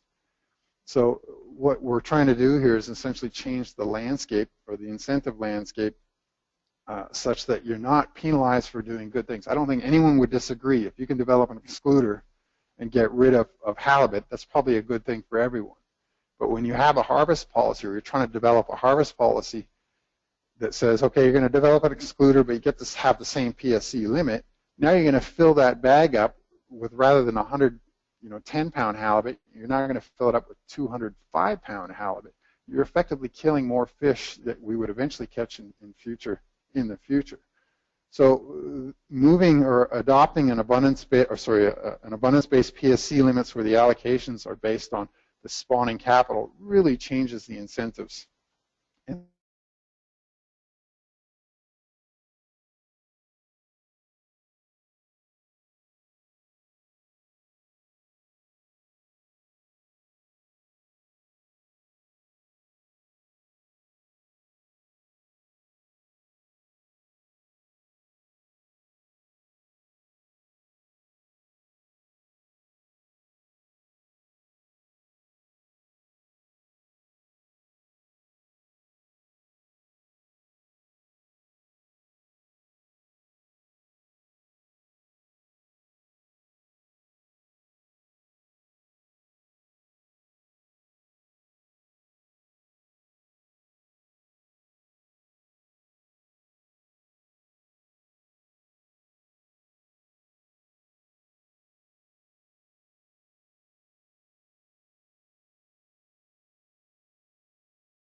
by Marcus Hartley, in which the assumption was made that every pound of bycatch, U26 bycatch, translates into 1 pound of lost yield in the directed fishery. That calculation was made a number of years ago when there's a very different size at age and very different selectivities in these fisheries. Those ratios, we're now in the process of updating those ratios, but they also depend, and they range anywhere from 0.8 pounds of lost yield up to 2 pounds of lost yield, depending on the selectivities of the fisheries. So it's a very dynamic calculation, and that's the point. You can't just do this calculation one-off and use it for the next 20 years. If there's going to be a change in fishery selectivity or a change in the size limits of these fisheries, you have to automatically update these policy variables to proceed.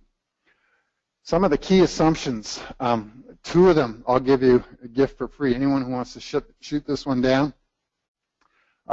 2 key biological assumptions. The natural mortality rates. We currently assume that natural mortality is independent of age. That is, a female halibut this big has the same natural mortality rate as a female halibut this big. Okay. The other thing we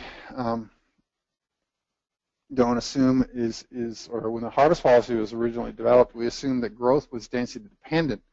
And at the time, we actually saw at low densities periods of really high growth rates in Pacific halibut, or size at age was increasing in Pacific halibut.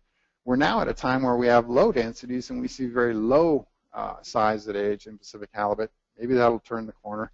But the idea here is that if there is density-dependent growth and there is size-specific natural mortality rates, I can build you a model that shows that bycatch not only is negligible, but it actually enhances the directed fishery. So if you would like that, we can build you that. The issue is, where do you get the data to estimate age or size-specific natural mortality rates or density-dependent growth? And I'll argue later on that that's actually the wrong question to be asking in the beginning. In terms of the fishery, we're assuming that there's a good sampling, that we can actually measure the composition of the catch accurately, and that we have individual accountability. That is, individuals are accountable for the fish they do discard overboard if they do wish to engage in some sort of high grading practice. We don't account for that in this model, so we assume that everything is caught and retained. There's also some major political assumptions here, in the first being that there's some sort of agreements or MOUs that essentially define or outline some sort of catch sharing plan.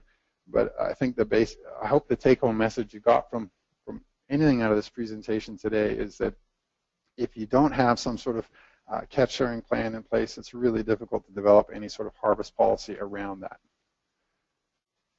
We need a lot more research on simulation testing this approach, and then probably the big question here is, what should the biomass index be for setting PSC limits? We have a set line survey that is a really good survey for indexing halibut that are of legal size, but we have a bycatch fishery that encounters a high proportion of sublegal halibut. So which index should we be using to do these sorts of things?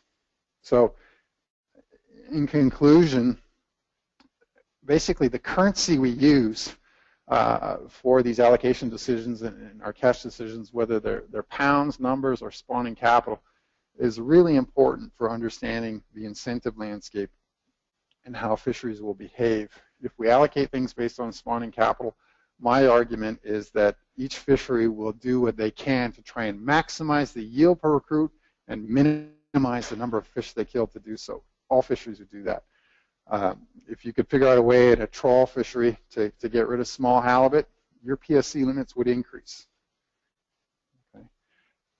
Regarding the trade-offs, changes in policy in any one sector, if we change the size limits in our fishery, it's going to affect the bycatch fisheries. If the sports fisheries want to change their size limits, it's going to affect the commercial fisheries. These things don't operate independently of each other. They're all connected to this halibut stock, so we have to keep that developing harvest policies. The incentives, especially the economic incentives, is what really makes this whole thing going around, and I think a policy based on spawning capital creates proper incentives as long as there's individual accountability in each of these fisheries. to increase the overall efficiency of halibut and how halibut is used. One more thing, and this is a present for the commissioners. Actually, it's a question. How many halibut are in a ton? And you guys are skipping ahead on the presentation, can't answer this. Yeah. How many halibut are in a ton? There's 2,200 one-pound halibut. It really depends on what area you fish in. So looking at the average weight of the catch, in Area 2A, it takes roughly 118 halibut to make up 1 ton. In Area 2C, it only takes 69 halibut to make up 1 ton. This is a really different way of presenting just the average weight of the catch. And it's really a psychological thing. I'm trying to get you thinking more about how many fish you're killing, not how many pounds you're killing in order to prosecute your fishery. In 2015, these numbers have been fairly stable over time. But what's more important is that for each ton of halibut, what is the relative impact on the spawning capital? So in Area 2C and in 2P, we see the lowest impact rates on the spawning capital. And this is probably why, for 50-plus years, we had fisheries that had exploitation rates in excess of our target exploitation rates, and it was sustainable. Moreover, in 2007, when we shifted from the coastwide assessment, or sorry, from area-based assessments to the coastwide assessment, we saw a massive redistribution of halibut catch out of Area 2 into Area 3 and 4. And since then, we've seen a huge rebound in the CPUEs and setline survey abundance indexes in those areas, suggesting that we have dramatically reduced the exploitation rates in Area 2. The issue now, to me, when I look at these data and I start scratching my head, is why is the size at age continuing to decline in Area 3? Why is abundance continuing to decline in Area 3? Is it because of this effect where we're having to, in Area 3, you're having, 110, 111 halibut per ton. The average size in that particular area is very, very small due to the current size at age and selectivity of the fishery. It makes me argue whether or not, or makes me consider whether or not the exploitation rates that we're setting in Area 3 are too high, and perhaps they should be lowered in Area 3. So that we would have the same relative impact on the spawning stock biomass in Area 3 as we do in Area 2. Currently, our policies are set up, and based on the data we have, we're having a disproportional effect on the spawning biomass in Area 3 than we are in other areas. And that's, the current IPHC's harvest policy is trying to maintain these same exploitation rates in these areas. And I think that's something we need to take into reconsideration under this approach. I want to acknowledge all of these people for all of the thought, feedback, and input. I really like Jim's old goalie mask. Thank you very much. Questions?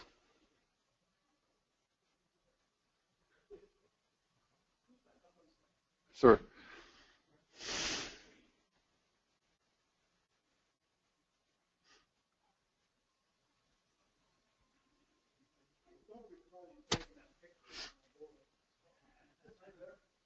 Yeah, you were there. I believe that's your basement. There are tomato plants are somewhere behind there. Thanks. Well, thank you, Steve. Once again, we've heard the presentation perhaps 3 or 4 times now. There's a little bit new each time, a little bit more thought in it, and it's very intriguing. And I'm sure there'll be a couple questions, but let me start with one. It occurs to me that halibut, although it's different than a lot of stocks, it's not remarkably different from some other things. So I'm thinking, like, why wouldn't bluefin tuna be a stock where this spawning impact stuff would be perhaps even more dramatic than it is in halibut?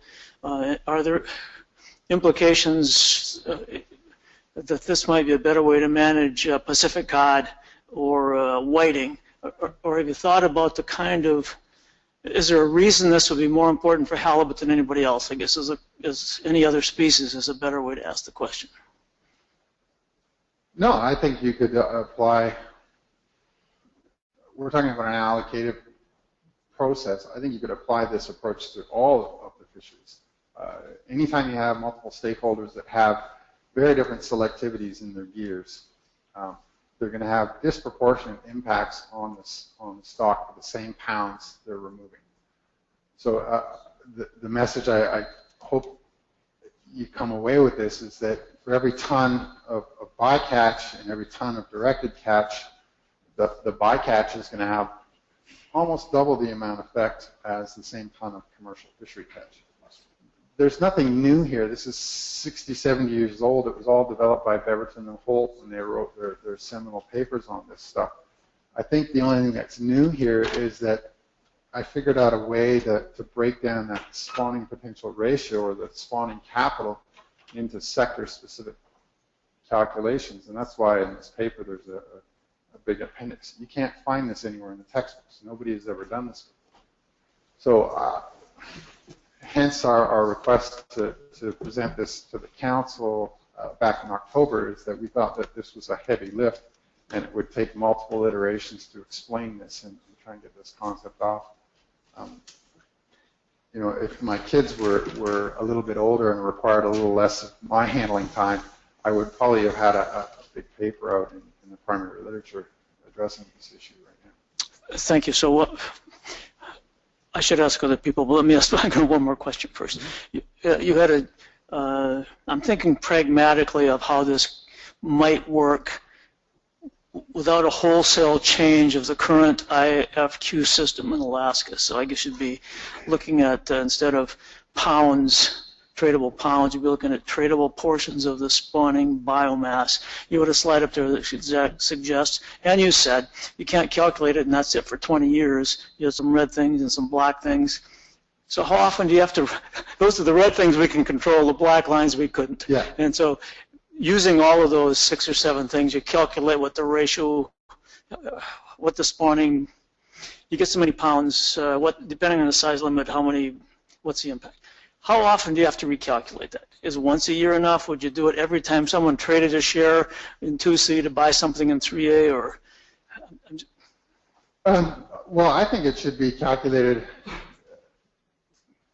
You can actually do a pretty good calculation just based on the size composition of your catch. You could even take that down to an individual. So I could take Commissioner Boyd's catch from last year and look at the size frequency of it, and I can actually figure out what, you know, for each pound or ton of fish that Dave catches, I can actually figure out what is the equivalent amount of fish that Don catches in a different area of a different size. So you can do that on an individual basis, but I think if you're going to do this on a sector-by-sector basis and you go into a catch sharing plan agreement, this should just be part of the annual routine calculations. They don't take but a second to do.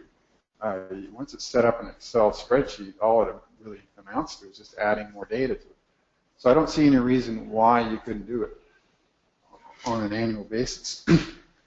Now, for planning and forecasting into the future, I think it's also a really important calculation to put in place. For example, when I think about what happened and what transpired last June, based on the critical assumption in the economic study of 1 pound of U26 bycatch translates into 1 pound of lost directed yield.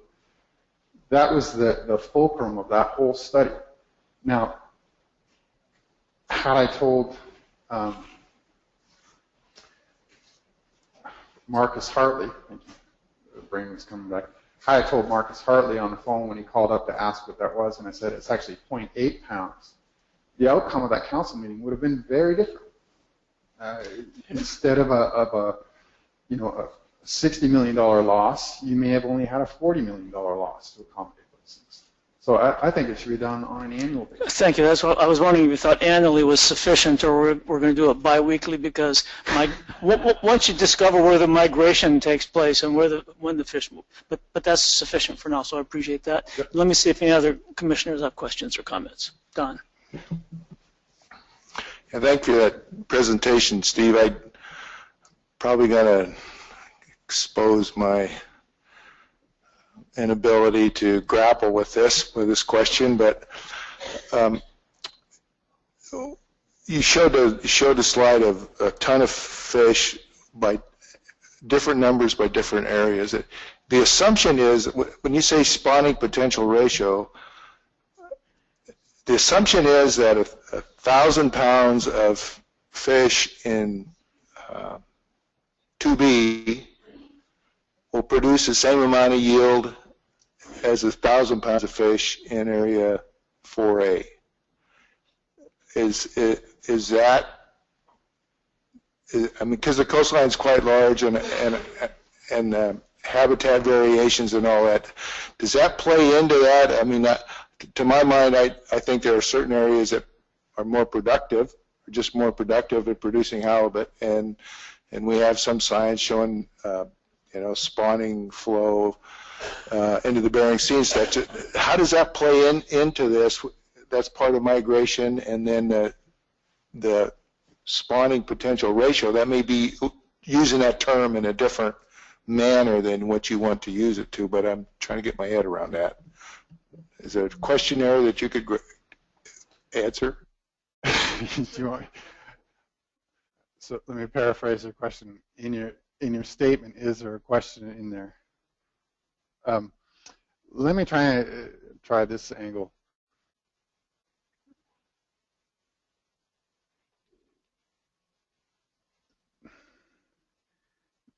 The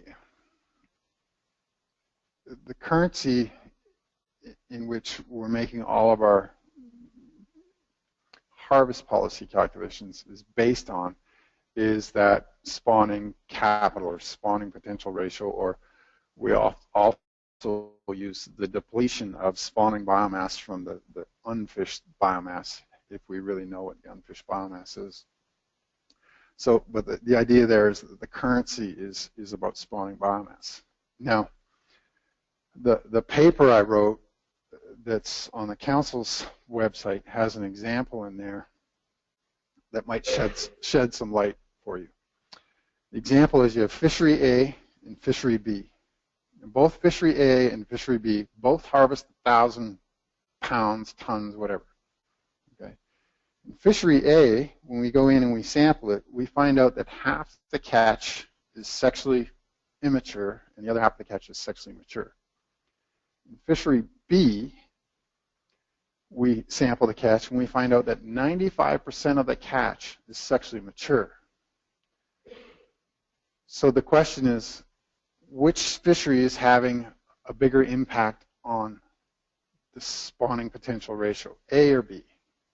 So that's a question for you, not for me. So Fishery B is catching 95% mature fish, Fishery A is catching 50% mature fish. Which fishery is having the bigger impact on the spawning potential ratio?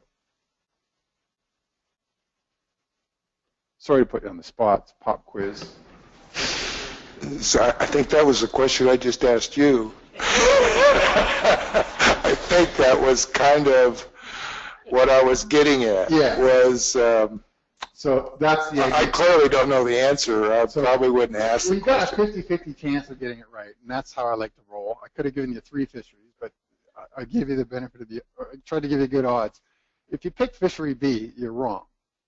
Just because they're catching 95% females or sexually mature fish doesn't mean you're having a bigger impact on the spawning potential ratio, because the spawning potential ratio is a measure of how much an individual is going to produce to future generations over its lifetime. So if you just had a fishery that just pulled out fish out of 1 year, 95% of those fish that were sexually mature had already had a chance to spawn. So they've already contributed to the next generation. The fishery that 50% immature fish actually has a bigger effect on future generations because they haven't had a chance to spawn yet. Does that help? Okay. Other commissioner questions? David. So just a couple of things, Steve. if my annual quota is based on spawning potential, and I bring in a load of 30-pound average fish, I would presume that it would be, well, tell me. I'm going to ask you. I don't want a question coming back again. If I brought in all 30-pounders, or if I brought in a bunch of 60-pounders and a bunch of 10-pounders, but it was a 30-pound average, which would be the higher spawning potential, or like how would that affect the poundage that I'd be allowed to bring in? So the fishery that has the, of course you had to make this tough on me. Both of them have a 30-pound average. All right. The fishery that catches, that has a higher proportion of sexually immature fish, so the one that has a few 10-pound fish, would have a larger impact on the spawning potential ratio. Okay, yeah, I mean, that's really the same question that you had for Don, wasn't it? Right. So then, yeah, well, that's true. So Tim brought up a great question. Do you want to address that? Sorry, was that part of it, Boyd, Commissioner? Well, it depends on your definition of spawning biomass. So you can either define spawning biomass as females, or you can define spawning biomass as sexually mature halibut and give males some value. That wasn't a joke.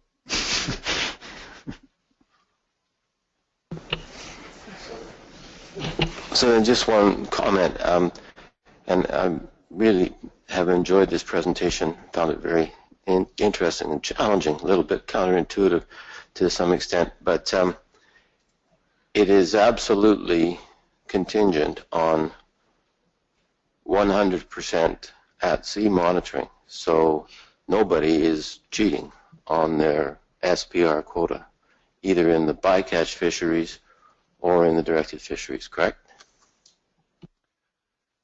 Well, yeah, that's the incentive is if the allocation is based on spawning capital, the incentive is to try and maximize your yield per recruit. So you're going to want to try and catch a fish right at its biomass peak. So given the current size at age, I think that's probably somewhere between 9 and 11 years old, depending on where you are.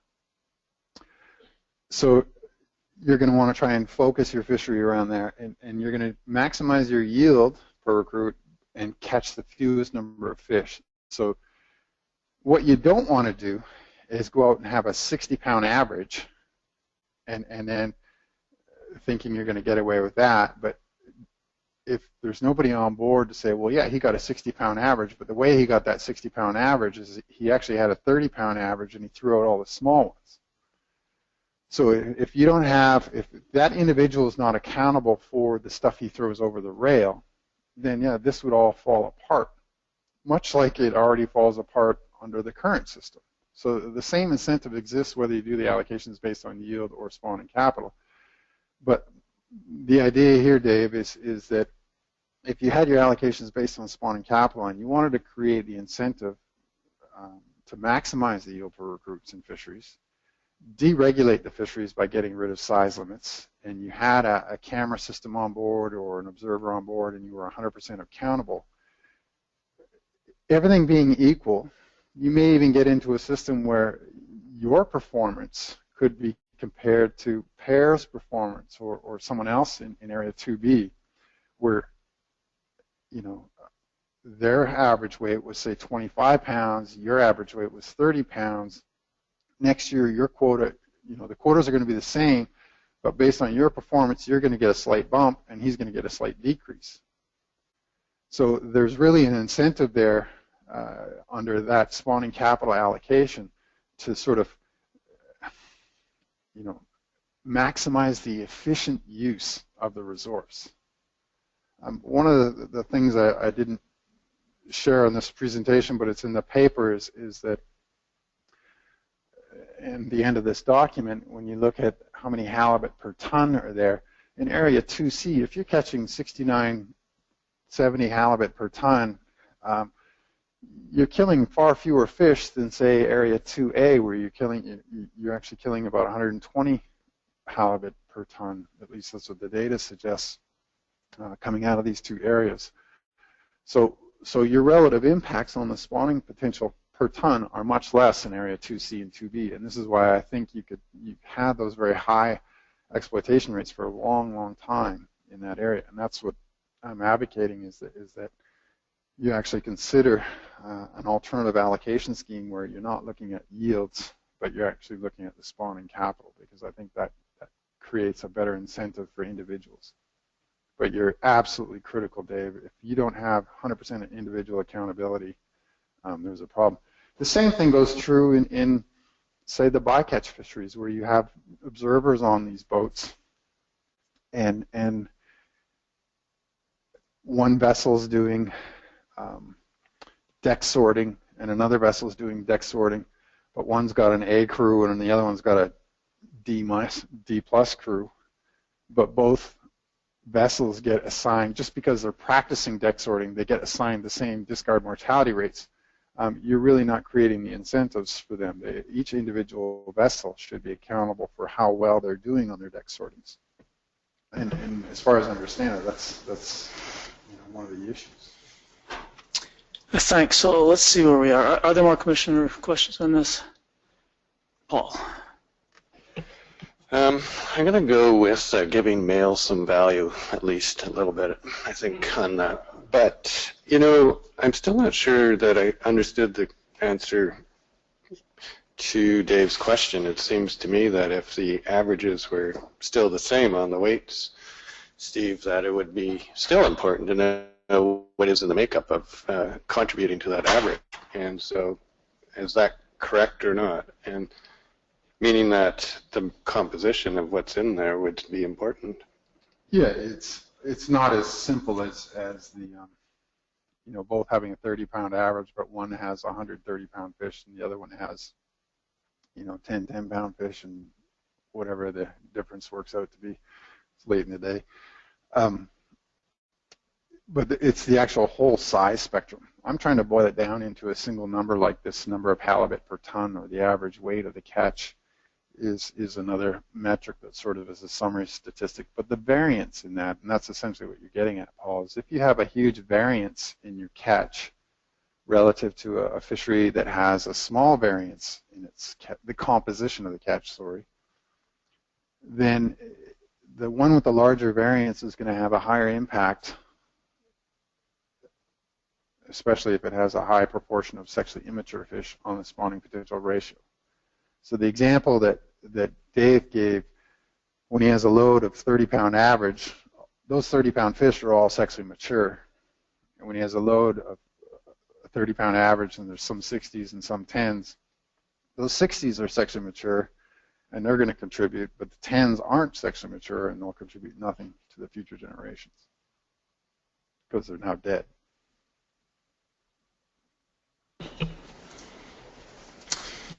Thank you.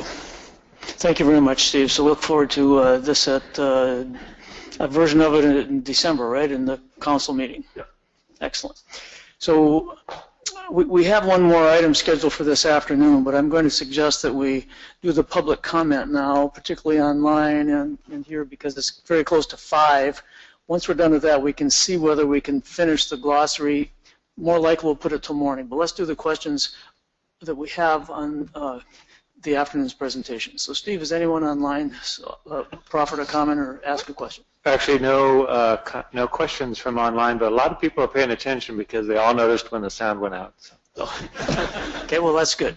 So let's see if we have anyone in the audience who would have a comment or have a question on the presentations, or the commissioners are not all that excited about taking questions, but who knows? Yes, please, Pat. Please come up so we can, the people online can hear you through the microscope. One of these things.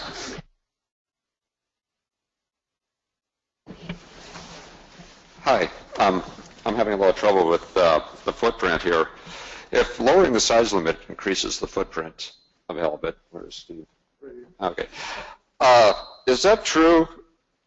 Is that only true if the fish are actually 50-50 female on the lower size limit? Or if it's predominantly male on the lower size limit, does that change the footprint?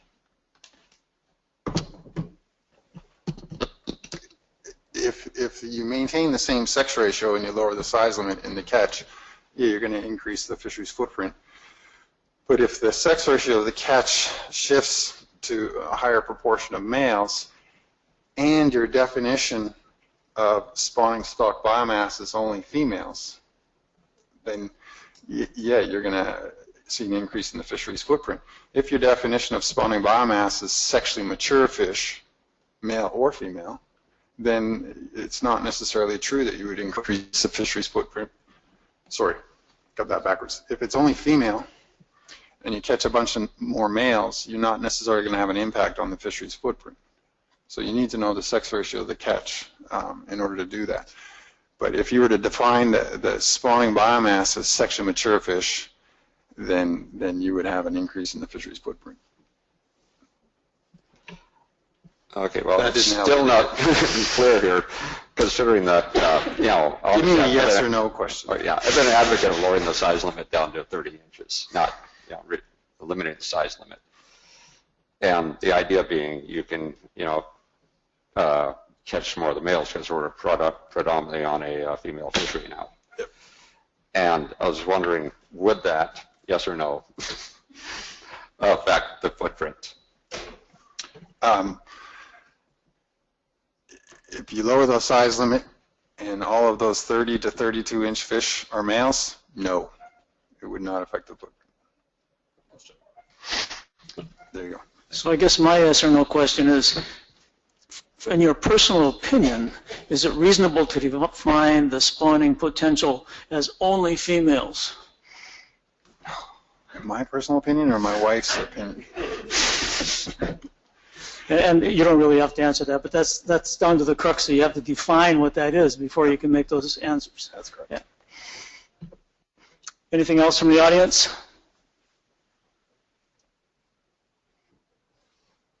If not, thanks very much to this audience and the audience online. I've got 5 minutes to 5. So, Bruce, how long is it likely to take the glossary discussion? Not very long, Mr. Chair. I think it's about a 5-minute discussion. Yeah, that's right, Mr. So why don't we do that, and we'll be right on schedule. Yeah, so I'm going to ask Ian to go. Ian did the bulk of the work in putting this together, and it's maybe you can explain the concept behind it and just exactly what's about these. Thank you. This really is a 5-minute agenda item. The glossary that we put together, well, let me start with this. Fisheries management is an alphabet soup of acronyms and terms, as you all well know.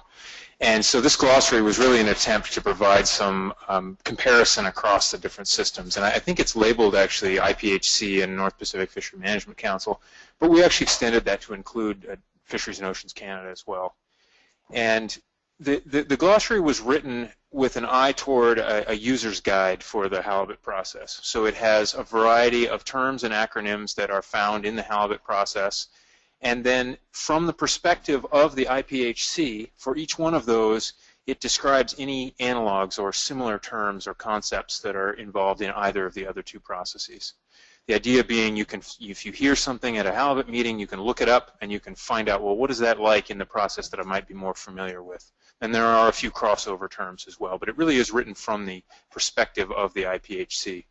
I'd like to point out that I started this thinking it might be a one-page sort of quick summary, and it turned into a whole bunch of pages of actually quite difficult definitions. In fact, we couldn't do it ourselves at the IPHC. I've worked in a couple of these systems and actually worked in conjunction with some of the DFO terms as well, and it was more than we could handle. So we recruited help from the science advisors from both the US and Canada, and they filtered it out to other people in both of those agencies. So the list of definitions reflects a contribution from all those groups. However, note that they're not legal definitions. It's really intended to be a layman's guide. It's a user's guide of well, what is this? What term is this like in the system that I'm used to? For example, when we put TCEY up there, people in many systems go, I don't have no idea what that is. So you can look up TCEY and say, well, what kind of a catch limit is that similar to in the Pacific Council's process, or the North Pacific Council's process, or Fisheries and Oceans Canada? And rather than read it to you, peruse it for your own enjoyment. If it's useful, great. If it's not, no harm done. Yeah, thanks. I thought it was great, actually, and I can't say that I read all of it, but it is more than just TCEY is the ABC. You've got a narrative there for each of them, so it's a great body of work. I think it's great, and I haven't gone through all of it, but I think it'd be useful. So, what's the intended distribution of this? That's a good question, Mr. Chairman. One of the ways we thought we put it in, we have in our blue book in the beginning of each of our annual meetings, we have a guide to the IPHC process. We thought that'd be one place for it, but this actually came out of our joint meeting with the council in February, where we said we should try to come up with some kind of common vernacular across these terms. And so I think there needs to be some way that we can put this in front of all of the other agencies, if you will, if they have questions about what our terms mean. Thanks. Any comments from the commissioners? Don. Yeah, Ian, this looks really useful. I'd just like to add that it looks like it's a number of pages. If you would put the headings across on the top of every page, term IPHC NIMS, instead of the way it's set up now, it's just right at the top. But if it was printed out in page form and they got separated, if you tore out, then you wouldn't know whether you use IPHC NIMS. So, if, in your formatting, if you would maybe put that at the top of your page, that would make it more useful. Good point. I think we could do that. If not, thank you very much, Ian, and we will consider this a very successful and useful day. And thanks again to all the participants. And we start tomorrow morning again on webinar at 9 o'clock. Good night.